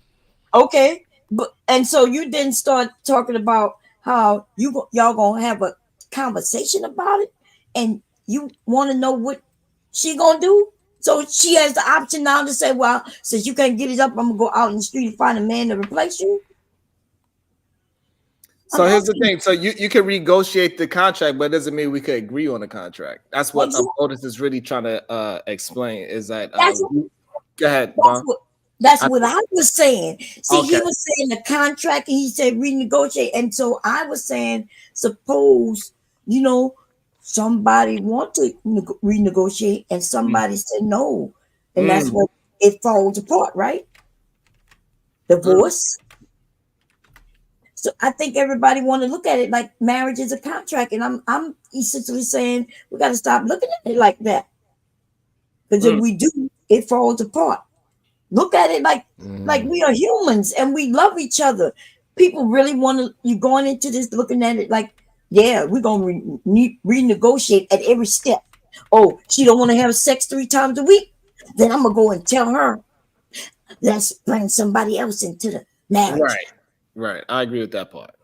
You see what I'm saying? So Yeah, that's one of the arguments that they tried to have with us married folks is that a man's supposed to have, like, hey, listen, the sex thing, it comes and goes, it's up and down. It depends how old your children are, depends how busy you are. Like, that should that's up and down. And So I was gonna say my whole thing. I was gonna say literally, marriage that you're having changes throughout the years of being occupied with that person. And most people fail to realize what made me happy in year 1 through 4 is not going to make me happy from 15 to 20. Right. It's going to be the same. So the thing about that is marriage is as simple as it is. It's the promise of love. Well, because love is fleeting, so it's up and down. Just respect level between both parties, agreements, and carrying out the agreement that they first started with. Like, I will not overstep my wife's agreement. She shouldn't overstep mine that we set for our household. Just that respect factor, the love factor should be there, and making sure that your family stays together. Now, whether your shit ends in 2 months or 22 years, success level is based upon how you accept it. I wouldn't say a divorce is a success, but in some people's eyes, it is. It might be. I agree. I agree. Uh-huh. About to be a situation. Hey, hey, hey. All right, Terry.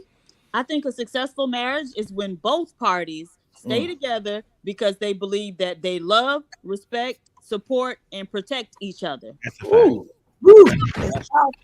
That's right. That's Terry. And Terry got bars today. to say people are being happy, that happy shit is so immature because you're not gonna be happy every day. Hell, Agreed. I get pissed off going to work. Hell, I'm at work right now. I'm not happy about being there all the time. I know that you get a paycheck, but still, you know, that happy shit is for the birds. That's an immature thing to even think about. Happiness is Absolutely. crazy. But do you expect to, be in or like feel loved every day? No, I don't expect that. Right. Sometimes even think about them nerves. I know good and goddamn well I get on her. See, she said I'm getting on her nerves right now, and I'm at home. I just said me 3 words to her all day. You say, shut your ass up. that word respect is everything for me. You know what I'm saying? Oh man. Hey, look, we're gonna do final thoughts. Unless y'all want to extend the show, we need let's do $50 to extend the show. If not, we are going to end it. Go ahead, OtisWho, give us your final thoughts. I don't really have too much to say. Same thing as usual. Great show, great back and forth. I enjoyed it. Again, I'm not trying to change everyone's mind. Just here to give my perspective and keep it moving. Great show, man. Uncle Tom, you want to reiterate anything? Uncle Tom? Oh no! Come on, me, Uncle Tom. I'm sorry. Go ahead.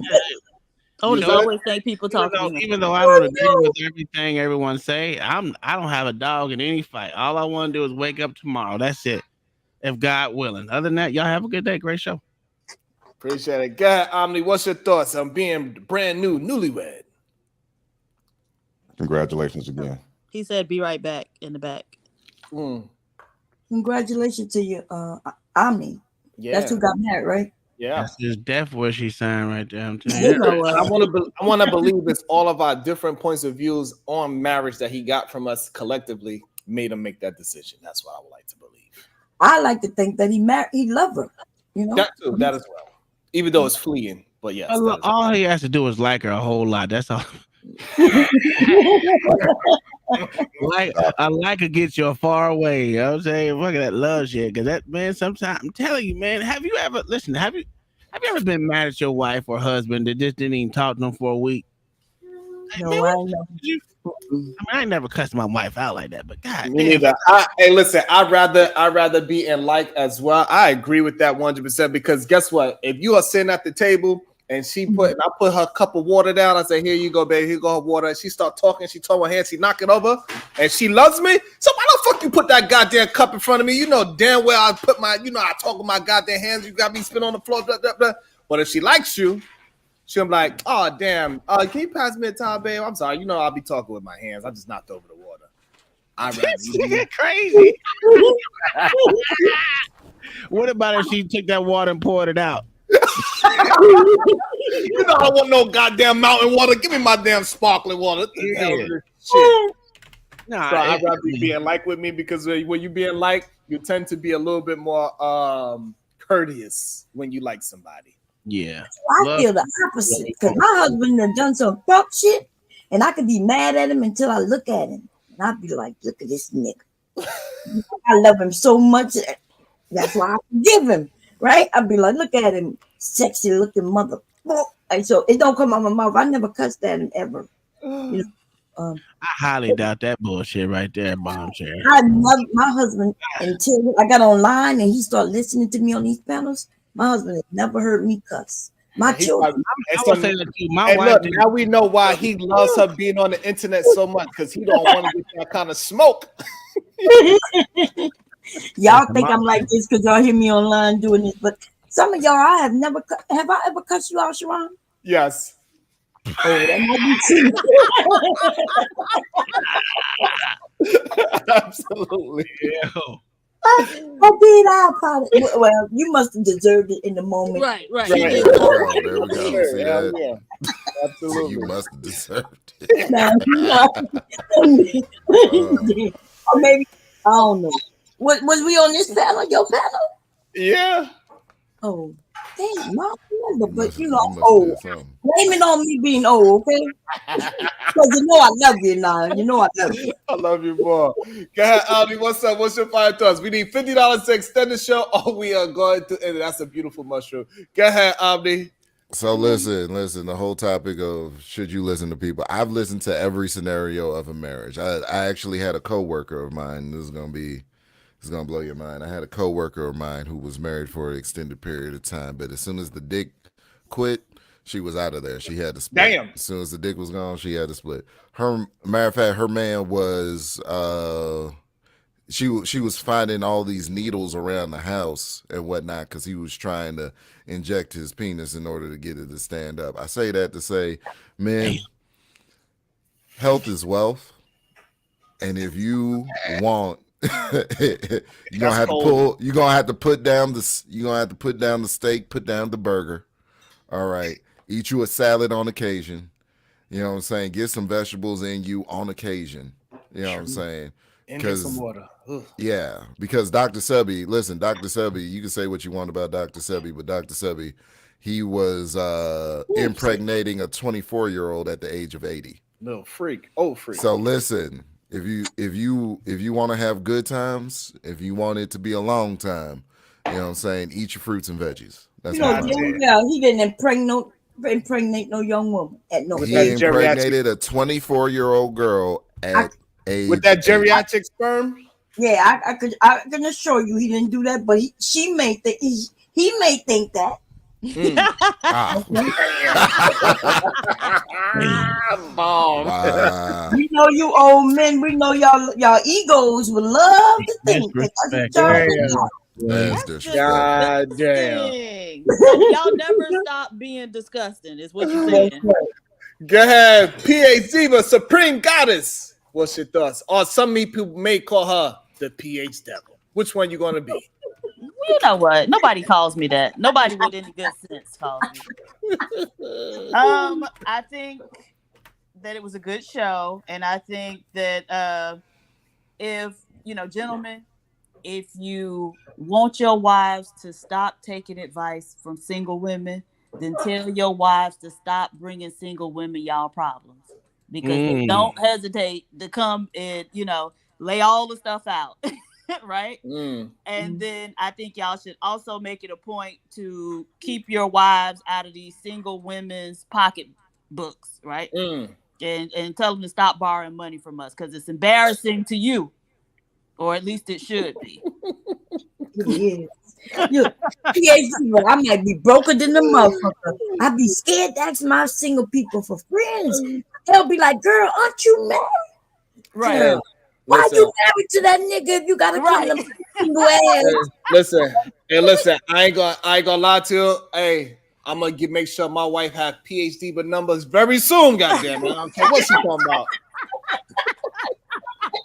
So you say, well, we could send her to you every time she got a problem, some shit she want to buy. That's what you said? Absolutely. That's what you said, right? Absolutely not.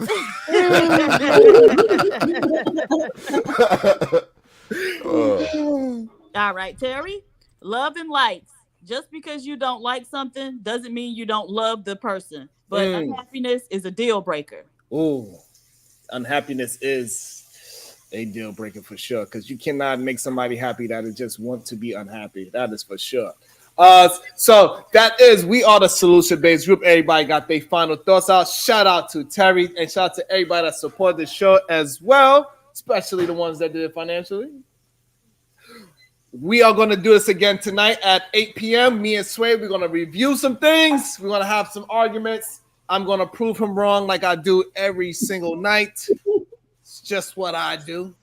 Until then, I will see y'all later. I appreciate y'all. Thank you. Great.